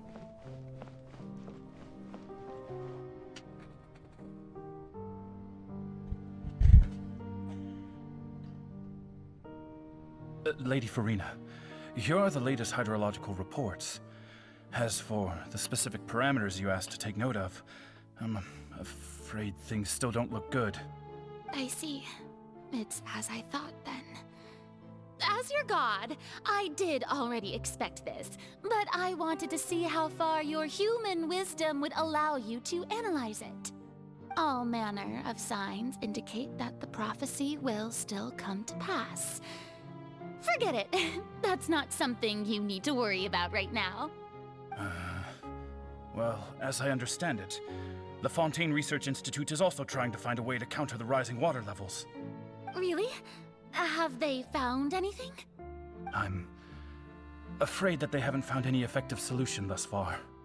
Oh, is that so? Well, no wonder. This issue has reached the realm of the gods, after all. Still, their spirit is praiseworthy. And then back to bed. Rinse and repeat for 500 years. The day is finally over. I haven't had a moment to breathe this whole time. But it's good to see that everything's getting on track. There are no longer any voices of suspicion. Maybe this is fine. I just need to keep going, and everyone will be saved. All right, Farina, don't think too hard about this. You need rest. Tomorrow's a new day.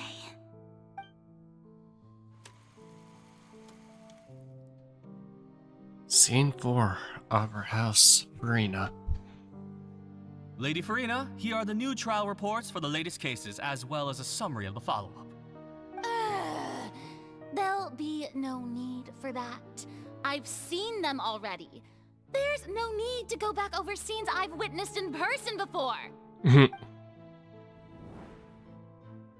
Lady Farina, I've waited so long for this chance to see you in this manner. Indeed, my dear, loyal citizen. This joyous moment is an honor for us both. Lady Farina, we're detecting significant hydrological anomalies near Poisson. Understood. Keep monitoring. Keep me informed should anything come up at the Institute.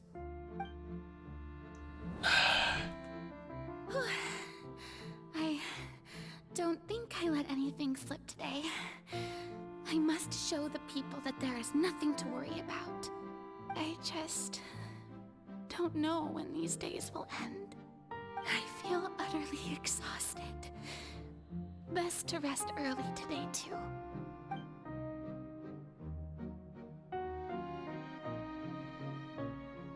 And I can start to see why she started to slack.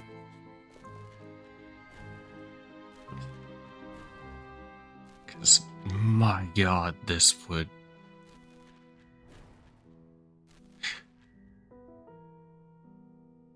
$500 of this shit. Scene... I'm sorry.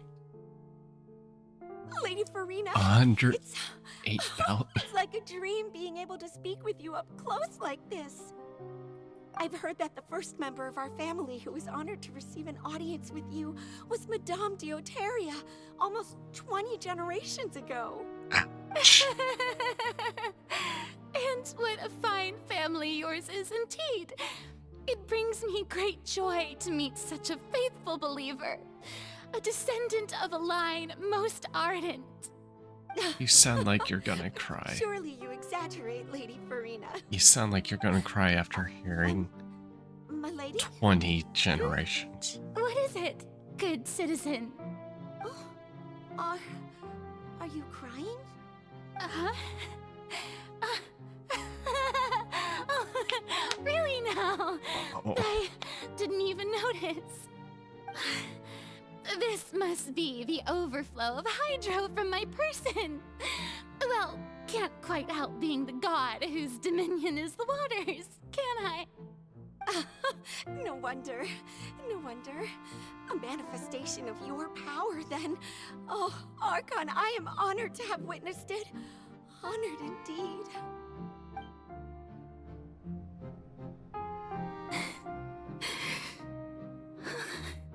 So interminable. So lonely. Just how much longer? Hundreds of years must have passed by now. Perhaps the show must go on for hundreds more. I never imagined that it would hurt so much. Have I reached my limit? No. Perhaps I I reached it long ago. Today I didn't even notice my own tears. I want to tell someone, anyone, about this. But would that not destroy all I've done so far? I've conducted so many investigations across the centuries, but there's not even a sliver of hope that we might break the prophecy. All I can do is keep heart. I must maintain this act. It is the only way to save Fontaine. Please, mirror me.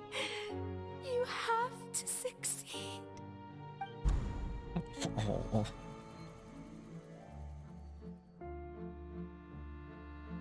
Farina and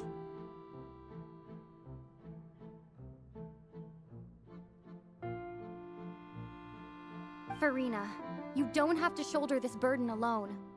Although I don't know what you might be keeping from everyone, your people are more than willing to share your burden with you. it's my voice. It's the scene where we get in the box. Share my burden. That's impossible. It was fated right from the start that this would be my duty alone. But even if your burden doesn't need to be shared, you can still choose to confide in someone. Just share it with me. I'm what you'd call a witness.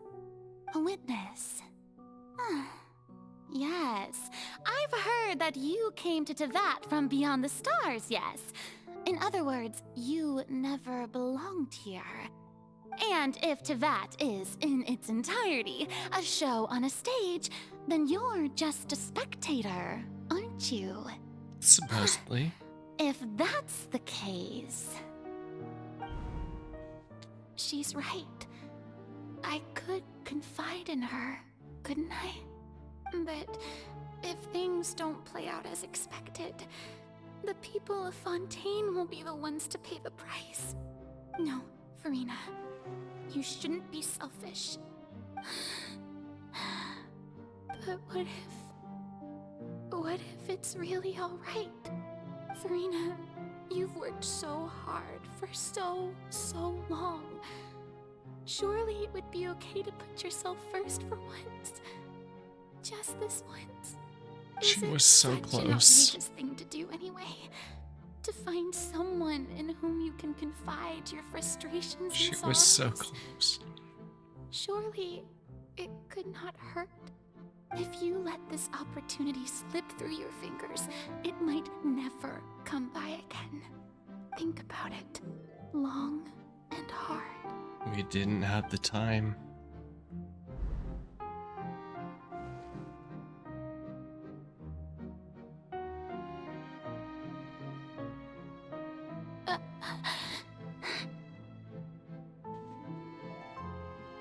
No, I have nothing to say.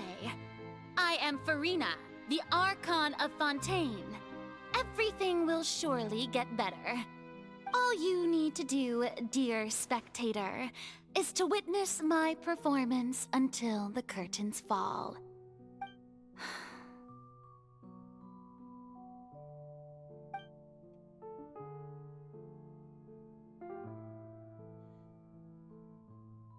Fine.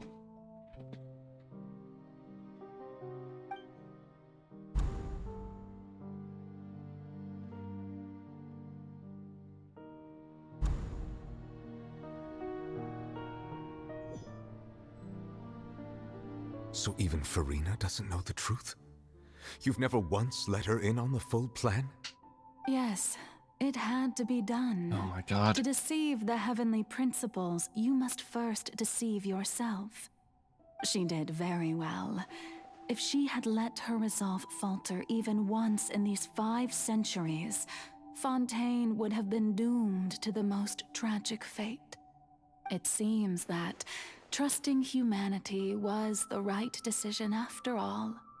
I believe that I understand how your deception works, but that is only half the truth, is it not? How would you build on this foundation to save the people of Fontaine? That is the most important thing. Ah, good, good.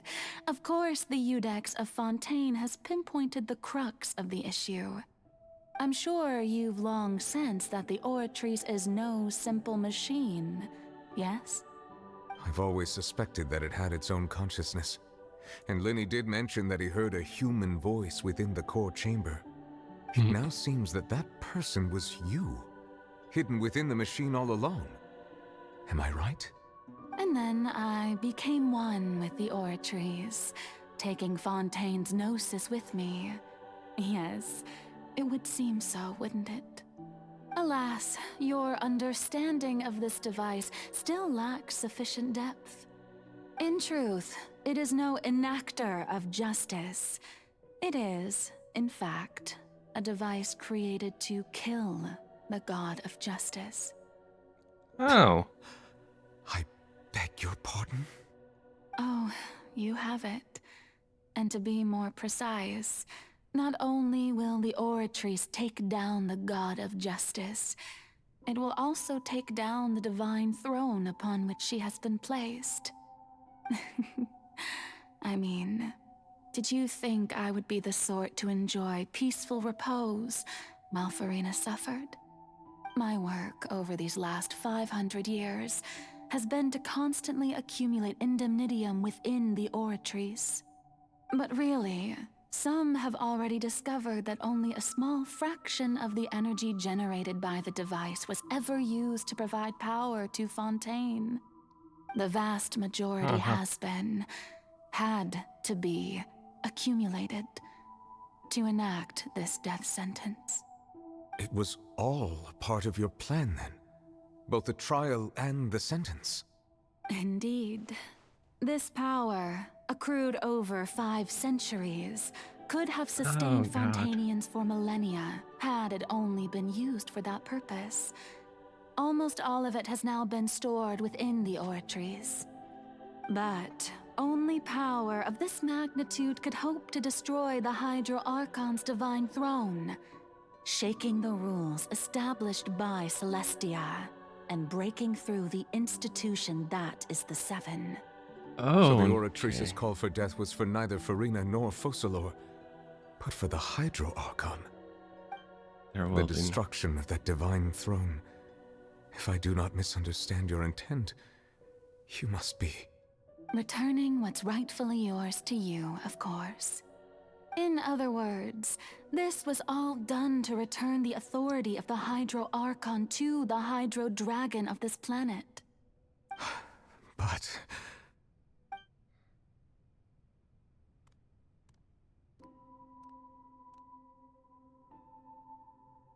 Oh, what? Getting sad again, are we?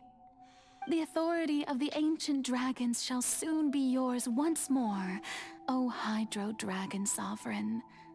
And this is the face you make.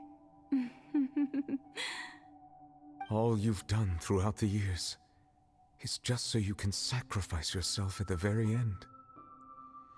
Oh. I've never quite seen it that way, you know. Even now, I'm quite pleased at how well my deception worked.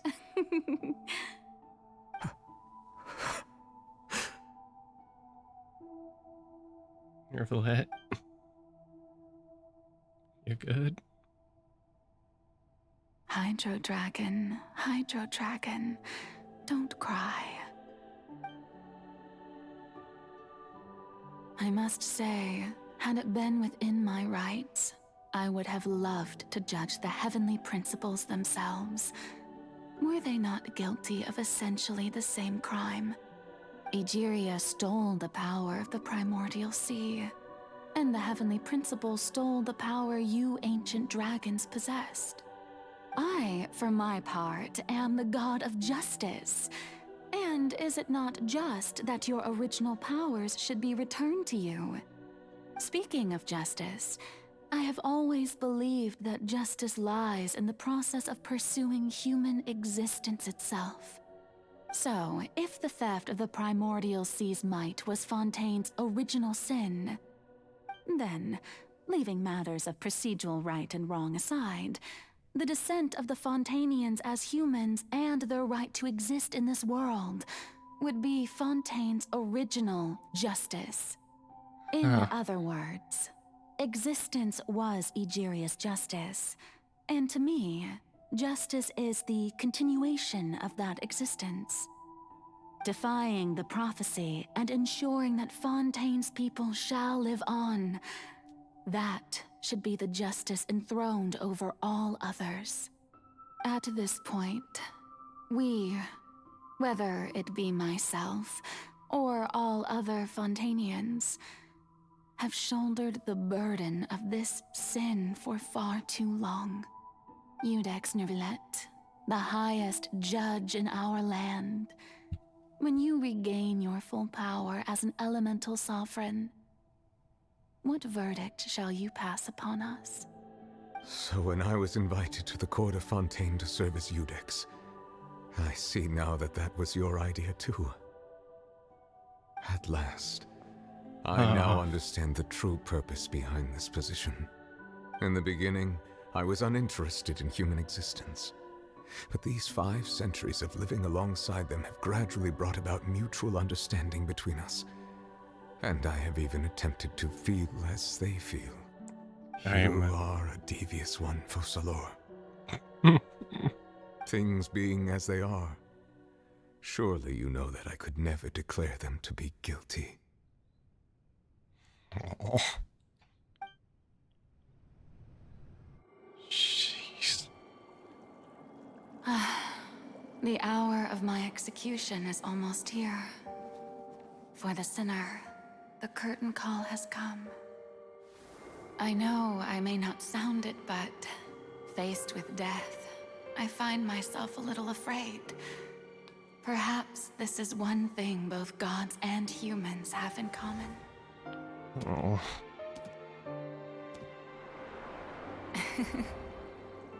Farewell, Neuvillette.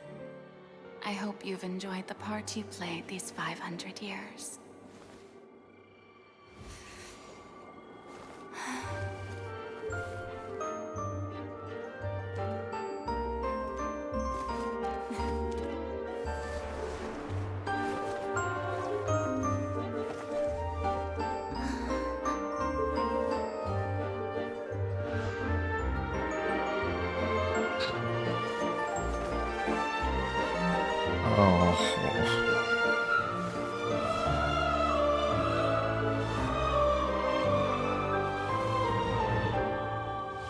Thus ends the Hydra Archon.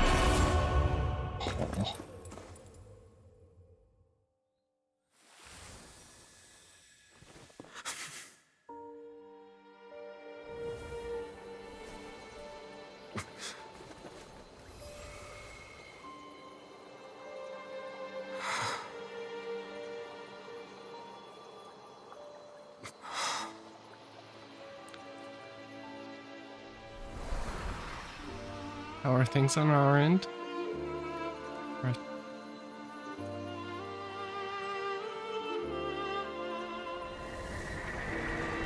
Thank you, Farina, for all you've done. From this moment on, please live happily as a human, just as I wish we could.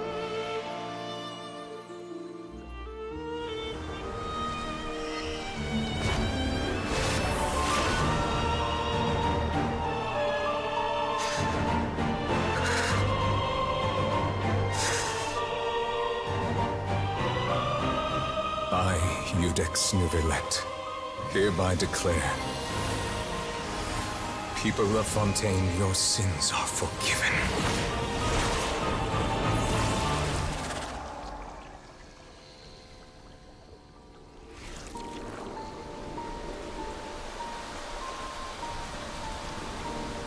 Let the rain wash away your sins.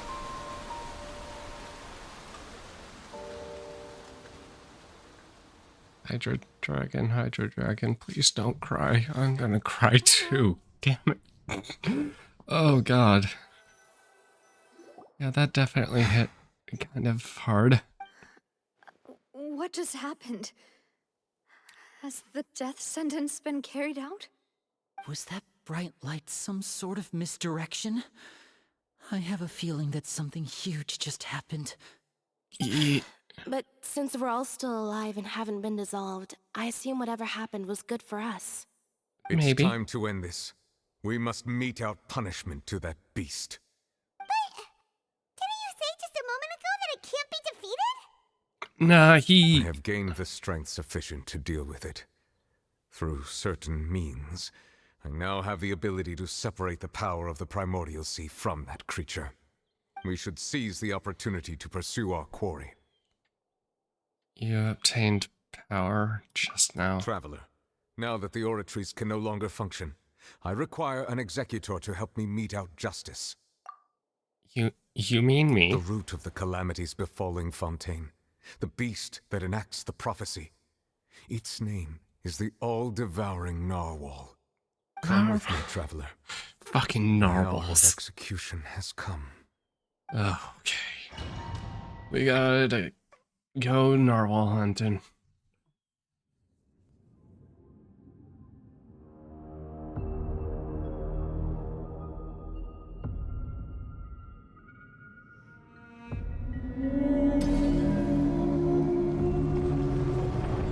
Hello, big guy. How are you? But how are we going to do that? It's huge! Excellent I've already question. done my best to separate the power of the Primordial Sea from the wave. Considering the size of the beast, I cannot reach the power source. Oh god. Yes, we can find a way to attack it from within. I shall share part of the ancient dragon's power with you. We shall look for an opening together.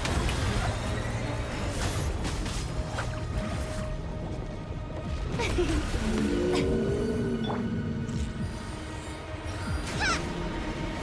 can feel its sorrow turning into hostility. Oh, okay. Speed of light. With sword comes shadow. Not the greatest team for this. The show begins. The all-devouring narwhal cannot resist its instinct to devour. Continue to trigger its hostility. Chance will present itself. I hope it does soon.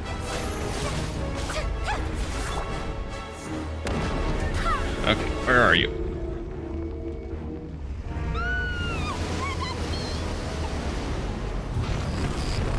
Oh, cool. Into the void. What's that horror thingy over there? It looks really scary. Speed of light. Oh god, this music though.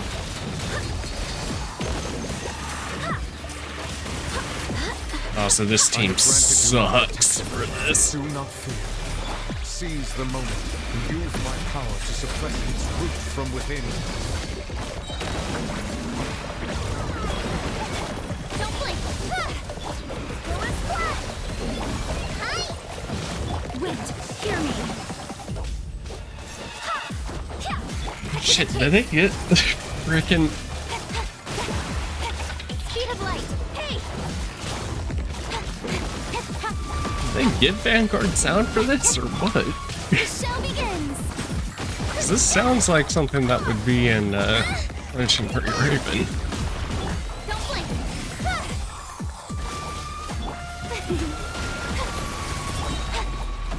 With sword comes shadow. Okay.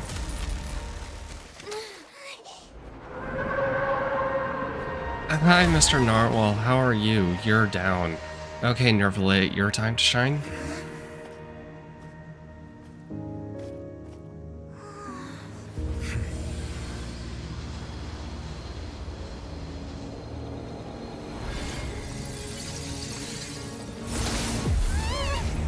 Okay.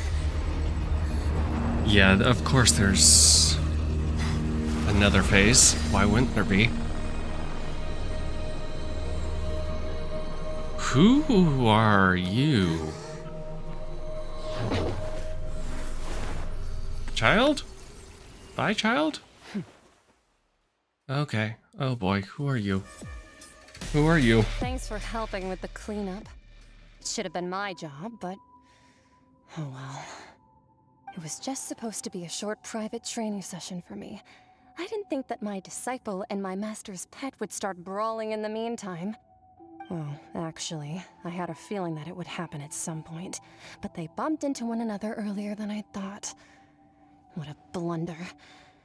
I suppose I'll have to swing my sword 3 million times as penance. Your master's pet. That power. Who are you exactly? Paimon has an idea. From what she said earlier, she must be Child's master. Skirk, right? It's just that he gave us the impression that she was the less talkative person. I simply did not have anything to say to the weak. But you, on the other hand, managed to defeat the all-devouring narwhal without using power from beyond this world. So you may speak to me as equals. What sort of person would take that as a pet? In all honesty, that's badass. I have to agree. It's a strange use of a planet's primordial waters just to raise an all-devouring narwhal. That kind of power is wasted on it. It's not cooperative, it eats too much, and I have more important things to do with my time than pet sitting. The only thing that creature has going for it is its looks. All in all, it fails as a pet. Miss Skirk? I think you might have missed the point. The point being? Well, being that this pet almost destroyed an entire nation. So what sort of person is your master? Well, Child's master's master. Wait, is that right? Oh, right. So you don't know him. Sorry, I assumed you did. His name is Sertologi. Who that? I am unfamiliar with that name. Huh. So Master isn't sufficiently famous. How should I describe him then? Have you heard of the name The Fowl? The Fowl? Still nothing? Well, how about the Visionary? Vetterfulnir then? Or Gold Rhindaughter? Ooh, that one we've heard. Rhindaughter's part of the Hexen Circle. She's Albedo's mom, right? Oh. Oh, so you do know that name. To be honest, I also heard all of those names and titles from my master. I don't actually know them either. But I suppose you understand now, yes? My master is likely a similar sort to Rhindaughter. They're both pursuing some form of perfection.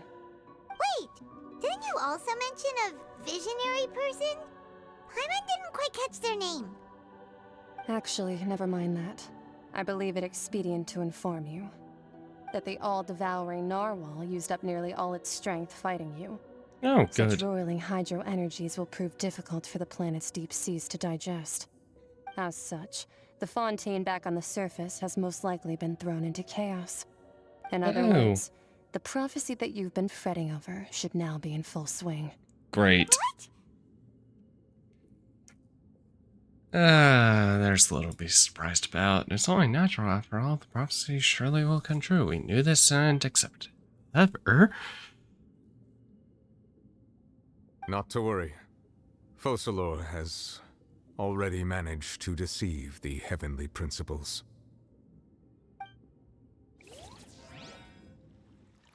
In the end, the people will all be dissolved into the waters, and only Farina will remain, weeping on her throne.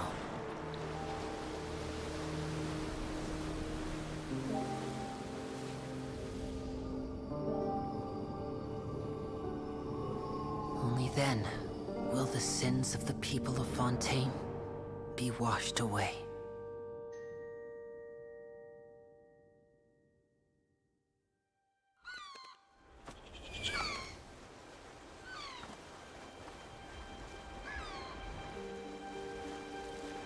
And pop out they come.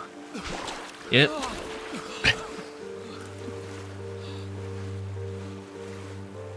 Hey! Help! Over here! Get all the boats.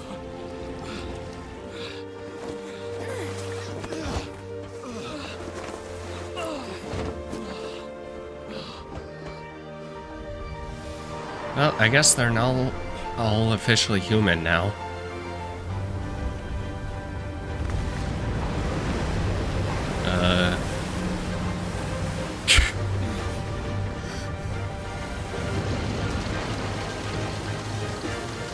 Oh, cool. All hands, initiate emergency rescue. So, oh, this is their... Okay. Okay. Yeah. Hurry!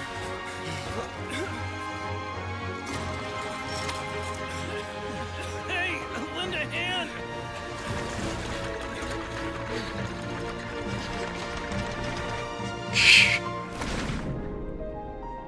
We got the scuba divers going down, making sure people are alive.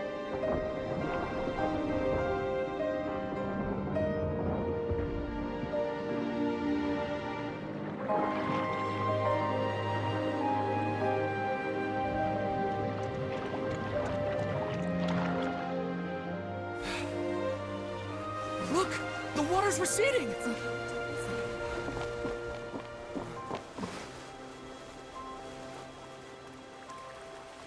Oh, cool.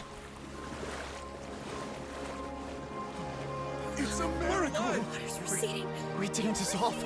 The prophecy was wrong. The prophecy was wrong. No, it technically was right. It's just y'all are fine now.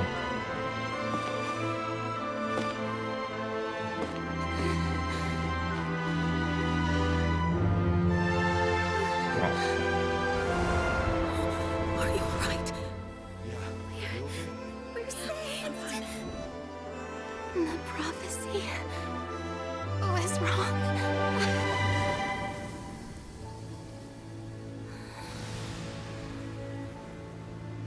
It was right, but it didn't go all the way here. It stopped on you crying on the throne, not everybody being saved.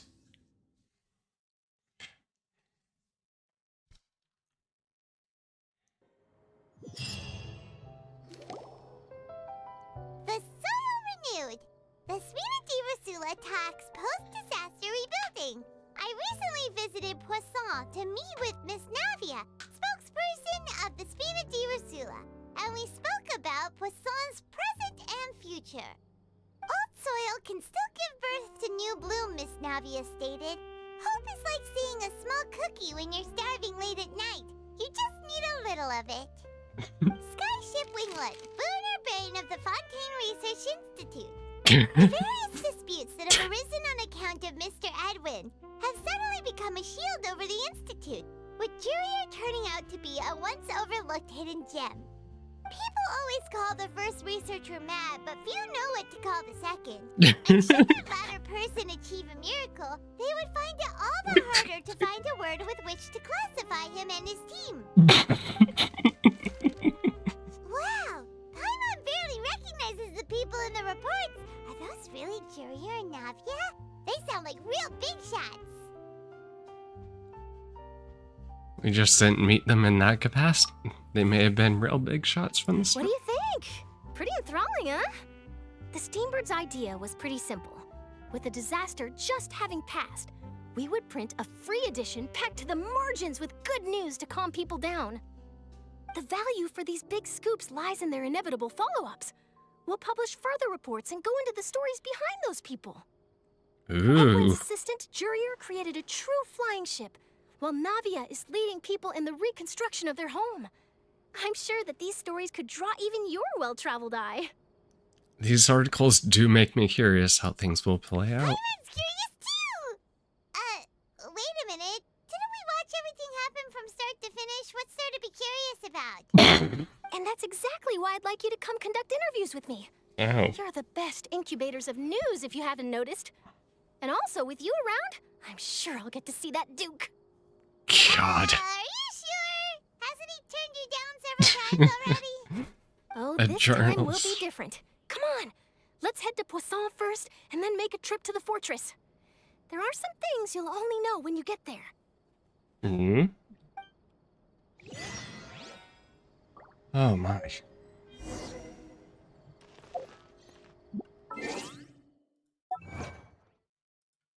Wonders of the world. People rebuild their home. Also, wait, where is it? Finale.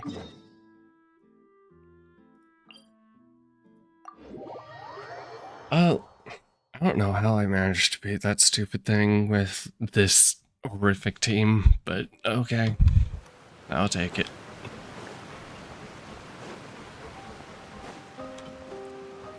Whee!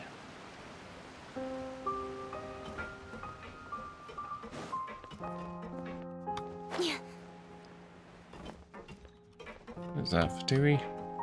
Looks like Fatui. Navia! Oh, it's you. What brings you all here? Hey, we're just having a look around. I'm here to update myself on how things are going here. Hmm? Oh, the Fatui are here too. Let me introduce you. This is Mr. Garunt Snežević. He represented the Knave in sending us a large amount of supplies, and is helping with our work. Our residents are hard at work as well. Thanks to everyone, work is progressing nicely. We've lost a lot of people, but we're moving forward. That will have to be enough. Hello, Miss Charlotte. I'm a big fan of yours. I especially like that article you wrote last year about Fontaine's stray cats. But if you don't mind, could you not emphasize our role too much in your report? It's not charity we're doing here. We just happen to share the same interests as the Spina. I get where you're coming from. I'll keep it as simple as possible. Or would you be willing to feature as friendly neighbors? That would be fine. Thanks. Oh, you're back too. How are things? We finished laying down the construction materials. It'll be another hour before the workers are able to go over there. Huh? You're here too, Clorand? Well, her reputation's greatly risen after that whole duel business with Miss Farina. So she's here in Poisson to wait out the heat. All right. She really came here to help me out. There's too much to consider in the reconstruction of Poisson. The Spina has need of more decision-makers. And, well, I do already happen to be connected to Mr. Callis. Oh, wait just a moment. Do you mind me asking a few questions? You know, about how you felt before the duel, about what it was like facing down a god. There's lots of exciting material there, I bet. Forget it. I'm sure you can find a better theme than that, Miss Charlotte. I see you're the same as always. Couldn't you do me a favor, for Navia's sake? Well, if we're talking about doing things for my sake, you might as well just take a few more photos of me. Or of the Traveler. It's better than wasting time persuading Clorand, at any rate. Of course I will. I'm not gonna let her off that easy. All right, then everyone who wants to be in the photo, gather up. And smile.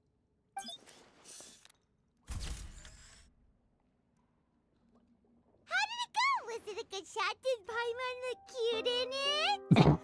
Not bad. Your addition really helped the composition of the picture. All right, hang on a moment. Let me snap a few more shots. Charlotte takes more photos and her sounds. Right, that should do it. I'll be back here later anyway, so let's call it a day. You're very quick. Speed is of the essence when it comes to the news, and freshness is the key. Also, not to brag, but I'm pretty good at building connections. Who knows? I might eventually get that interview with you after all, Miss Clorand. Wow, you really do have that never say die spirit. I'm impressed. I'll hazard a guess that this is how you got that interview at the Fortress of Meripede.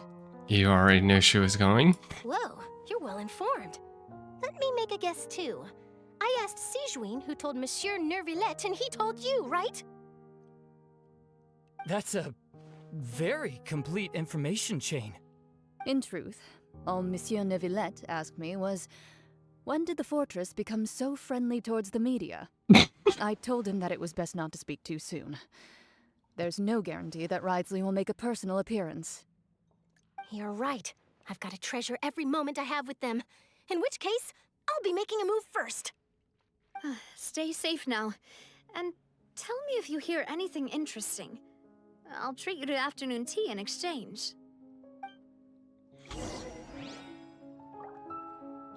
You seem curious about the fortress. Of course. That Risley. I still remember going down to the fortress to grill him for information on my father's case. Boy, did he take me for a ride. Without telling me anything, of course. But he did invite you to tea, didn't he? 2 large pots of it, in fact. It was good tea, though. I have to agree. The tea there is very good. Speaking of that, would you like to have some today? I mean, you've got time, right? Well, I'd be partial to some shortbread. Wow, it's like we've got a menu or something. Sure. Good. What flavor of biscuits would you like, Mr. Snezhevich? Me? I'm fine with anything. But I would prefer chocolate, should you have it. All right. Leave it to me. I'll go over the newly arrived supplies with you later, Mr. Snezhevich. We should be able to finish the preparatory work today. That works great for me. Huh. Is it just me, or did you get a new lipstick?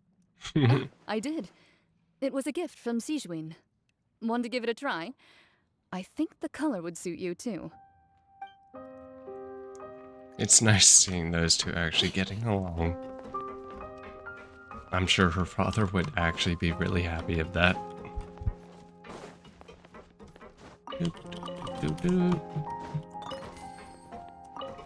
Okay, off to the fortress. No. Teleport.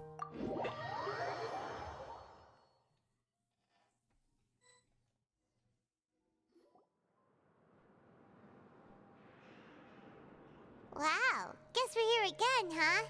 There's a real nostalgic feeling to this place. Looks like you've been missing us. Duke! Did you come all the way to the entrance to greet us?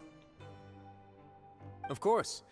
I'm here to welcome you and our dear Miss Charlotte, whom our good head nurse recommended to me. It's an honor to finally meet the much-rumored Duke. Thank you for consenting to my visit to the fortress, sir. No need to thank me. But that said, I shouldn't be the focus of your interview. I trust you recall our agreement? Oh? Of course. All right then, this way. Who's she interviewing, then? Oh. Hey, no need to be so nervous. I've already taken all the photos we need. Miss Charlotte, do these pictures really need to be published on the cover of the Steambird? It would seem that Miss Lorvine doesn't want her face to appear beside that of Mr. Jurier, Sir, please don't say things like that. But it looks like dear Mr. Jurier denies it. Might this interview be very important to you then? No, I just... This is my first time being interviewed, and I'm very thankful to the Steambird for... Now, I might not look it, but I actually did meet Mr. Edwin once. And I'll be honest, I enjoyed chatting with you more. You've definitely got more of that genius vibe going on. The boat that brought about a miracle, the ark that saved the people. God. You recreated a myth back there, like an emissary of legend. Still, if I might ask, where's that flying ship now? Huh. Looks like Charlotte's trying to get herself another exclusive scoop. Sounds about right for I her. have to apologize, but that ship is presently in the bowels of our factory. I'm afraid it won't be easy for you to get a shot of it. Really? Well, then in that case, could I have an interview with you to make up for that loss? He really does know how to squeeze opportunities for all they're worth. You already know my answer, I'm afraid. Best you interview our head nurse instead. Or perhaps you'd like to take another photo of this couple of researchers? Did you really have to use the word couple? Well, then, 2 solo photos will do. Is my hair messed up? Please, someone help me have a look. Things sure are getting pretty lively here. We've seen this kind of thing before. Oh, seems like everyone's here. Would any of you like to try this new drink I came up with? Ah, Siegeween. Hey, Miss Charlotte. Why don't you, take some pretty photos of our head nurse? Mm-hmm. Sure. Come on, Miss Siegeween. Over this way. Let's find a brighter spot. Huh? Sure. Do I have to smile? So, how have things been at the fortress? They seem to be, Same old, as you can see. Fontaine's undergone some changes, but this place is still more or less the same. Other than that flying ship, it got a tad too much attention, I think. That's why I decided to let the interview go through. We should direct more public opinions toward the behind-the-scenes heroes. Am I right, Mr. Jurrier? Miss Lurvine? You're too kind, sir. I believe that you too should have your day in the sun. Not that you would want that, which is a pity. I'll just leave the spotlight to you two. Mm-hmm. God. Walk with Mercy for a while and share the news from above ground. Lots of things happened that day, huh? Anyway, regarding that Harbinger, I'm not sure you remember, but his 3 young followers are still waiting for his return. Oh. He sure did win them over, huh? I'll tell them that there's good news and bad news. The good being that their boss seems fine, and the bad being that they must face extended sentences for abetting his escape. Oh, actually, what about you? Are things gonna change for you too? What change can there be? The fortress will keep chugging along, and so will my duties. As to what Miss Farina's departure will mean for the nation, and if our laws and governance will be transformed, we'll leave those to the folks in the overworld. Hey everyone, the photo shoot's done. Good. In that case, let's call it a day here. Thanks for your cooperation. Come on, Traveler, let's go. Till next time, everyone. There'll be a next time? Maybe. Who knows? I might write a story about the underwater factory next time. Until then. Oh, Wordsley, you aren't escaping her. You are not escaping her. Oh, you know, I'd love to see you in one of Charlotte's photo shoots one day. Is that really necessary? Our line of work doesn't really require much photographing. It's precisely because we don't need the picture that they'll have value as keepsakes. You don't really look all that opposed to the idea, you know. Maybe I'm just happy that I managed to once again avoid the spotlight. I think this interview went well either way. Yes, you successfully kept prying eyes away by using Mr. Jurrier and Miss Lurvine as shields. Very good.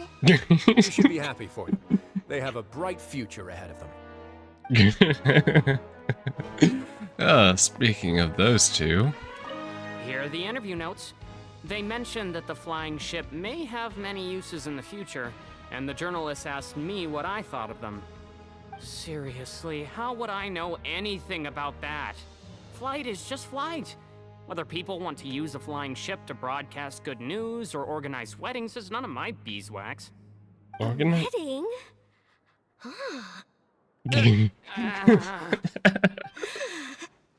Oh. Why are you looking at me like that? So the flying ship can be used for weddings? I didn't say that. That journalist mentioned it, and what does that have to do with us anyway? Yeah. True. What does that have to do with us? Mm-hmm. Oh, God.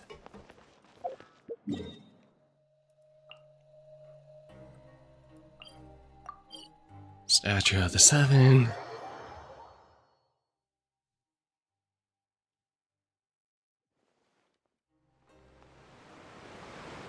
Okay, I need to go down.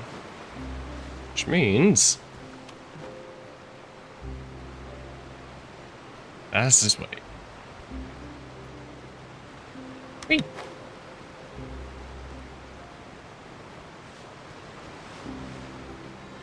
Where we initially met Winnie and Lynette.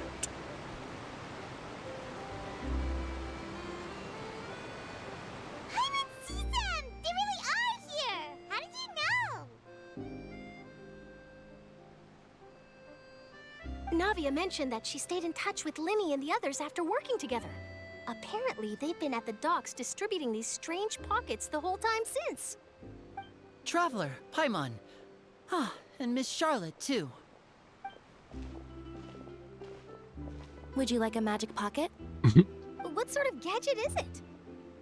It's a wondrous bag that can be used to carry many things. The water level has returned to normal, but if you see any of your things floating around, you can use this to carry them. Or you could trick a friend into doing it for you. Trick a friend? I wonder which of my friends would fall for that.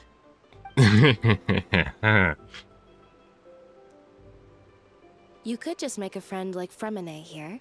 Isn't that right, Fremine? Ouch. Is this what you meant by, I'll help you make some more friends? To be honest, that sounds pretty sweet. Could I have your contact, please? Sure. Please, write down my address. You sure are working hard to help Fremine socialize. He was the one who proposed doing this. He even wants to assist in our magic shows. Sounds like it would suit him. Yes, I was planning to first introduce Pear as an assistant, and later Fremine himself. In the future, I think we can leave underwater escape magic to him too. That said, would anyone want to see a diver escape underwater? Oh, it'll work out. Every journey begins with the first step. He'll become a part of our show eventually. Lynette, could you come over? Miss Charlotte says she wants to take a picture of us. Got it. Oh? My, that Charlotte is rather perceptive. She got rid of everyone the moment she realized I had something to say to you. So, how have things been, Traveler? Oh, you know, decent. Father says that you did a great deal during the latest events. She's very grateful for your contributions to Fontaine. That's all right. We were more than happy to help. So, what's she doing now? Oh, I guess you haven't heard. Well, after Lady Farina left, Father and Monsieur Neuvillette opened negotiations, during which he gave Fontaine's gnosis to her as a diplomatic gift. A diplomatic gift? A gnosis? Yep, they always end up with the gnosis in the end. I was quite surprised at first myself. But when I thought it over, there were actually a number of things going for it. It could have been done as an apology for the incident with Lord Child, or as thanks for his help in tying the all-devouring narwhal down. Furthermore, Father did also lend significant aid to Fontaine and Poisson. That's true, but this is a gnosis we're talking about. Doesn't this seem a bit irresponsible? They're gonna get all of them at this point. But I've also heard that it seems that Monsieur Neuvillette has had a significant change of heart regarding the matter. So there's some reason for this that only Neuvillette knows about? I suspect you'll have to ask him about that yourself. Ah, yes, speaking of which, I did see him strolling around the entrance to the Fortress of Meripede a while back. Huh. Isn't he real busy and stuff? Paimon didn't think he'd have the time for that. But back to the topic. The gnosis was given to the knave, right? What about Child? Yeah, They say that he's returned to Snezhnaya to recover from his wounds. I hear that the recent disaster really did a number on his health. Well, I guess I can now call him one of my war buddies. That's true. When you think about it, we've had loads of run-ins with the Fatui. To think we'd be allied with them this time. So shocked by such a simple switching of sides? Who?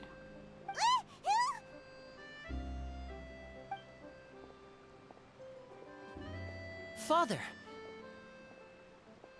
Well, what do you know? Come to the docks to see how my children are doing and meet the Traveler by chance. Please do not pay my accomplishments in Fontaine too much mind. I would have done them regardless. Are you going to take the Gnosis back to Snezhnaya? That is our duty as harbingers, yes. Mhm. Don't be too preoccupied with sides. The goal of the Fatui concerns not a single place or person, but the entire world. With such a grand goal in mind, it is inevitable that we must wear many masks. Switching my masks is something I've always done. Will you keep to your Well, position? that depends on many things. No one truly knows what the future holds. What good is honesty if you can't rely on it forever? As for you, I very much look forward to our next collaboration. Good things cannot be achieved alone, and you've proved yourselves to be great partners. Actually, I remembered something. Please help us deliver this. Whoops, completely forgot about A vision? All right. I'll remember to return it. Thank you for keeping it safe for him this entire time. Yep. That's a wrap for me. Huh? You're... Greetings, Miss Journalist. Hello. If I'm not mistaken, there are diplomatic channels I'll need to report to take a photo of you. That is correct. So forgive me, but I will not be able to serve as a subject in your article. However, feel free to write as much as you'd like about our dear magicians and our upcoming rookie talent. I will. The sea breeze is quite pleasant. I shall continue my walk while the weather remains so agreeable. Farewell. Farewell, Father. Oh, she has such an intimidating presence. I didn't even dare to take a picture. Thankfully, I've already wrapped up all my pre-scheduled interviews. Thank you all. This'll be more than enough for me to write about, I'm sure. Don't be too nervous. Why don't you take a magic pocket before you go? Here, Traveler, Paimon, you take one too. Oh, sure. That's right. Funny.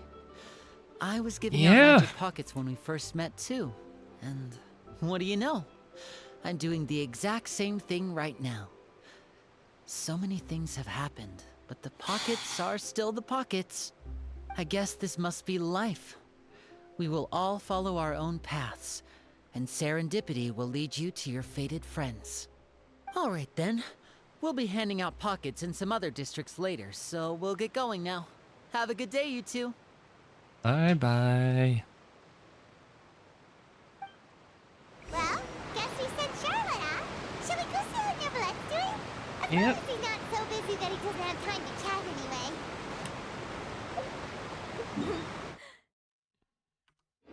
To add to my collection. Wait, are they...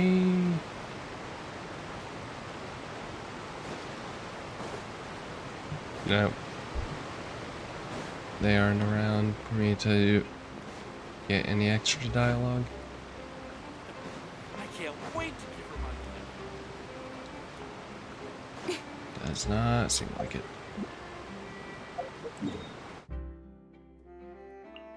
Doop.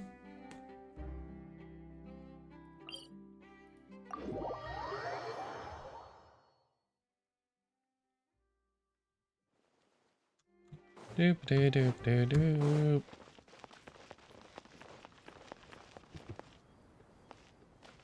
Mm.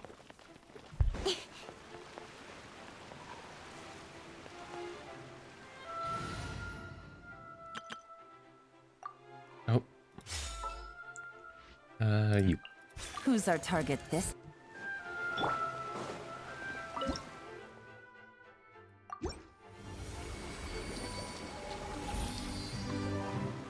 Get some more free things.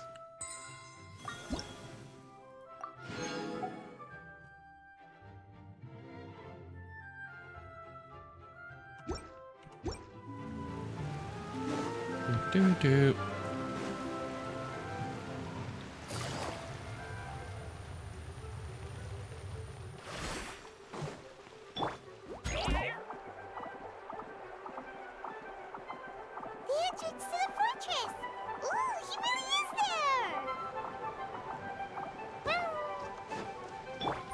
Whee! So,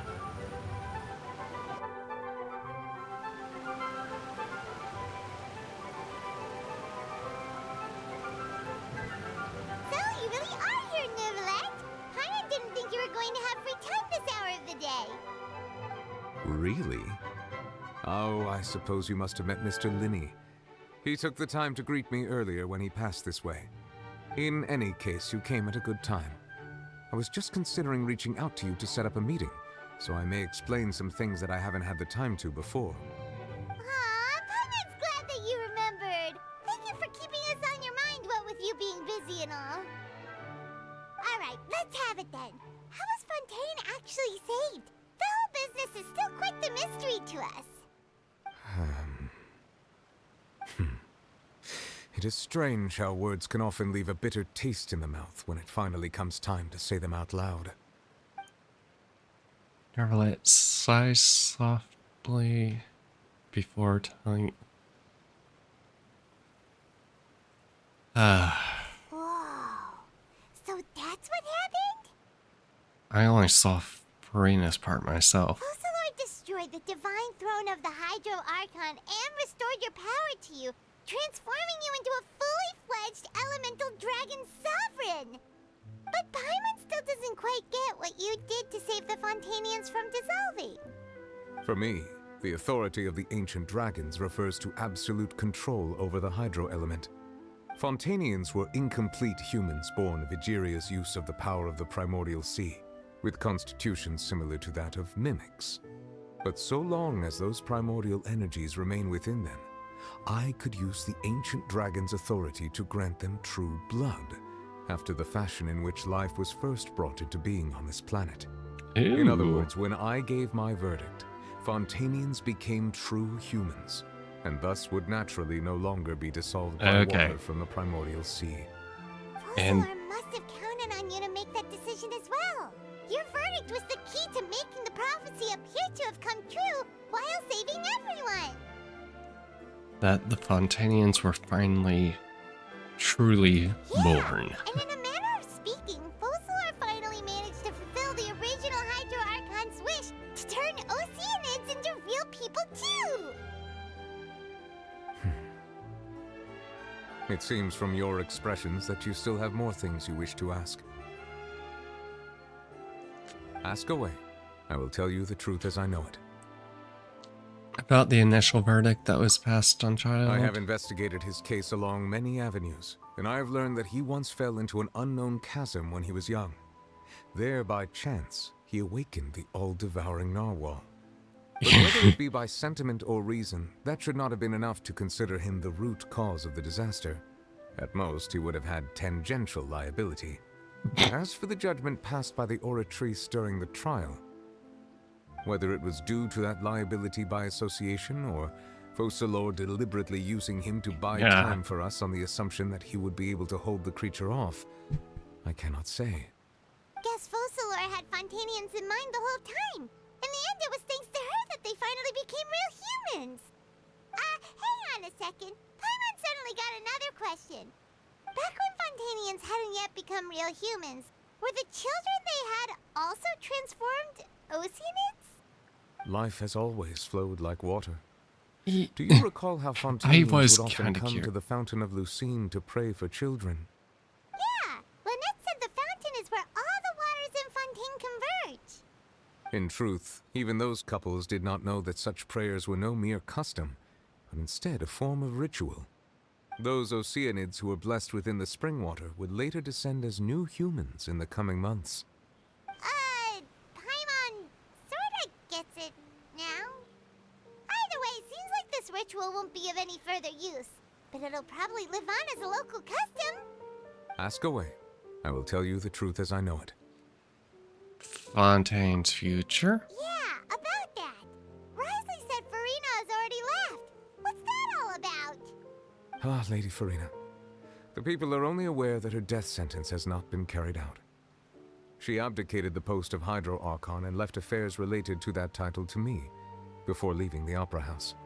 I related Focalor's words to her faithfully and completely. After hearing them, she seemed neither saddened nor comforted. She simply said that she was tired. and needed to rest. Having Yeah. said that, she then packed her things and moved out of the opera house, not unlike how an ordinary person might. But she's still got a place to stay, right? You need not worry. I will make arrangements to ensure that she will not want for food, clothing, board, or travel. In truth, I am somewhat happy for her. The wear and tear on her spirit will, of course, take time to heal. But now that she no longer has to play the role of Focalor the Hydro Archon, she can finally lay down her burdens and lead a normal life.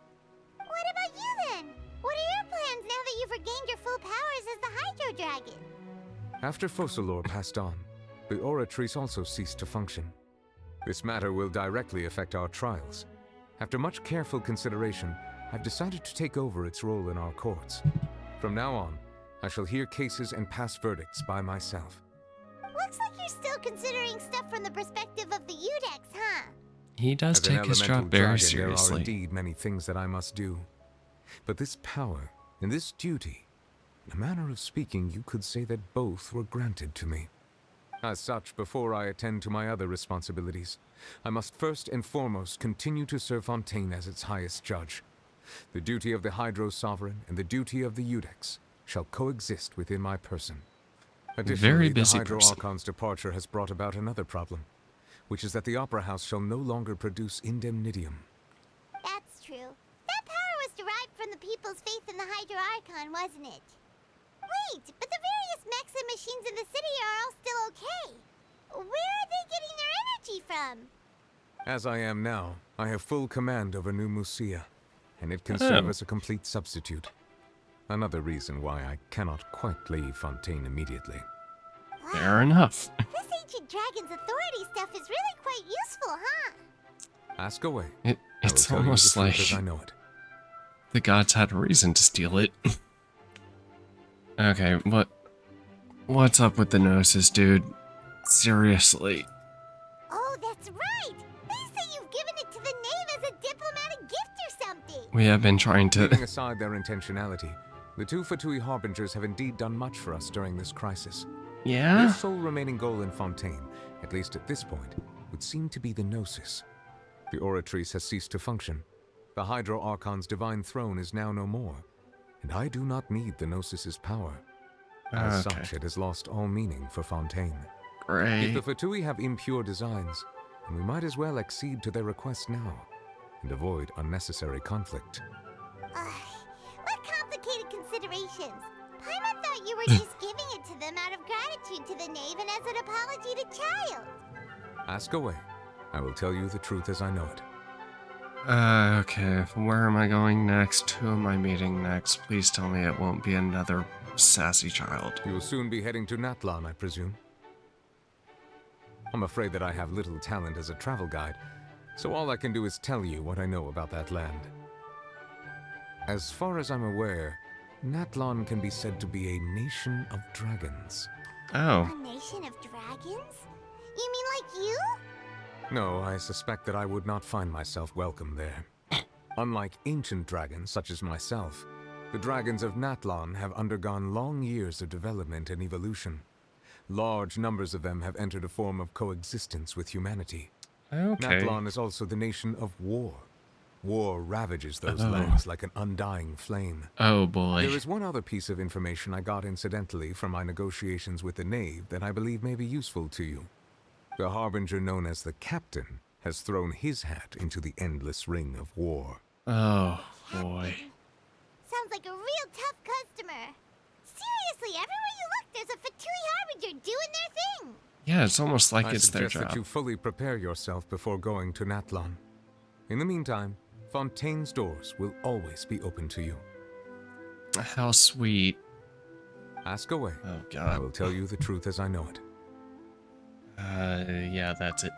Hang on a sec. Paimon's still got a question about the Gnosis. Oh? When we spoke to Linny earlier, he mentioned that your attitude towards giving away the Gnosis had clearly changed. We guessed that there might be some reason for it that only you were aware of. No wonder the House of the Hearth is the Fatui's intelligence division. They are certainly sharp. So regarding this specific issue, I was just getting ready to share something with you. Ooh. What is it? In truth, I exchanged some further words with that lady named Skirk after sending you two back to the surface. It went something like this.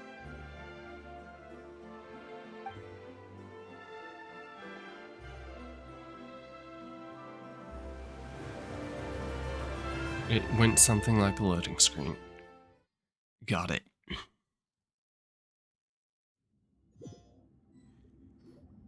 Well, we're going to head topside to see what's going on. You hurry over soon as well, all right, Nervalet? What next? The all-devouring narwhal isn't here, so I'm no longer getting any interference. I can finally catch the scent of your power, what it's made of. It is the authority of the planet's primordial dragons, but with something very similar to a god's curse mixed in. It's quite a novel blend. I'm sure I've encountered something like this before. What was it again? I do not know what you speak of. Ah, of course. How could I forget? You should have the remains of the third descender on your person, yes? Remains? I've never heard of any such thing. Huh. According to your parlance, I believe it may be called a gnosis. Who? Well, that much is true. After Focalor's divinity faded, she handed her gnosis to me. But I fear I have never heard of it described in the manner that you just did. I've been training with my master, the Fowl, ever since I was young, and I have never returned to the surface since. So most of the information I possess, I got from him. It is only natural for those who are greater than humanity to possess a different sort of common sense, which is why there are so many problems in our attempts to communicate with humans. Aren't you full of yourself? You should probably get rid of objects of misfortune to prevent any disasters from befalling you. To live in itself is a blessing. But once a person dies, the bonds he once had with this world shall all turn to curses. What do you mean by that? No need to fret. These are just my personal thoughts, and my reason for no longer wishing to return to the surface. This third descender you refer to, who are they? And when did they die? Master never mentioned them to me. Perhaps it just wasn't that important for me to know. If you're interested, though, I could ask him. I'll be sure to pass the answer on to you next time. Next time? You believe we will meet again? I do. Wait. I have a disciple of my own, don't I? He can be the messenger then. God, completely forget that child.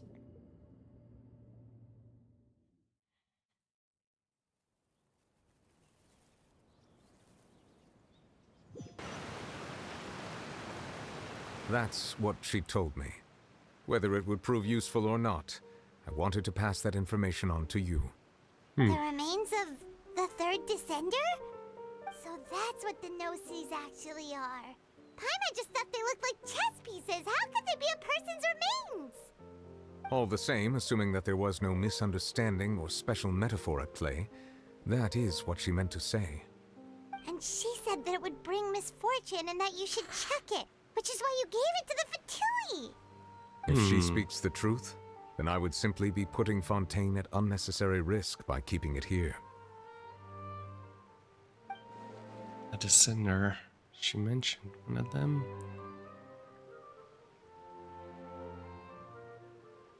I'm the fourth descender.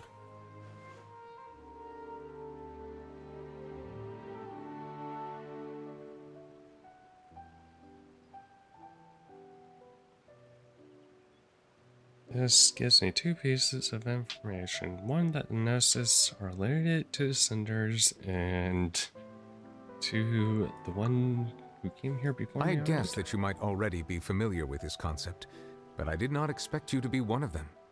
That means that the Gnosis, which are exceedingly element compatible and can even enhance elemental abilities, do indeed come from the third descender. I wonder, does your body also possess similar properties? Maybe. Like being able to use elemental powers without a vision. That does sort of count as special right? No, let's not think about this stuff right now. It just feels creepy. Comparing the Traveler to the dead third descender and all. I won't die so easily. That's what you say, but this topic still feels like bad luck. Once Child recovers, let's get some more answers out of him. Or go look for his master and get the answers that way. I too believe it unwise to make too many blind guesses when information is lacking. The same is true of being at court. All right. Whatever the case, it seems like the crisis here in Fontaine's over for now. Yes. All of Focalor's efforts were for this moment as well. But she sacrificed herself in the end as a god, and she suffered through all those years as a human. Was that really what she wanted? I suppose that would be the mystery of a god's will. Can you understand the will of gods? I suspect not. But once in a while, I too would guess that if wishes were like the clouds in the sky, they will one day return to the earth as raindrops. Life flows like water, and rain is the final answer. The water levels may sometimes tilt one way or another, but the rain falls fairly upon all. And what, ultimately, is the difference between the rains that fall upon all of us? That's grade of the guilty complete.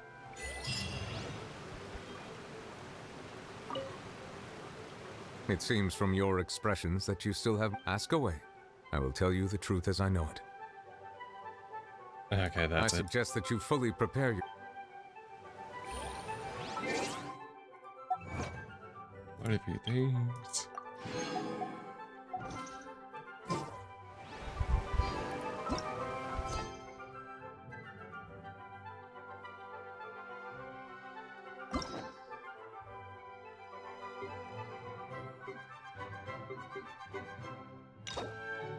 Lock.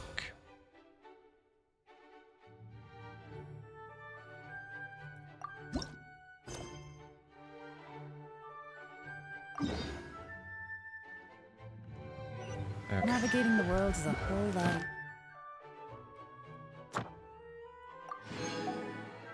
That's A few different identities to choose from. what. Oh. Ah.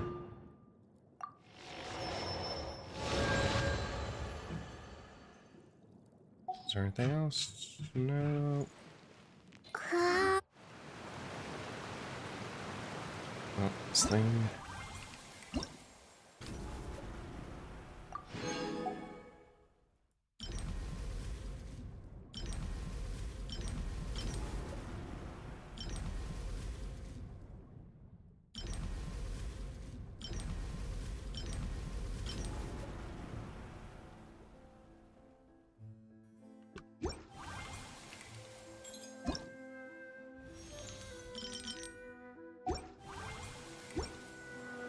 I got a letter from them.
click on that. Okay, let's just do her story quest now.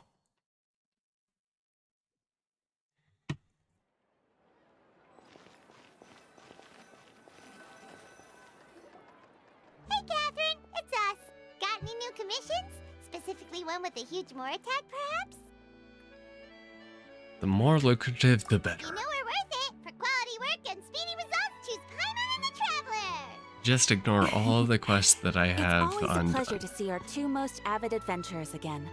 Looking for the next challenge, I see. Actually, we do in fact have a rather urgent commission that is still open. Having read the details, however, I don't believe you'd consider it to be lucrative. Don't worry about that. We were just kidding. So what's the situation? To put it simply, the requester is looking for a temporary replacement actress for their musical.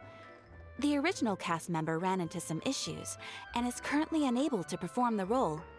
But the troupe has also been experiencing some financial difficulties, so unfortunately they cannot afford to pay the replacement actress. That does sound like a tricky situation. So basically they're looking for a volunteer? That's right. Our adventurers reached out to many actresses, but none of them were willing to take the job. There are only a few days left until the performance. If they can't find someone in time, they'll probably have to postpone the show. And delays tend to create all sorts of new problems. Got it. Oh, this one's a doozy. What do you think, Traveler? Any ideas? Well, there was somebody who The was... commission, neither of us have any experience starring in musicals. Very true. If you're interested in helping, why not start by having a chat with the requester? He's right over there. Maybe you can't fill the role yourselves, but you might be able to help him figure out another solution. Maybe there's something he hasn't thought of. Oh, it's that guy, huh? No wonder, he looks like he just ate a sour lemon. We'll go talk to him. Paimon approves, let's go! Hello there, are you the guy looking for a new actress? Wait, I know you two. Are you really willing to act in my musical? Maybe not us. Wow, sounds like we're pretty famous in Fontaine already. But to answer your question, neither of us have any experience in musicals. But we heard that you're in a bit of a bind, so we figured we could at least try to help you think of a solution. Ah, I see. It's okay. I knew that asking for a volunteer was a long shot. If we can't find someone to step in, we'll have no choice but to cancel the show. It would be such a shame. Can't you cover the budget for a new actress with ticket fees? That's the thing. We're not some high-profile theater troupe, just a group of amateur enthusiasts. All our sets and props are very crude. We're grateful enough just to get an audience, never mind ticket fees. If we had a way to make this profitable, things might have turned out differently. But now, it looks inevitable that we'll disband. Disband? You're splitting up the troupe? Oh, I guess the lady at the Adventurers Guild didn't tell you? Yeah, this is supposed to be our final show together as a troupe. One last show. And after that, we go our separate ways. So we were really hoping to end on a high note. Nobody wants things to just fizzle out. Not after all the time and effort we've invested into it. Catherine mentioned that one of your actresses can't make it. Yeah, the leading lady, in fact. She's been dealing with a chronic illness ever since childhood, and unfortunately, it flared up again recently. It really drains all her energy, so she's in no state to perform. The show just won't be the same without her. But for everyone else's sake, I still hope we can find a way to hold the performance on schedule. Ah.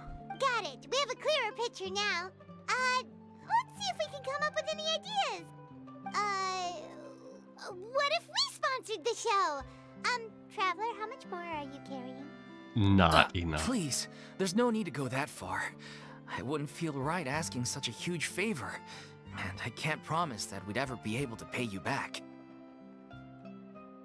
How do we find someone who's a good fit for the role? Point. If the actress just goes through the motions for the Mora, that's not exactly rescuing the show. We should find someone who will put on the best performance possible. Oh, wait! What about... you know who? I hope you're thinking the same person I am thinking right now. That's how you know we're the best of partners. Anyway, she should have all the free time in the world right now. Yep. She's really good at performing, and she was once super popular with the crowd. Performing in a musical should be a piece of cake for her. Who are you thinking of? Sounds like someone famous. Farina. Her? You're... That was a joke, right? Nope. Paimon doesn't actually know if she's performed on stage before, but Paimon's pretty confident that she'd be really good at it. You're not wrong there. She has actually performed in a number of big-name shows before. They were one of the reasons she was so popular. Huh. Even if she's no longer the Hydro Archon, it's not like she's suddenly a commoner. She's still an idol to many people in Fontaine, including myself. I just think Lady Farina might feel a bit out of place in an amateur troupe like ours. Are you prepared to do what it takes? Well, yes, but... But... Fair enough. I mean, if she was actually willing to, then of course I'd be honored to have Lady Farina star in our show. I'm sure the rest of the troupe would be delighted too. I'm sure everyone in our troupe has probably dreamt of performing on stage with her one day. Of course, it all depends on whether she's interested. She might consider this opportunity beneath her. No point in stressing about that. We'll only know if we ask her. Now to just find her. Things are different now. There's no reason for her to be all high and mighty anymore. Yeah, we never got a chance to see her after the finale. Thank you for your help. I guess I'll just stay here and wait for the good news. Good luck. Wait, where does Farina actually live nowadays? She used to live in luxury at the Palais Mermonia, but she's, moved out, right? As it happens, I have her current address here. I can provide it to you. Woo! When did you get here? I came over when things were starting to sound more promising. I thought I should be at the ready in case my assistance is needed. It is my duty to support commissioners in any way I can. Thank you, ma'am. Thank you so much. Well, now that we've got the address, we'll go find Farina. Back in a jiffy. How did you manage to get her address? Little Ocean. Oh, is this supposed to be a Little Mermaid ripoff?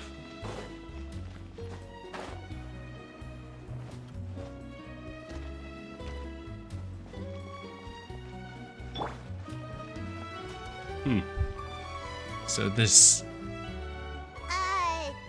Did Catherine really give us the right address? She lives here? Not that there's anything wrong with this place, it's just, You know, it's common courtesy to make sure the homeowner isn't in earshot when you're denigrating their abode. Ah! Okay, when did popping out of thin air become all the rage? First Catherine and now you? I was just out on a shopping trip. I ran out of macaroni, so I went to grab a few more bags. I used to have a much wider range of choices when it came to food, but now I'm finding that simple, traditional home cooking can be quite delicious too. Don't you get sick of macaroni every day? Not at all. As long as you have different kinds of sauces in, you can have macaroni and tomato sauce one week, macaroni and bolognese the next. Oh, sounds like you're really struggling to cope. Is it because you have to do all your cooking now? How rude! Questioning my cooking skills. The audacity!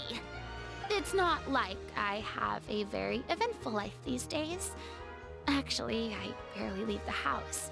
So I don't see how it's unusual that my meals are a little simpler now too. Besides, I'm sure I could master dishes like la lettre focilor or blubber profiteroles in no time, if I felt so inclined. Yeah, and I'm sure I could do a lot if I felt so inclined to. Not yet, maybe, but... Anyway, what are you even doing here? I do hope you didn't come here just to ogle at my fall from grace. Let me first be clear that I'm not taking guests at this time. So if you're just here to clown around, then please be on your way. Shoot! Sorry! We're sorry! Please don't be mad! Paimon was just showing concern for your well-being. Yeah, exactly! What the Traveler said! Paimon wasn't trying to make fun of you. Hang on a sec, you weren't exactly holding back either. We actually came to ask for your help. My help? Well, maybe you're forgetting that I'm no longer the mighty Hydro Archon. I don't even have a vision, you know. Don't worry, it's nothing that serious. It's just very specific, and you're the one with the power to help. You're the only person for the job. Oh? Well, if that's the case, then fine. I'll spare you the lecture about your attitude just now. So tell me, what specifically makes this matter so specific? Ah, I see. I knew you couldn't have come all this way just to amuse yourselves at my expense. After all, I was once the brightest star in all of Fontaine, well-versed in all the various performing arts. A mere musical is well within my capabilities. But given the present circumstances, I'm afraid I must regretfully decline your casting request. How come? It sounds like this would be a breeze for you. True, but I have made a decision to retire from the stage. Although I am no longer required to play the role of the Hydro Archon, the time I spent inhabiting that character has left an indelible mark on me. Centuries of pretending to be a different person changes you completely. I'm not the same person I once was. Of course, that can't be undone now. It's too late, and I have no intention of reinventing myself all over again. But at least I can say that I no longer desire to play any new roles. So that's how you really feel? Paimon can understand, but this is just a one-off part to fill in for someone who's sick. Surely that's okay. Whether it's a one-off or not, it's a boundary that I've committed to no longer cross. If I make an exception to the rule now, I'm just leaving a back door for myself, which would be the same as not having a boundary in the first place. So I'm You can not just going to board perform, up that back door. and that is that. Okay, guess there's no convincing you. Well, is there anything else we can do to help out the troupe? Otherwise, they'll just have to disband without any fanfare. Do you know any other actors who might be interested in the role? Nope. Short and to the point, okay. I've never been great at maintaining relationships. Besides, anyone I've ever worked with probably couldn't wait to get rid of me.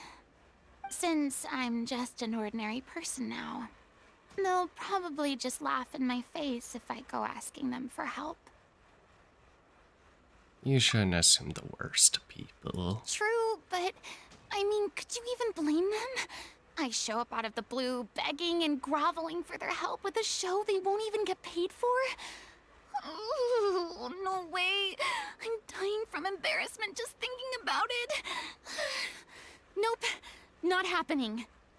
Well, is there anything else we can do?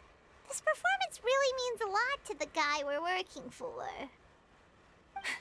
Have I not made myself clear? You're barking up the wrong tree. I don't want this job, nor do I know of anyone else who would. Sorry. I didn't mean for that to sound so harsh. I wish I could help, really. But if I thought I had the answer to this problem, I would have said so by now. It's all right, Farina. Paimon just wanted to make sure we tried everything. Oh, everyone in the troupe will be so disappointed. Let's come up with a plan B. Yeah, I guess that's all we can do now. All right, then. We'll see you around, Farina. Toodaloo to you, too. I'm going home to take a rest now.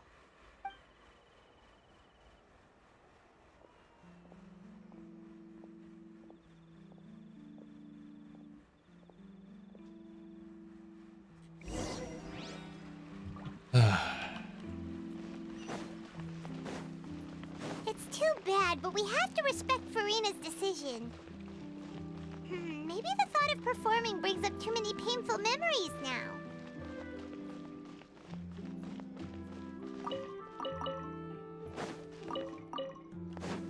Greetings.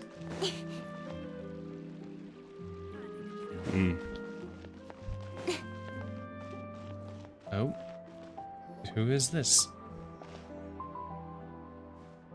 Huh? What's going on? Are they arguing?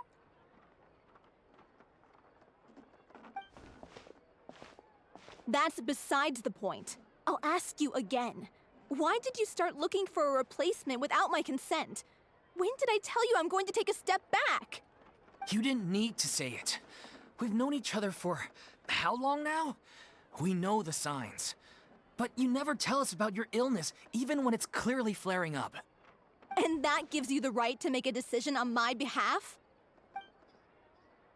Shortly after you left, the troupe's lead actress came to the Adventurers Guild. She believes that she's healthy enough to perform. Okay. Excuse me, but can you both take a moment to discuss something else for now? The adventurer assigned to your commission has returned. Sorry, I was just dealing with a little misunderstanding. So, how did your conversation with Farina go? No go. Sadly, it's a no from her. We tried to persuade her, but she wasn't having it. She doesn't want to play the role for personal reasons. I see. Well, circumstances have changed a little, so maybe that's not such bad news after all. You see, our leading lady has just informed me that she's well enough to make it to the show after all. Staging the musical with the full original cast was always the dream, of course. Oh, right! Sounds like everything worked itself out then. Only to find out she's... Imagine if we managed to convince Farina to join, only to find out she's no longer needed. Ouch. Yeah, she'd be livid. We'd get the scolding of a lifetime. Jeez, is Lady Farina really so harsh with people? Only joking, calm down. So, guess we can consider this case closed now, huh? Despite the fact that we failed to complete the commission, we were still racking our brains for ideas on the way back here. Look, there's no point arguing with you about this anymore. You've made yourself very clear, so I'll stop looking for a replacement. This is the last chance we have, though. If your illness flares up again, there won't be time to find anyone to replace you. So, are you absolutely sure you'll be able to handle it? The whole team is putting everything they have into this final performance. We have to make sure it goes ahead. Yes, I'm completely confident. I've been taking a new medication from the doctor, and it's working brilliantly. I'll definitely be able to tough it out until the performance day. I share everyone's desire to commemorate all our years as a troupe with a proper farewell show. So the last thing I want is to be left out. Every one of us thinks of this troupe as their home, myself included. You're right. I'm sorry. I let myself get too worried about the show. I should have asked for your permission first. All's well that ends well. Sounds like the show will go on. Come on, wait here a sec. Sure.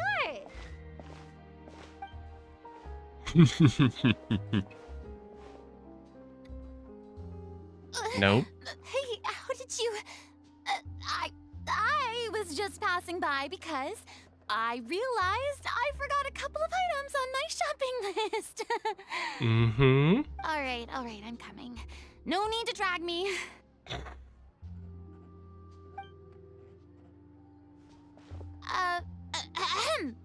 Hello, one and all.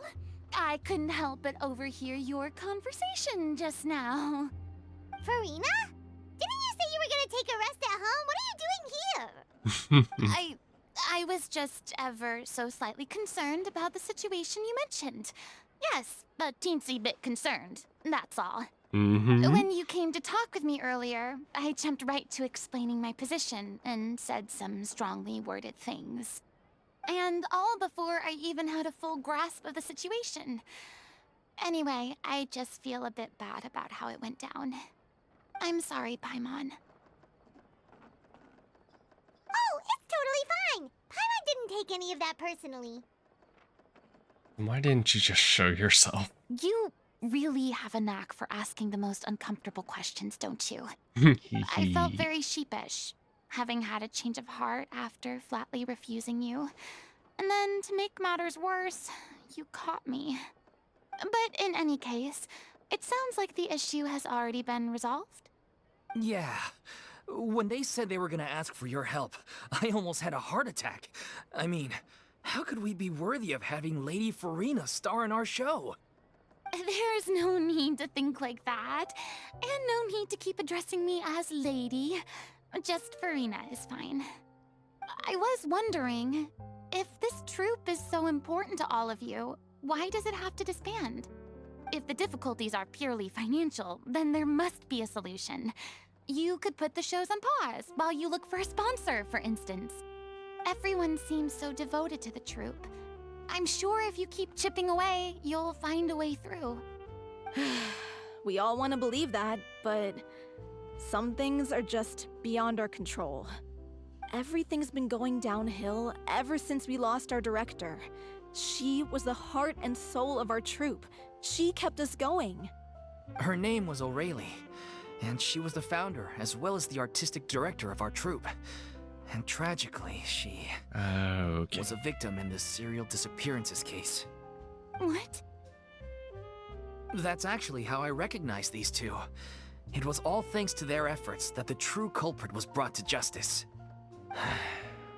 But still, no sentence can bring our director back to us.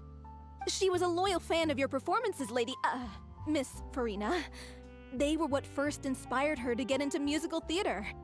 She rallied many people around her who were destitute or had lost their sense of purpose in life, and convinced them to join her troupe.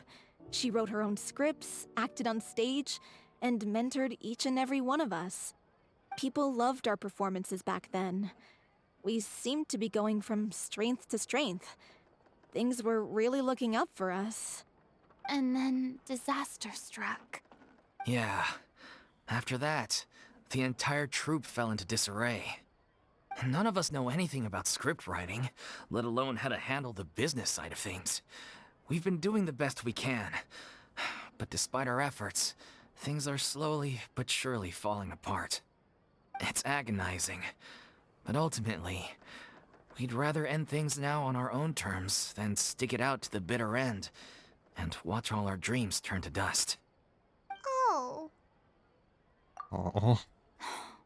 What a terrible waste. A gifted artist from humble beginnings who achieved so much and no doubt had much more to give. And then her life was so cruelly taken. I suppose it's fair to say then that this final show, besides being your farewell to the stage, is also your final gift for her? Yes, exactly. We all miss her terribly. Well, good thing I followed the Traveler here. After hearing this tragic tale, I can no longer stand by and do nothing. Farina. I know what you're thinking, but I by no means plan to cross the boundary I've set for myself. Besides, they're no longer looking for a replacement anyway. I can, however, provide some artistic guidance from the vantage point of a highly experienced audience member. But only if you feel this is something that would help, of course. Oh, most definitely! We'll take any guidance that you can give. We unfortunately don't have any budget for a consultant, though. Will that be a problem? I don't need any compensation. All I'd ask in return, if you're willing, is that you tell me some more about the life and work of your late director. Something I've begun to realize since my departure from the Opera Epiclese is that there's a lot you don't see when you observe everything from on high. The law only judges criminal behavior and does not weigh human emotion. The court's verdict can settle the question of criminal liability, but what about all the unresolved emotions of the parties involved? What happens to them? They come pouring out and flow away into infinity. An interesting answer. But if you ask me, I think all emotion shall ultimately return home to the heart and slowly settle with the passage of time. Take, par exemple, how this troupe pines for their late director. Things such as this I have never witnessed before, and so I should like to observe, perchance to understand. Ah, still a fan of your old dramatic monologues then, huh? You just want to get back in on the action, don't you? No. This is a completely different situation. Pearls before swine. Ah, the name's not Swine, it's Paimon! Would you be willing to join me? Come on, take a break from adventuring to listen to a story. Okay. Thank you all so much. Our director was a huge fan of Miss Farina's performances, as of course we all are. All right, follow me. We'll go to our usual practice space. Please excuse the size. It's a little on the smaller side. Okay, so we're talking broom closet then.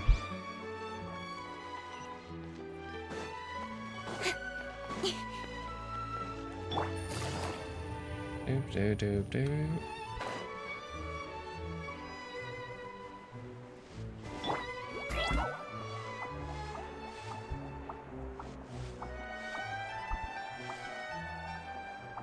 Okay, where is this place?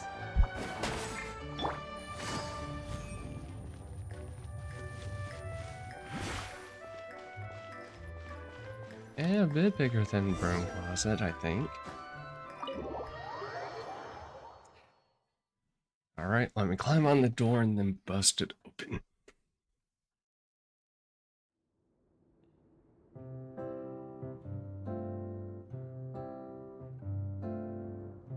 Huh? Lady Farina? What's Lady Farina doing here? Hello all. Allow me to explain. As of today, Miss Farina will be supporting our production of The Little Oceanid in the role of artistic consultant. These two over here are the ones that made it possible. They kindly reached out to Miss Farina on our behalf. I'm sure they need no introduction. You bet! That was the trial of the century!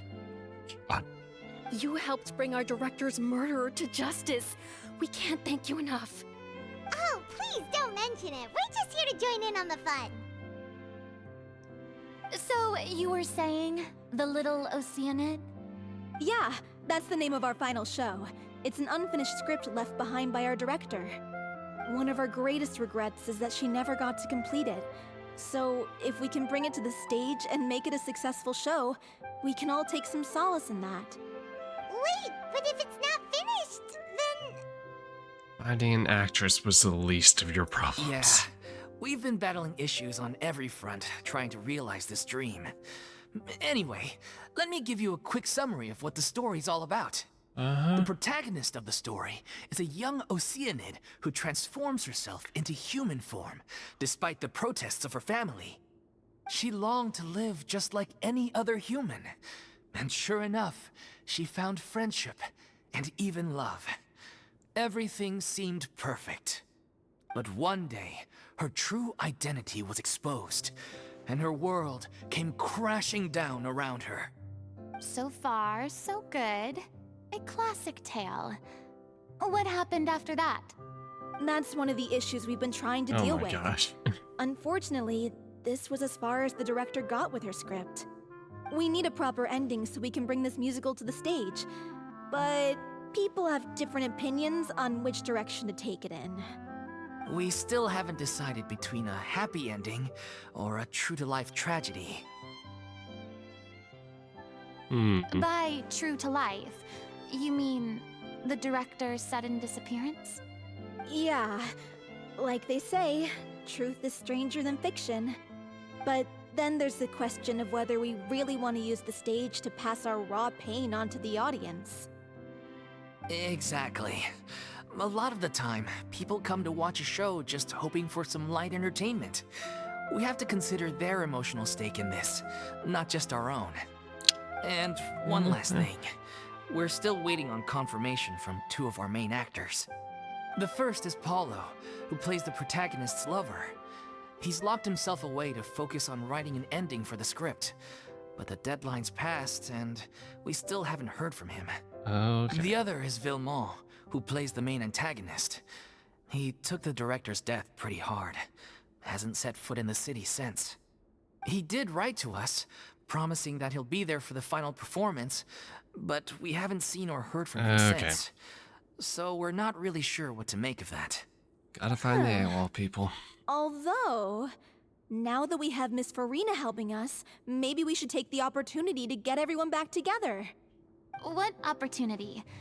What do you mean? Maybe you're unaware, but your name has always been like a rallying cry for us. Our director was constantly singing your praises. All of us look up to you as a role model. Oh, stop! You're making me all flustered. Although, not in a bad way. I suspect the reason they're dragging their feet is that they have their doubts about whether the show will really go ahead, considering all the issues you've been facing. But one by one, all the obstacles are being removed. Now is the time to rally the troops. Makes sense. Okay, priority number 1, let's check in with Paulo and see where he's at with the ending. He went back to Poisson a few days ago. Said that staying in a friend's home might help him to relax and escape the feeling of isolation. I thought the last thing his friend would want right now would be to take visitors, given that Poisson was flooded not too long ago. But I guess it's the opposite. A friend in need and all that. Yeah, maybe he could use some company. Poisson? Oh, Marina. Of course there's gonna be something. Nothing. I suppose my presence will be indispensable if we are to restore his faith in the show. So, allons-y. To Poisson!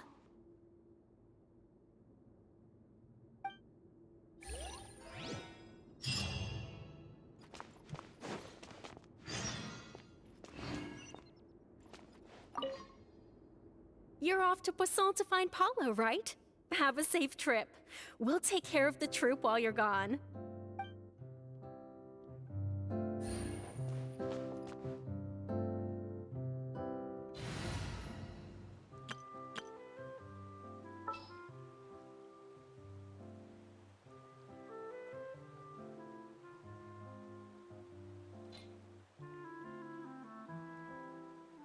So actually...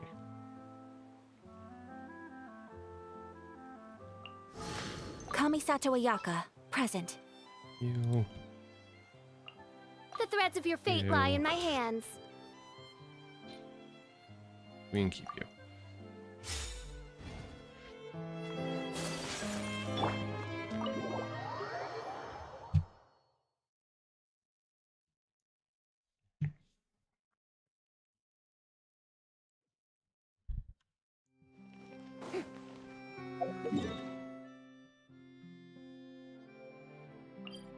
Good. Good in here. Find Paul. Or just Paul.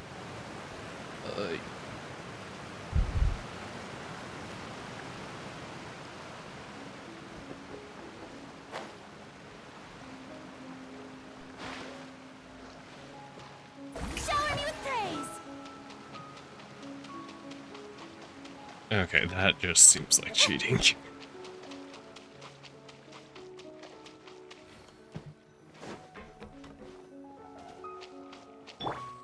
Okay, and it's only her.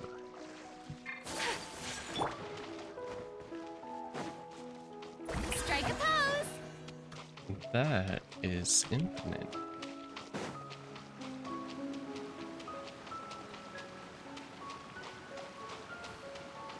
Okay.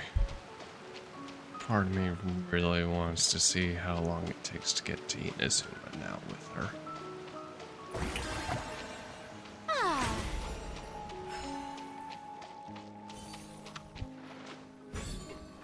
Must resist. Because I believe the last time I tried on an ice bridge, it took like 30 minutes. If I remember correctly, this is where he's staying. Who is it? It's me. Is the script ready? Probably not. You came all the way here for that? Oh my god. All right, forget that for now. Just come on out. We've got some great news. Nice try. Look, just give me some time, okay? I'm just wrapping up this last part of the script. I'll be out once I'm done. Okay then. Looking forward to your masterpiece. So, as expected, he's missed the deadline. The ending is one of the most important parts of the show. Even once he's done, it isn't final until we've all had the chance to read through and make sure we agree on it. Someone told me they'd just seen you in Poisson. I assumed it was a case of mistaken identity, but sure enough, here you are.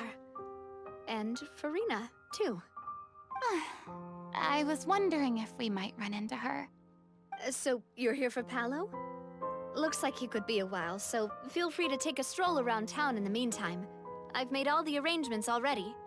Oh, it's okay. We can just wait here. Thank you for being so considerate, Miss Navia. That sounds wonderful. We'll take that stroll. Get over here, you!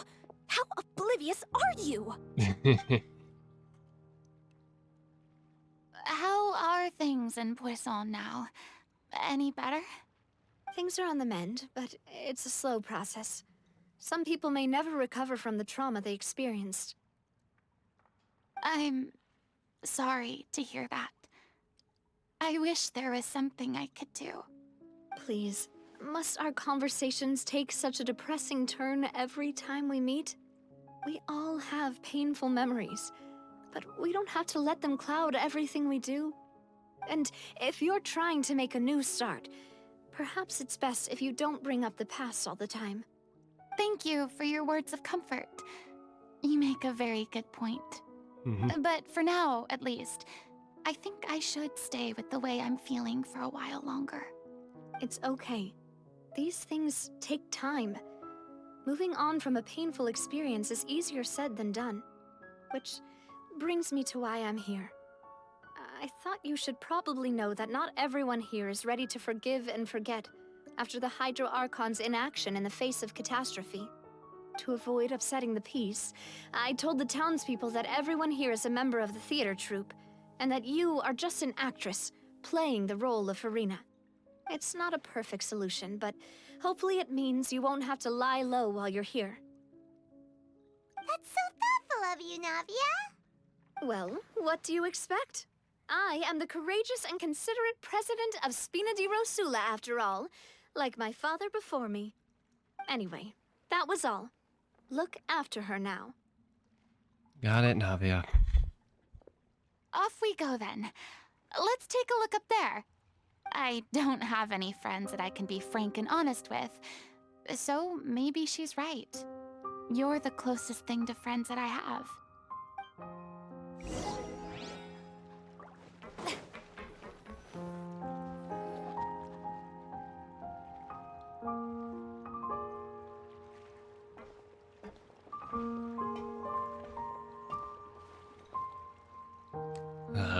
I'm so grateful that Miss Navia was so understanding.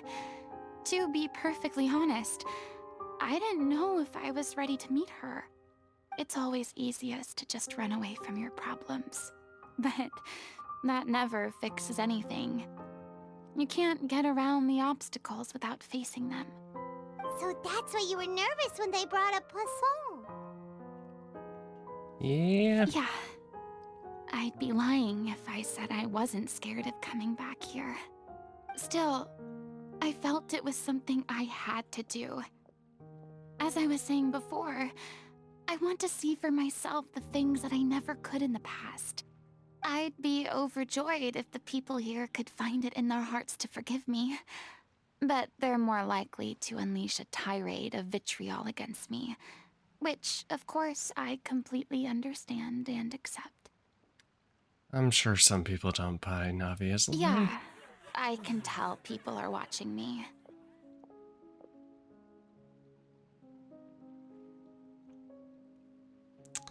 At the very least, we can I'm sure some protect you. people here see the idea of someone coming to Poisson dressed as the Hydro Archon as extremely disrespectful. I used to be terrified of the gaze of other people, especially when they had suspicion or resentment in their eyes. I guess I wasn't quite ready for this after all. I'm not surprised you're making yourself go through all of this. Maybe you've taken on a bit too much in one go? I can't let myself see only the things I want to see. How would that make me any different from before? Look! There seems to be a crowd gathering over there. We're not staying quiet either. Probably time we made a move. We check out Spina di Rasula's ship. We should have a view of the whole of Poisson from there.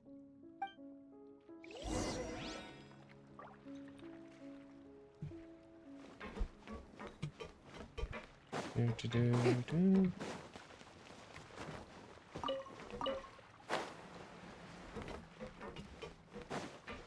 May I present?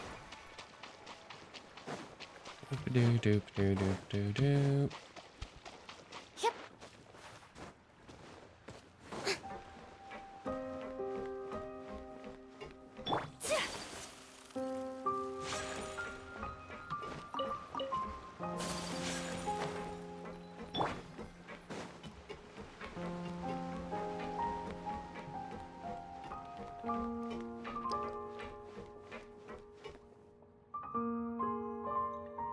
Wait, why is she in her... Huh?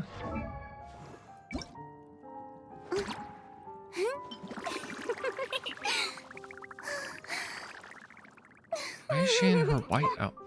No. I haven't... What?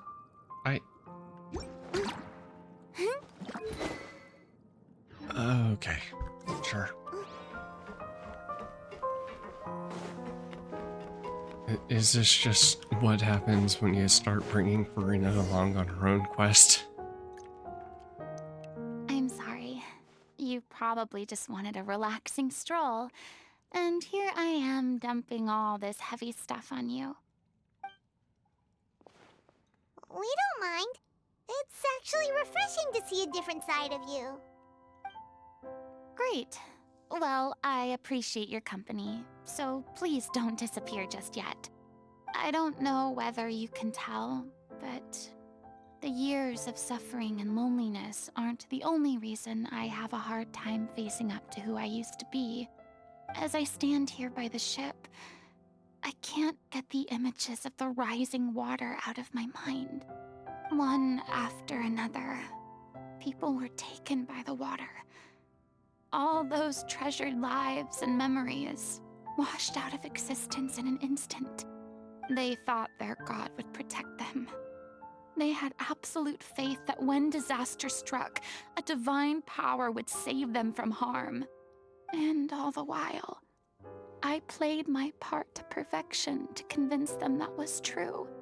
But then the floodwaters finally came, and the Hydro Archon did nothing. You shouldn't look at it like that.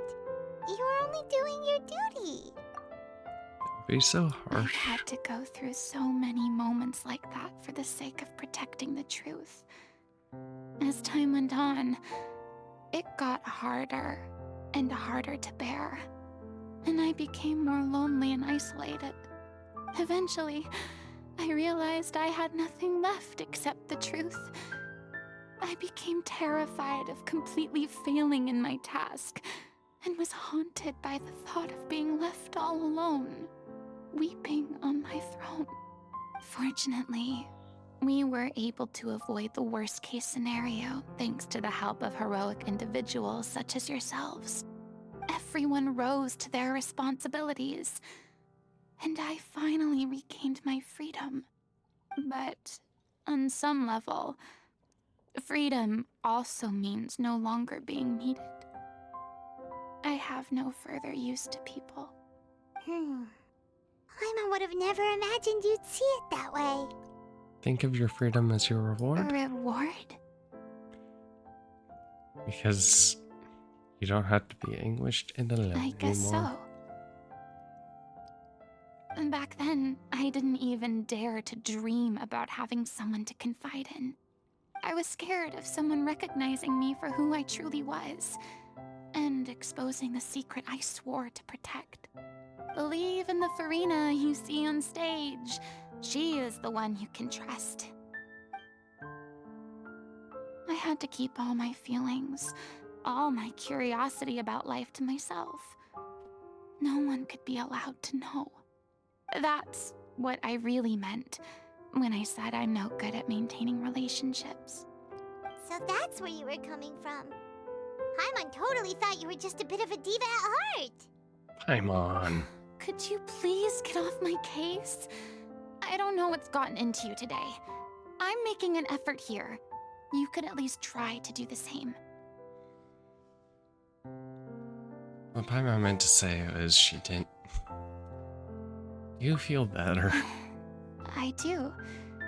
I once had nothing but the truth, and now I'm finally free to live my own life again. And even though I have no idea where I'm going right now, at least the choice is in my hands. All right, it's about time to head back. Paulo should have finished the ending by now. Sure! Okay, let's head back and check it out.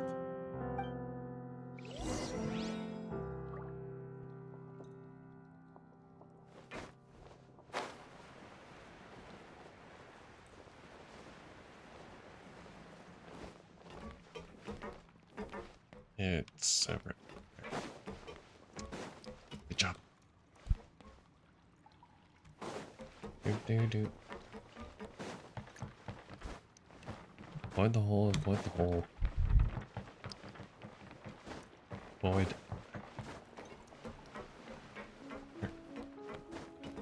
Where's this place? Okay, here.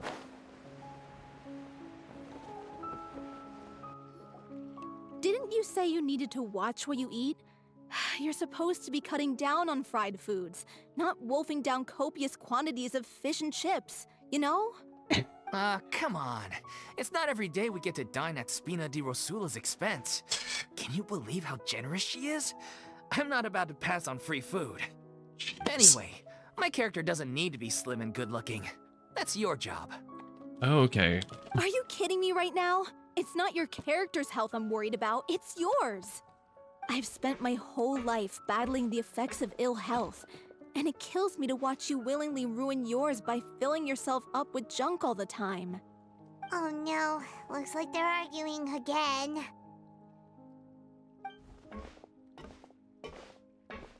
We're back! Could you maybe put your differences aside for a moment?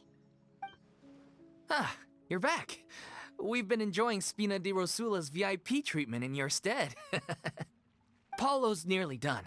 We shouldn't have to wait too much longer. Great! So you were discussing your characters, right?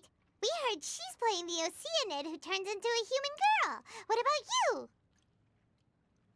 Me? I'm an Oceanid too. He was originally supposed to take the form of a crane, but he outgrew that role. Well, the costume at least. So now he's playing the boar instead.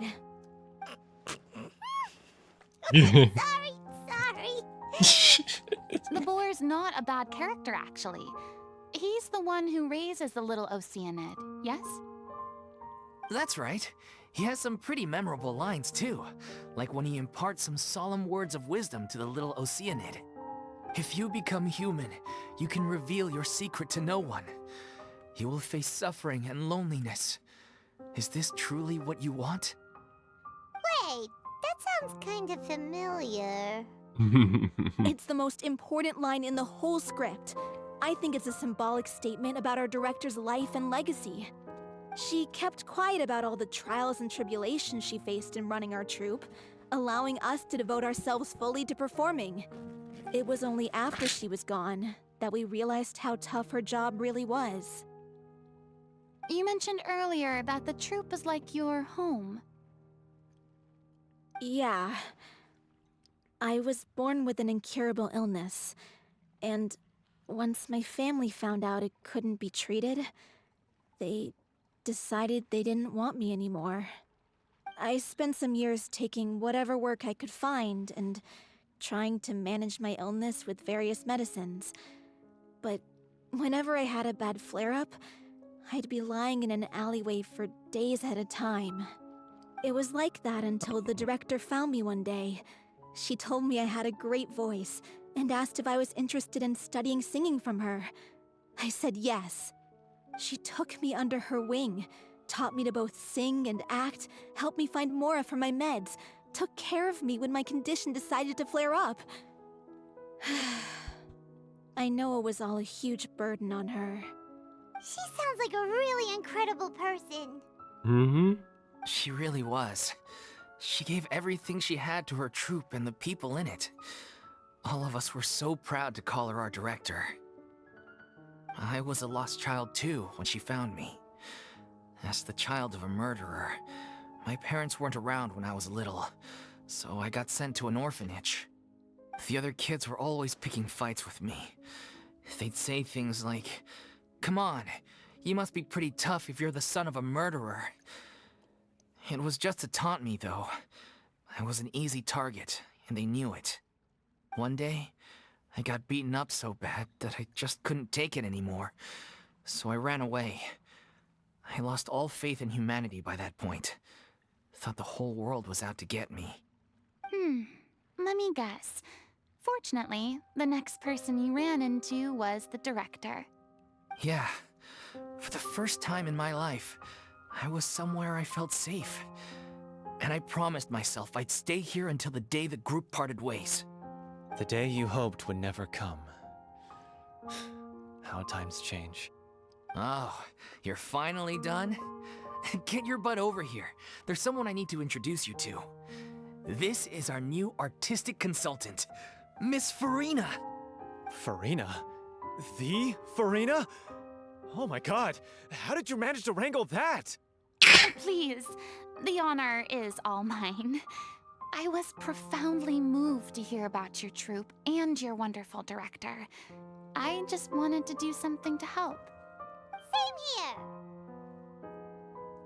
Oh, so we're the ones And that so, managed. this is just... Oh, wow. I'm sorry. I'll try to calm down. Now, where was I? Ah, yes, the script, of course. Let me give you a rundown of how the story unfolds in my version of the script. Uh-huh. I'm sure you're already familiar with the beginning of the story.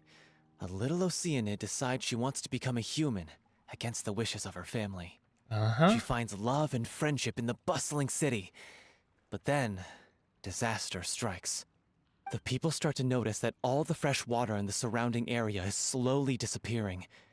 The soil is becoming arid, plants and flowers are withering, and the people begin to panic. The little Oceanid, Cleo, and her lover decide to do something about it and investigate the truth of the matter together. In the end, they discover that all the waste and pollution created by humans over the years has caused the fresh water to flee the land, as if driven by a consciousness of its own. Consciousness? You mean the water is sentient? Water as a conscious entity. There's actually quite a few stories that explore this theme. Since the little Oceanid is a water spirit, she immediately understands how the water is feeling. She then tells her lover about her true identity, as well as the truth behind the crisis. Her lover accepts her for who she is, and works with her to find a way to bring the water back. However, unbeknownst to them, there were some people eavesdropping when she revealed her secret. The little Oceanid is accused of being directly responsible for driving the water away, and faces the greatest dilemma of her life. And then? In the end, she makes the brave decision to sacrifice herself to save her lover, and the rest of humanity. But didn't they all treat Cleo like a villain? Why would she want to save them after that? Well, she mainly wanted to save her lover, plus everyone who'd stood up for her. Through her love for her human partner, she was able to find an even greater love, one that extended to all of humanity. Surely the biggest strength of Cleo's character. There's actually something else that bothers me. You know the protagonist is supposed to represent the director, right? And she never had the chance to become a hero in our world. If we're serious about dedicating this show to her memory, we should make the ending as true to life as possible.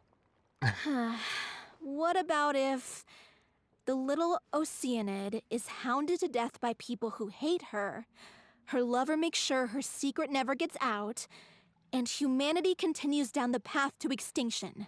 That sounds like too cruel of an ending to me.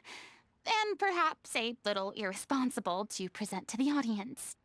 That ending would be a perfect mirror to Director O'Reilly's death, both arbitrary and meaningless. On the day when she went missing, Director O'Reilly had instructed us all, somewhat out of the blue, to leave the Court of Fontaine and wait for her outside the city. We waited and waited at the rendezvous point, but she never came. By the time we returned to the city, she disappeared without a trace. We looked for her. The Gardamex looked for her, but she was nowhere to be found. Increasingly, all the signs seemed to point to her being the latest victim in the serial disappearances case. The director was the kindest soul in the world. Yet she was senselessly sacrificed for the sake of a so-called experiment by someone who had nothing to do with her at all. But doesn't the way she suddenly told you to leave the city suggest that maybe she had some sense of what was about to happen? It almost seems as if she was moving you to safety. I've been trying to follow up on that ever since, but all my efforts so far have turned up nothing. Villemont might know something, but he won't open up to me. Villemont? The one who's playing the role of the villain? Yeah. He's been overwhelmed by grief. I think the director's death hit him hardest of all. Grief? Guilt, more like. Also, I have a hard time imagining that anyone took it harder than me. Because, well, speaking of the play being true to life, I was deeply, madly in love with O'Reilly. What? You kept that one quiet. It's time to be upfront with you all. No more keeping secrets from each other. We'll never be able to agree on the ending if we can't be honest about how we feel. I did tell her how I felt once, but she turned me down pretty much straight away. She said that we were all like brothers and sisters to her, and she'd never considered us as potential romantic partners. Not that it came as a shock or anything. It was what I was expecting to hear. So I told her I'd always be there for the troupe, and I'd always be there for her. I said, maybe one day in the future, when everyone's settled into their own lives and on the up and up, and managing the troupe no longer required her constant attention, well, maybe then she could reconsider what she really wanted in her life. And now, that day will never come. Oh, Paulo. So if I'm the one writing this ending, then I'm gonna make sure it does right by O'Reilly. I won't let anyone get in the way of that. In that case, you have to straighten things out with Villemont once and for all, face to face. We've all had our differences of opinion over the ending, but those two have never seen eye to eye on anything. One of them has to compromise if we're ever going to reach a final decision. Well, if that's where we're at, looks like it's time to go visit Villemont. Are you ready to face the truth? Honestly, I'm slightly terrified. But for the sake of our final performance, I'll do whatever it takes. Funny you should ask, though. You really do get what I'm going through right now. I certainly do. Come on, everyone. Allons-y! Yeah, she definitely does. Okay, where are we going? Okay, so he's just kind of in the middle of bumfuck nowhere. Got it. Oh, is he in those houses that are over here?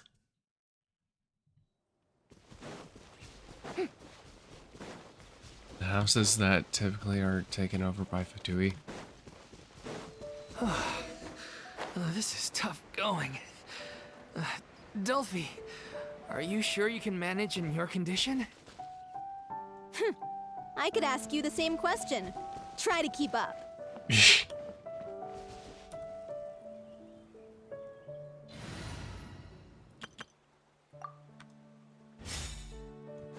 Travel.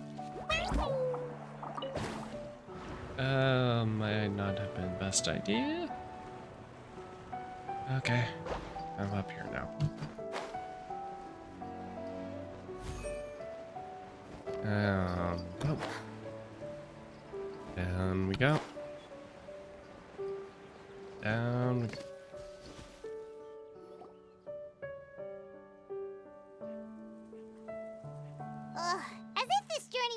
tough enough already without a roadblock. Don't worry. We should all be fine with the traveler here. We don't need to take a detour. Wait, why are you all looking at me? You're not seriously expecting me to fight, are you? Well, this We're is just supposed to be your... curious, that's all. I don't think anyone's ever seen Farina in a fight before. Yeah, but don't you remember why? The Hydro Archon willingly gave up all her power so it could be converted into Indemnitium. Miss Farina said so herself. Precisely. And I'm not even the Hydro Archon anymore, so all my power is gone anyway. As much as it pains me, unfortunately, I should just stay put. I'm more like a damsel in distress more than anything. That sounded so smug. Ugh, secondhand embarrassment is unbearable. C'est la vie. This doesn't require god-level powers, don't you know any Hey, self-defense? lay off, all right? My bluff is hanging from a thread here. I'm sorry. I got carried away. Please help us out, would you? Aw, too bad. I was so pumped to feast my eyes on fight mode Farina. Sorry to leave all the heavy lifting to you. Don't worry, piece of cake. I am unfortunately used to this. Coming through. Seems like an emergency. Gotcha. Incoming.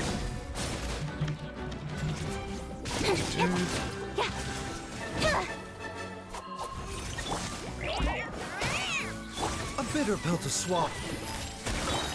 Speed of light. Hey!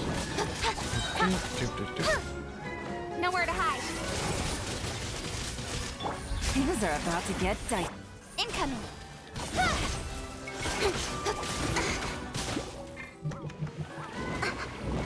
Come on. Stronger than I thought. Remember, health comes first. Mind the side effects.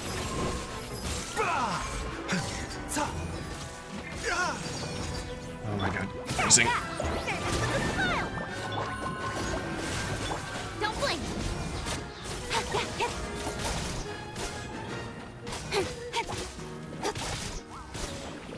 Speed of light. Yep. Cut to the chase. Quietly now. Coming through. Incoming. Bravo! Good show. Okay. You certainly live up to your reputation. Yeah, thank you. Anyway, the path is cleared now, so onwards and upwards. Yeah, onwards and upwards.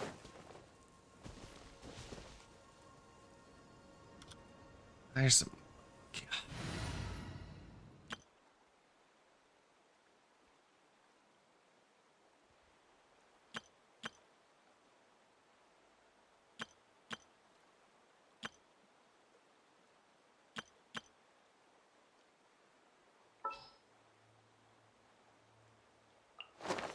I have high hopes for this journey.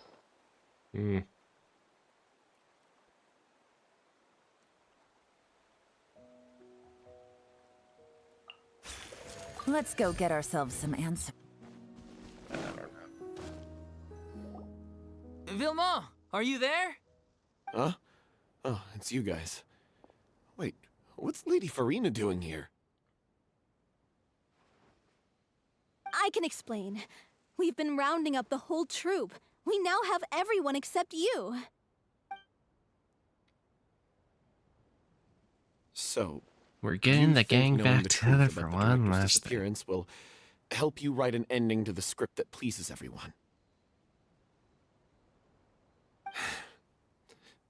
I care just as much as everyone else about making the Little Oceanid a success. That's why I wanted to wait until after the show. If I open this can of worms now, I just don't want to make things difficult between us. We're supposed to be a unit when we're on stage. Viamant, avoiding the truth will not help anyone.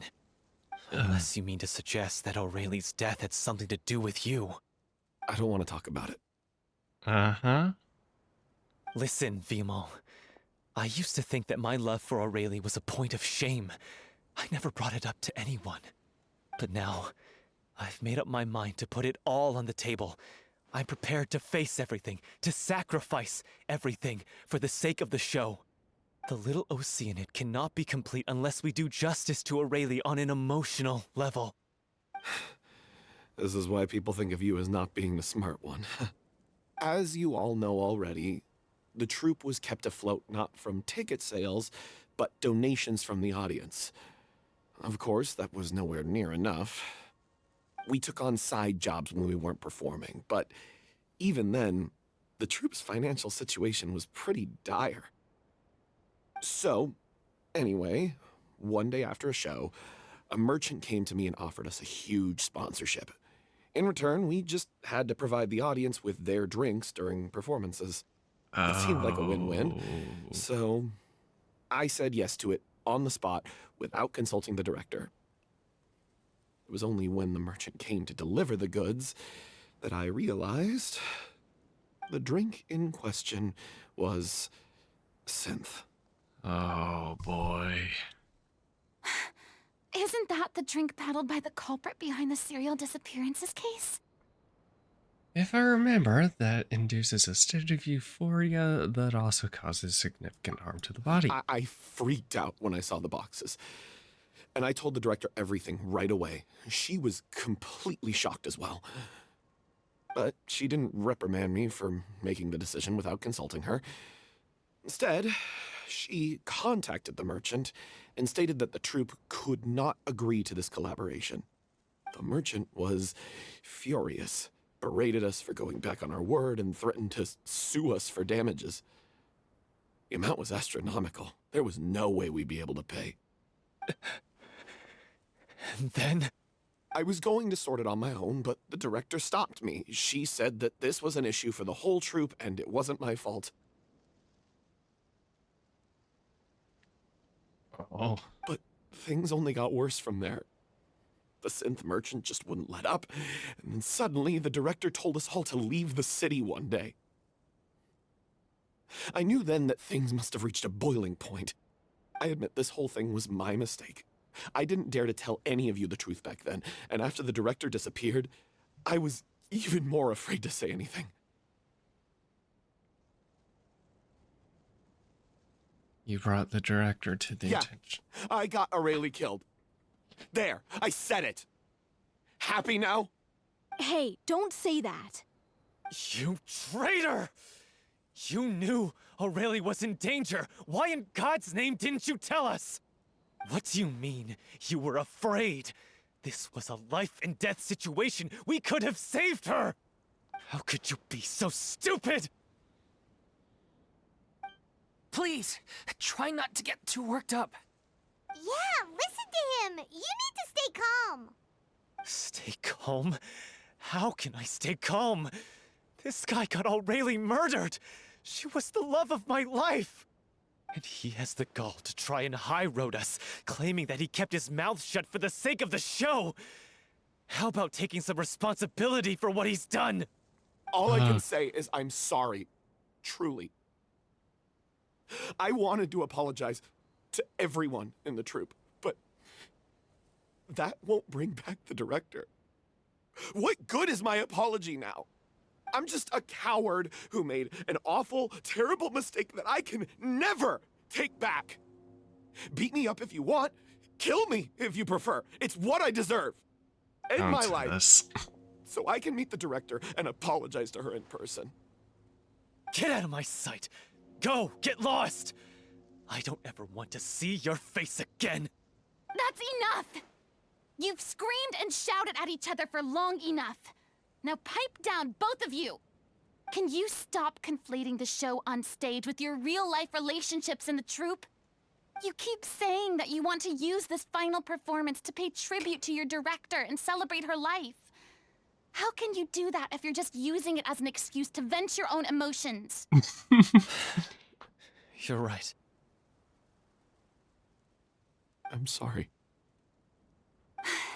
On stage, the lead role is the focal point of the audience's attention. And you're all used to seeing the director as the heart of the troupe. But in her own life, her greatest desire wasn't to be the center of attention. I can tell how much she loved you all, and how much she loved the troupe.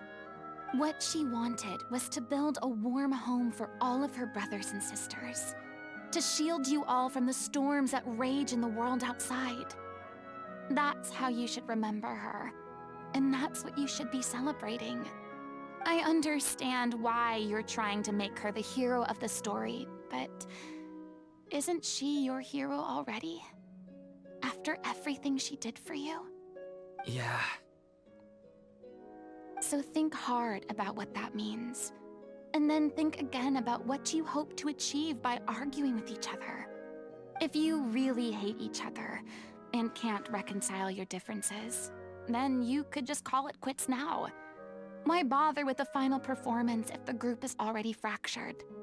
But you can't bring yourself to do that, can you? You care too much about Director O'Reilly and the home she built you all to let go. What are you laughing at? I don't see what's so funny. Sorry, I didn't mean it that way. It's just that, for a moment there, it felt like our director was back with us again. If she'd seen Paulo and Villemont at each other's throats like that, she would have scolded them exactly like you did, in that same stern voice. Really? But she sounded like such a gentle person. Of course she was. Even her harshest lectures came from a place of kindness, and it showed. She really was a truly outstanding person. What you said, it really puts everything into perspective. I'm truly sorry. I really meant for this to be a genuine apology, but I ended up making it all about me and my self-pity. It's all right. Let's save all this for after the performance. So, the ending. What are we gonna do about it? Clearly, everyone needs to take a step back for now and reflect on what really matters. When emotions are running high, things get lost in the fray. The end of the story needs to focus back on O'Reilly herself. She's the true star of the show. It might be possible to find out more of her fate. What do you mean? The Traveler is right. You once investigated that underwater synth base and recovered items belonging to the victims. If you could find anything that O'Reilly left behind, perhaps we can get a better sense of what she went through in her final days. You really think that's possible? I trust that nobody would object to the ending of the story being based on O'Reilly's true feelings. No. Well, we'll leave this in your capable hands. Come, let's pay a visit to the Palais Mermonia. The rest of you, head back to the rehearsal location for now, and wait for our good news. Look for the director's Alright. We get to say hi to,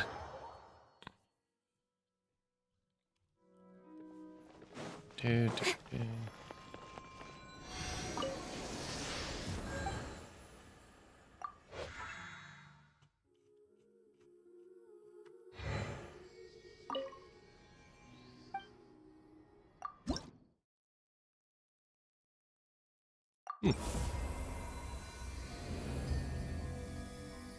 I collected a pyramid.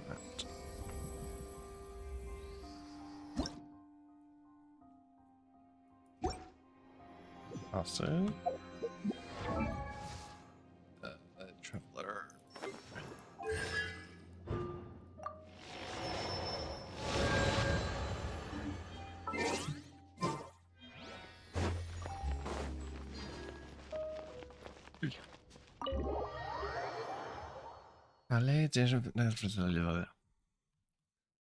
Let's see, are we gonna see Nervalette? Is Nervalette gonna get to see Marina?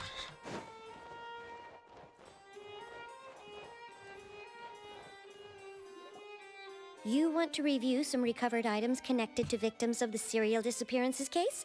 But, that case has been closed for quite a while now. Still, since you were the ones who discovered and submitted the evidence in the first place, you don't actually have to submit an application. Okay, please hold on. I'll have someone dig them out. Thank you. Since this happens. So, this is all O'Reilly left behind. Just whatever she was carrying on her person and this tattered old notebook. Hey! It's full of script lines! And sketches too! Looks like they show where the different props should be placed on stage. Let me take a look. Maybe there's something in here from after she was kidnapped. Aha! I found something. To whoever discovers this diary. Let's see. Looks like she kept a detailed record of her captor's actions. She even mentions the truth behind the experiments on dissolving young women. If we'd had the chance to examine this notebook carefully back then, it would have been a conclusive piece of evidence proving Vacher's guilt. Vacher took so many lives. It's still so unthinkable how many victims he had. I guess O'Reilly must have written all of this down in the hope that her records would one day be of use to investigators. Wait, it cuts off. What? Her handwriting here gets patchier and more illegible by the line. She probably didn't have much strength left. Her final words are... I'll let you read them for yourselves.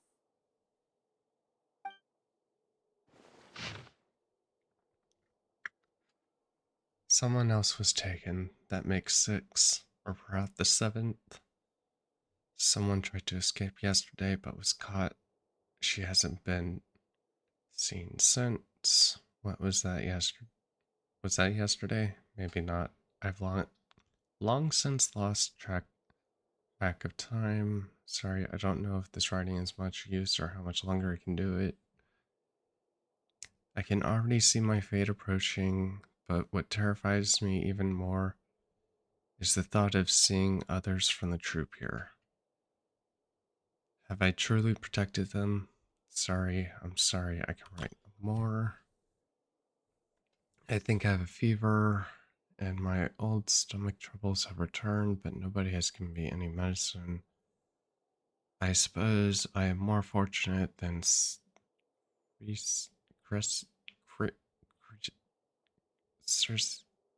don't know. Bank keeps her awake all night.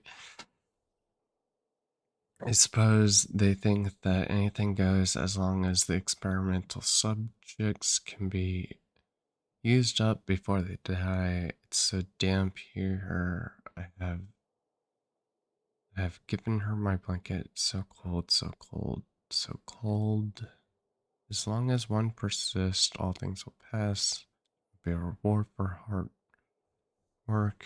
I like to tell them such things, but it is I who script. If anyone sees this troop safe, I them important. Please farewell, apologize, life perform, future regret. CeeLo. This page is an absolute mess. The writer's pen seems to have wandered its surface at random.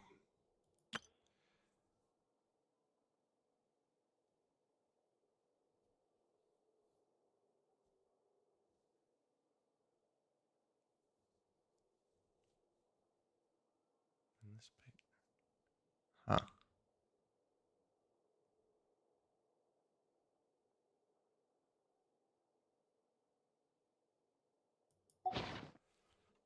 She was so terrified.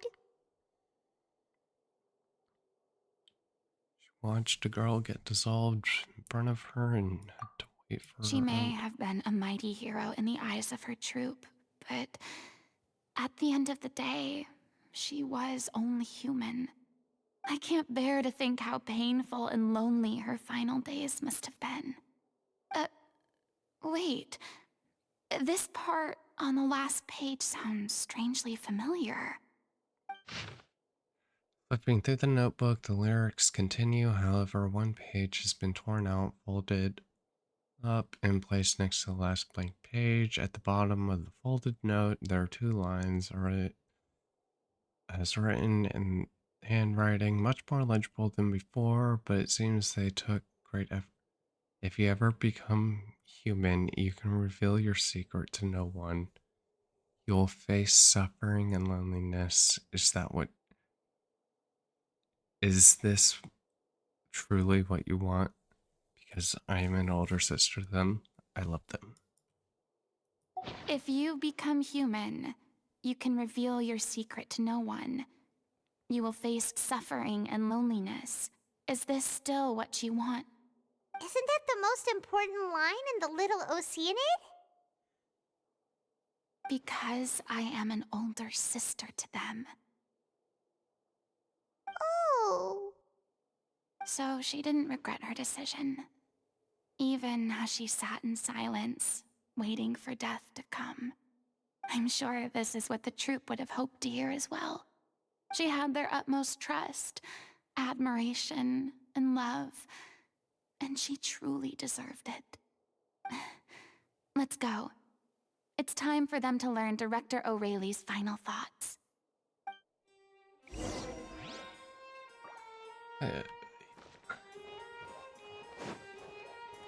Back diary.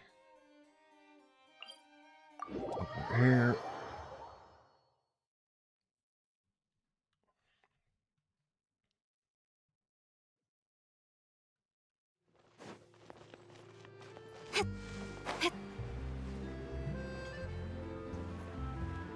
Okay. Ow. A bitter pill to swallow.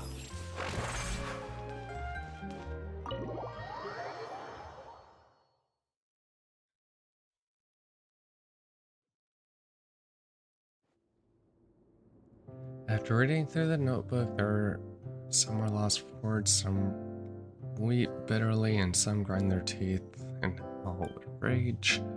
A long time passes before the group is able to calmly come together and finally make a decision. She deserves a hero's farewell. If that's the only way to convey to the audience the courage and selflessness that she showed in the face of death, then it's a meaningful way to end the story. Even in the last moments of her life, she was still leaving a trail for others to follow. She did her best to protect as many people as possible, even if it meant sacrificing herself. We know what choice our little Oceanid would have made now. I don't think any more discussion is necessary.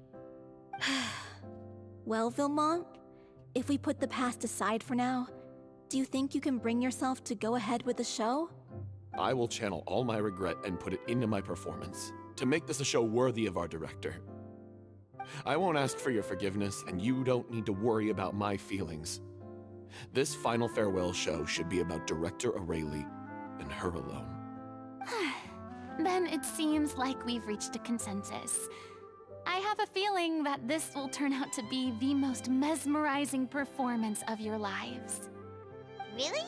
How can you be so sure when you've never even seen them perform before? Come on. Don't underestimate my experience. After watching a countless number of musicals, I've learned one important thing. If you want to move the audience with your music, you must fully commit and immerse yourself in your role, pouring all your emotion into your performance. And aren't human emotions, love, hate, regret, and hope, just the most mesmerizing things in this world? I don't believe anybody could be more committed to bringing this story to life on the stage than they are now. Thank you for the vote of confidence, Miss Farina. And thank you for supporting us through all this. Then, let's not delay things any longer. We need to discuss the details of the ending and get it nailed down once and for all. Actually, before that, I'd like to make a proposal. During the curtain call, please allow me to use the director's name instead of my own. Huh? But then... After all, this role was originally meant to be played by the director. I'm just filling in for her. Besides, a role commemorating her life should be associated with her name. Well, if you're sure you're okay with that, I have no objection to it.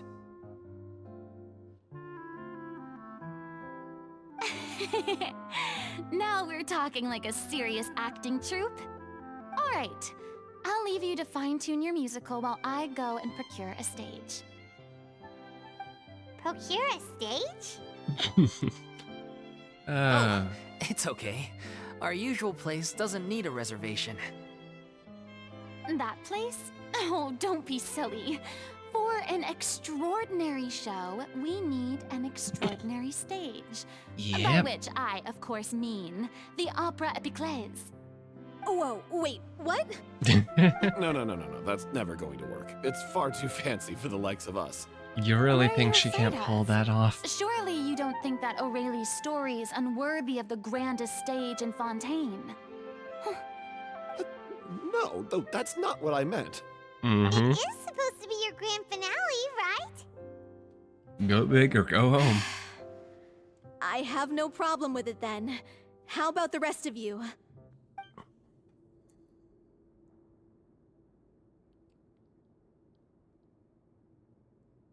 I'll take your silence as a yes. Thank you for giving us this opportunity. It really is a dream come true. Well, then don't disappoint me. If you mess this up, it'll reflect poorly on me too. Come on, we'll need to get the go-ahead from Nervilette. I know just where to find him.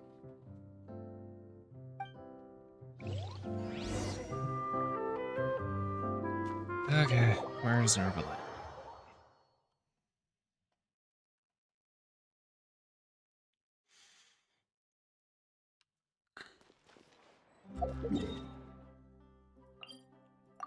Nope.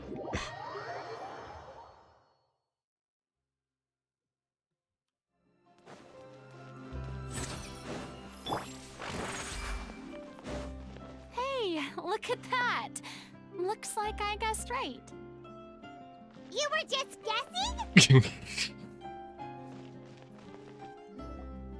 I mean, to be fair, they've worked together for how I long? knew you'd be here. I'm here merely for a short break. It has been a while, Miss Farina. And you too, Traveler in Paimon. What might I assist you with today? I would like to book the Opera Epiclese for an event. You see... Okay, a little oceanade, yada yada yada. I understand.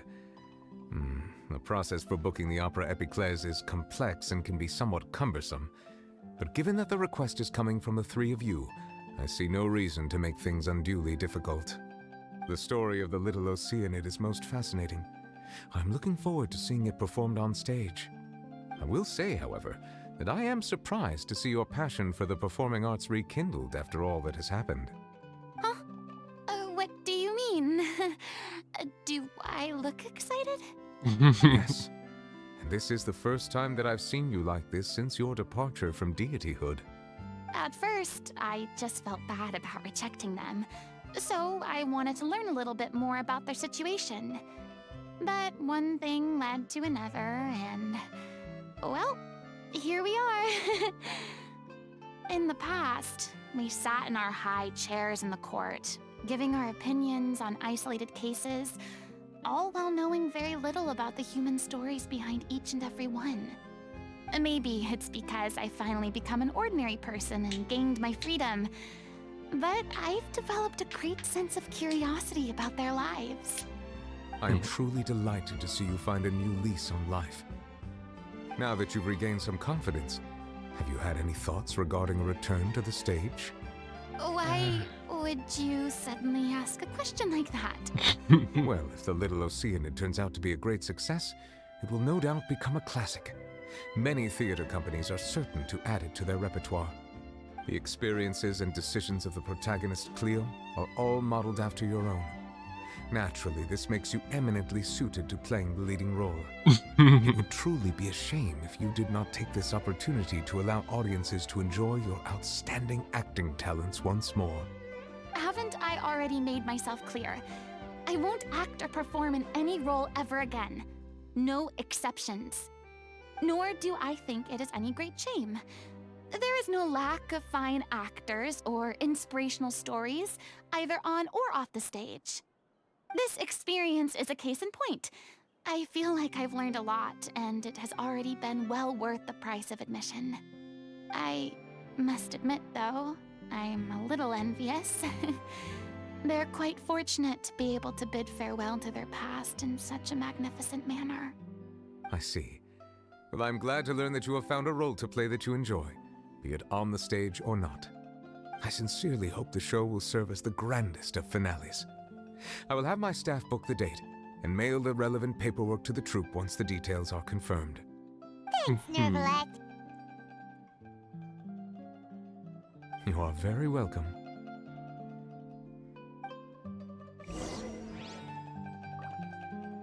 Many people were once enthralled by Lady Farina's performances, myself included. I hope that one day she'll be able to understand that our appreciation was always sincere. Oh.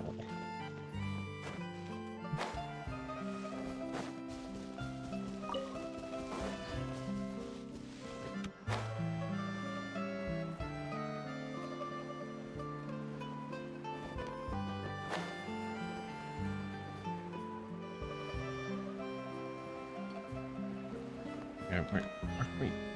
Oh. Oh. Okay. We're just teleporting here and dropping down.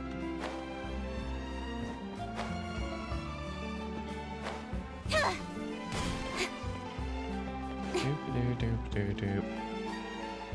All right, people, we've got a stage.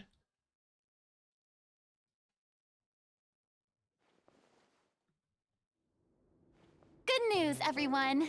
It's done. The Opera Epiclese is booked.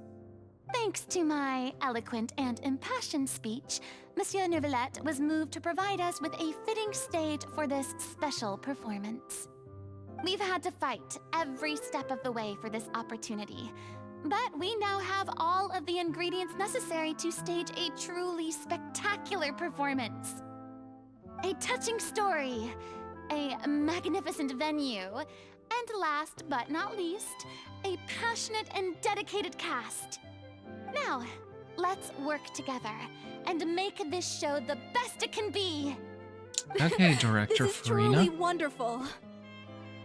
The sooner we can finalize the ending, the more time we'll have to rehearse.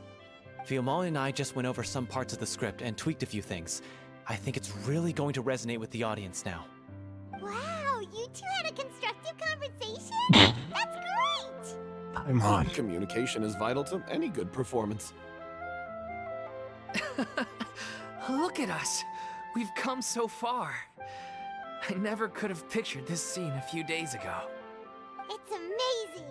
Even though Farina's still being a bit of a drama queen about it all, she's really fired everyone up! She wouldn't be Farina if she didn't have a bit of drama queen in her. I'm really looking forward to the final production. Please feel free to give us any comments or suggestions you have. We really value your input. Hey, Loic, get over here. Time to practice the opening number.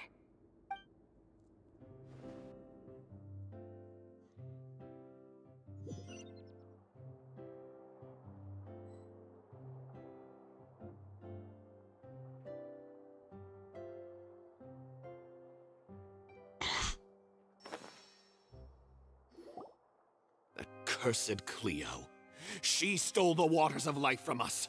She's a fraud, and she must pay for her crimes. This has nothing to do with her. The ignorance and hatred of our people is to blame. How can we hope to win back the water's favor if we don't change our ways? This guy could be useful. Take him hostage. If Cleo wants him back, she'll have to show herself. Leave this place, oh little Oceanid, and never, ever look back!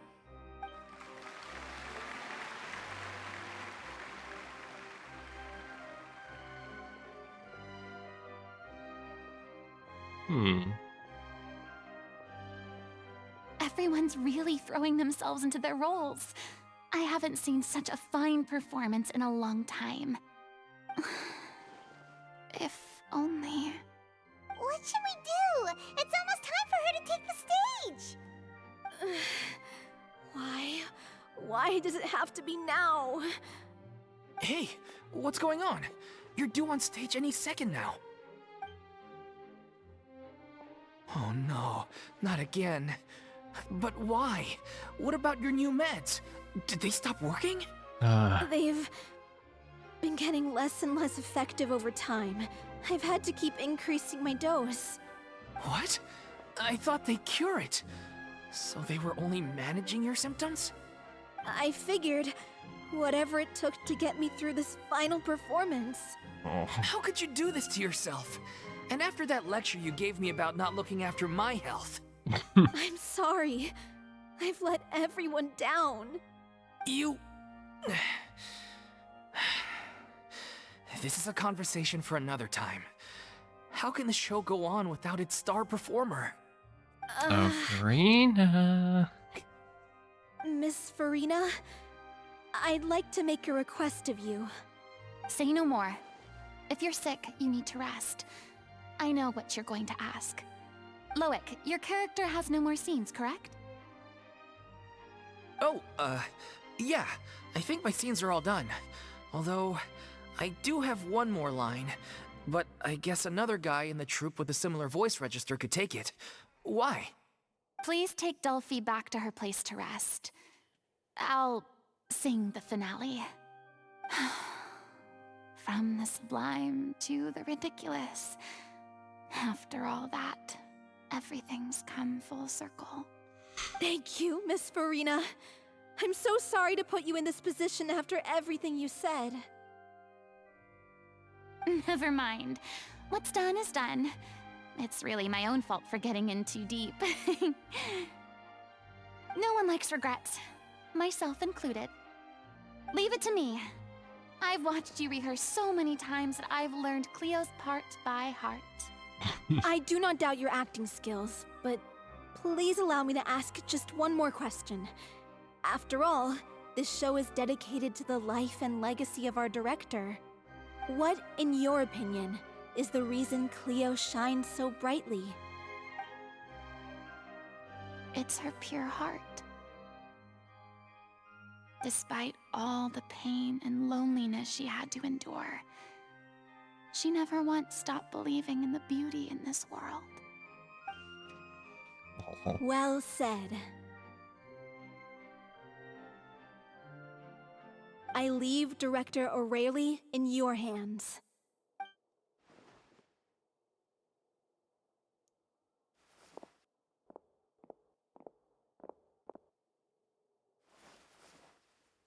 No costume change? Is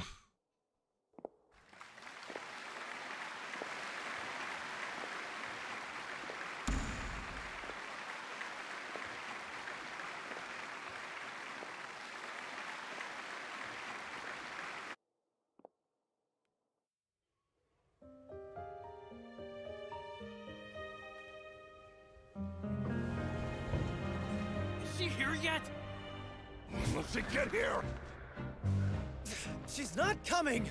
You're wrong. She's here.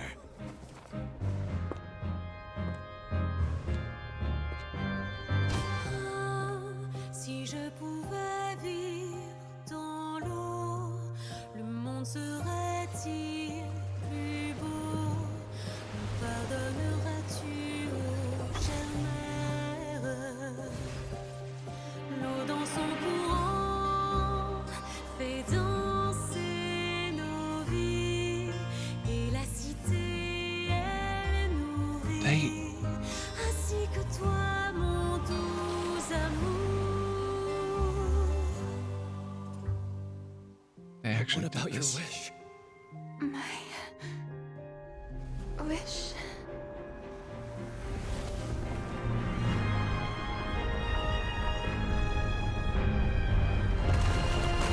If you become human, you can reveal your secret to no one. You will face suffering and loneliness. Is this truly what you want? Le grand amour ne suffit pas, seul un adieu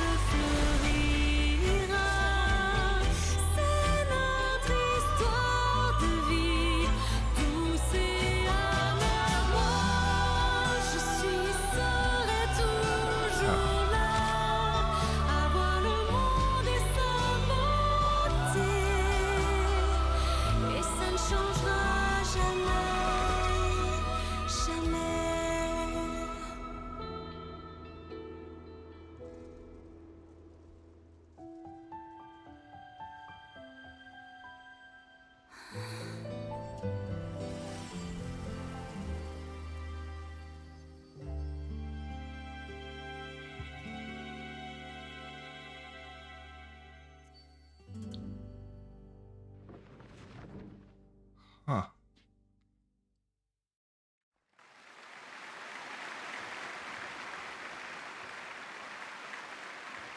So they actually did that in French. Okay.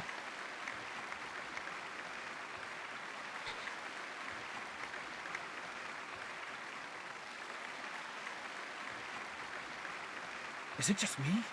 Or was that Lady Farina on the stage just now? She hasn't been seen for a while now, and she just appears out of nowhere? Gotta say, though, her acting skills are as superb as ever. The little Oceanid, Cleo, played by Aurélie Fumont.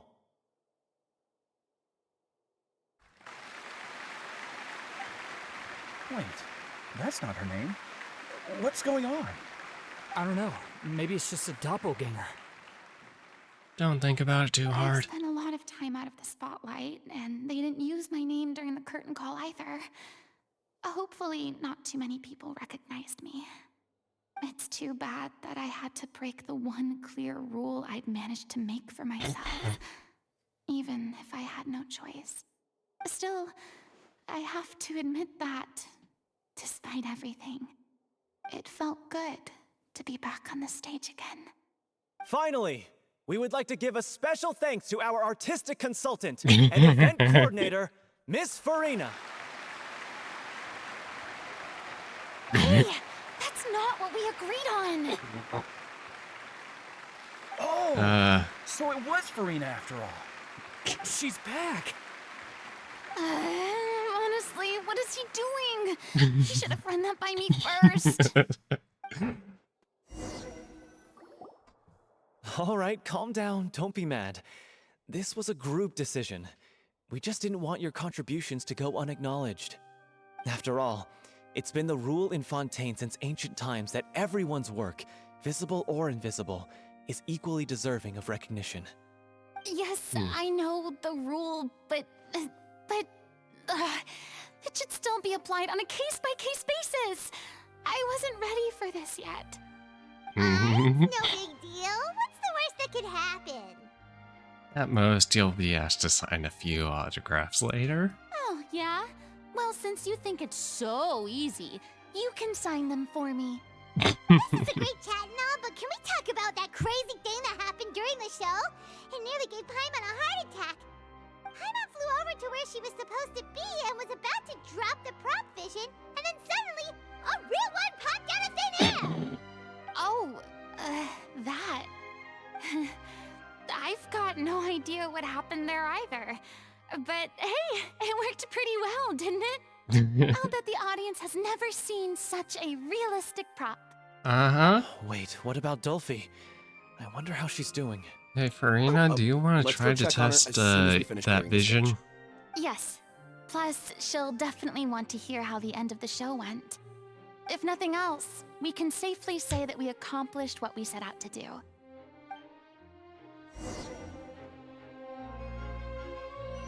Hold on.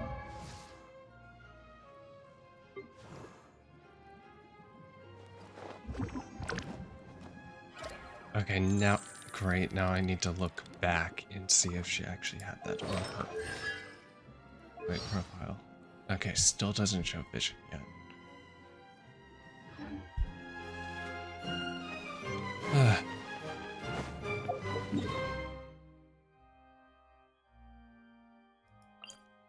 Just teleport all the way over here.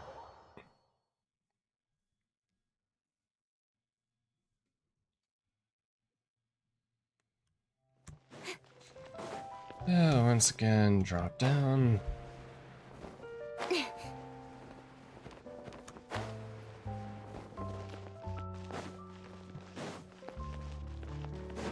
Okay, let's see how they're doing.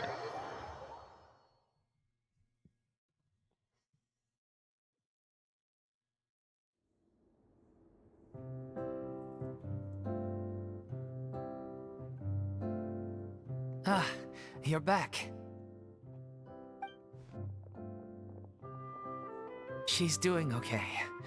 Her condition stabilized after taking some of her original medication. From experience, though, I'd say she still needs a few more days of rest. How did the performance go? Was it a success? Did the audience like it? You'll be glad to know it was fantastic! Also, you're not gonna believe what happened while Farina was on the stage. You'll probably be able to read all about it in the Steambird first thing tomorrow morning. That's wonderful. I'm so sorry I failed to see it through to the end. I guess I was wrong to try and tough it out to begin with. No, don't worry about it. Like they told me after announcing my name during the curtain call, everyone's work deserves recognition. Do you want to add the little bit See that it you through to the have? final scene, the audience was very impressed by your performance. It's safe to say that you made your mark on this memorial show. Well, one way or another, we did it. I've had bad luck ever since I was born, so I never expect things to go smoothly in life. I'm just happy to know that we went out on a high note. That's all that matters. Blaming your bad luck again, are we? Maybe if you didn't push yourself past your limits so much, your illness wouldn't be flaring up all the time. Oh, don't you start. I don't have the energy to argue with you right now. Aw, you two clearly care a lot about each other.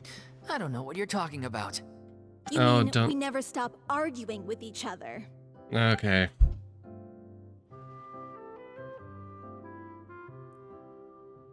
So, any plans for the next step?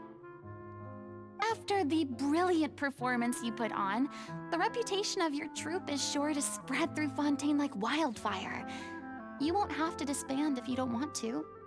You could capitalize on the rave reviews and license out the Little Oceanid to the bigger theater troupes out there. That would do wonders for your financial situation. No, we should still disband.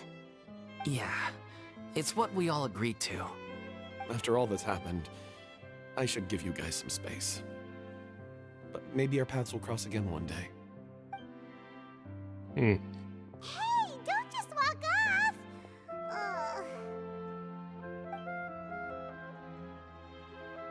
I still want to keep performing, so I might join another troupe. After watching Miss Farina's performance, I think I'm starting to understand our director's infatuation with musicals. You should do it. It suits you. I'd originally hoped to keep performing too, but I don't know if my health will allow me to. Oh, so now you finally got your priorities in order. I guess I'll hold off until you've properly recovered as well. What about you, Miss Farina? Any future plans?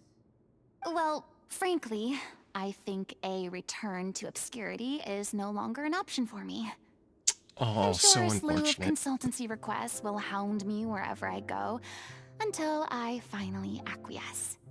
You rather sealed my fate there with your special thanks at the end of the show. Sorry. It's quite all right. No need to apologize. What I meant to say is that this whole experience has shown me that perhaps I'm not as averse to a return to the stage as I previously imagined. Maybe Nervillette was right.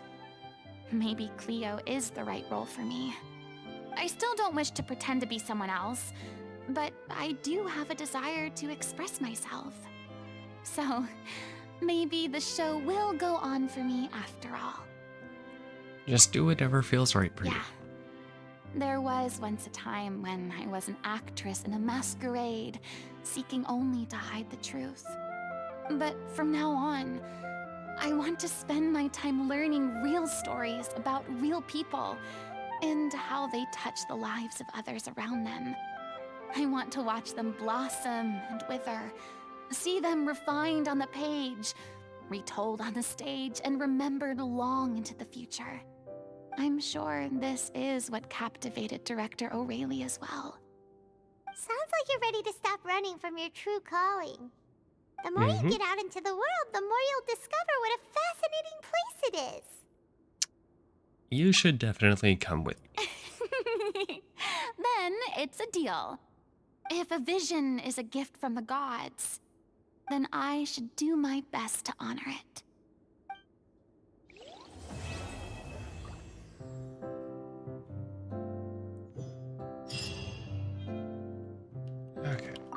I mean, of course I have some regrets, but...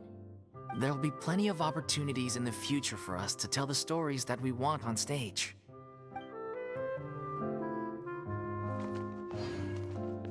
I'm just finishing packing up. As soon as I'm done, I've got an interview with the Steambird to get to. Thanks to all your help, this show was more perfect than we ever could have hoped for. But most of all, I want to thank you for giving me the chance to finally say farewell to Aurelie.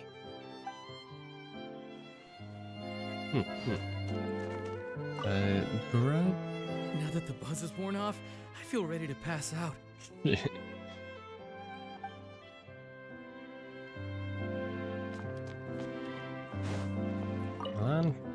Thank you so much. I feel like I've rekindled the passion I had when I first joined the troupe.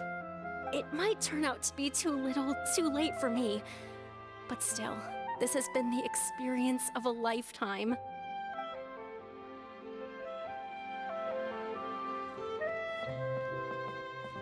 And last but not least... It's ironic to think that in my whole time as a god, I could only ever dream of receiving this kind of power. And now that the gods have given me their blessing, it actually feels more like I'm finally able to take my fate in my own hands.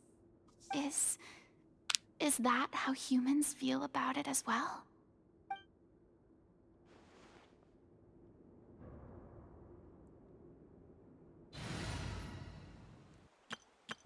Probably.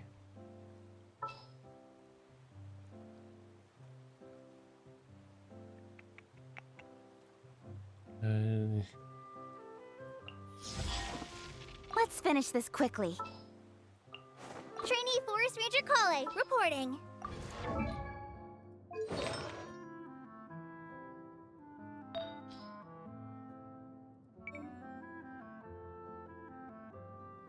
Okay, I don't know what I'm doing.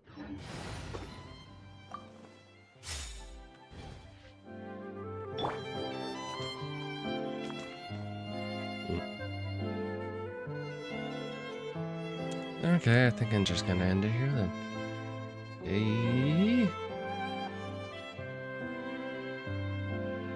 Well, I think we figured out who the sassy lost child is.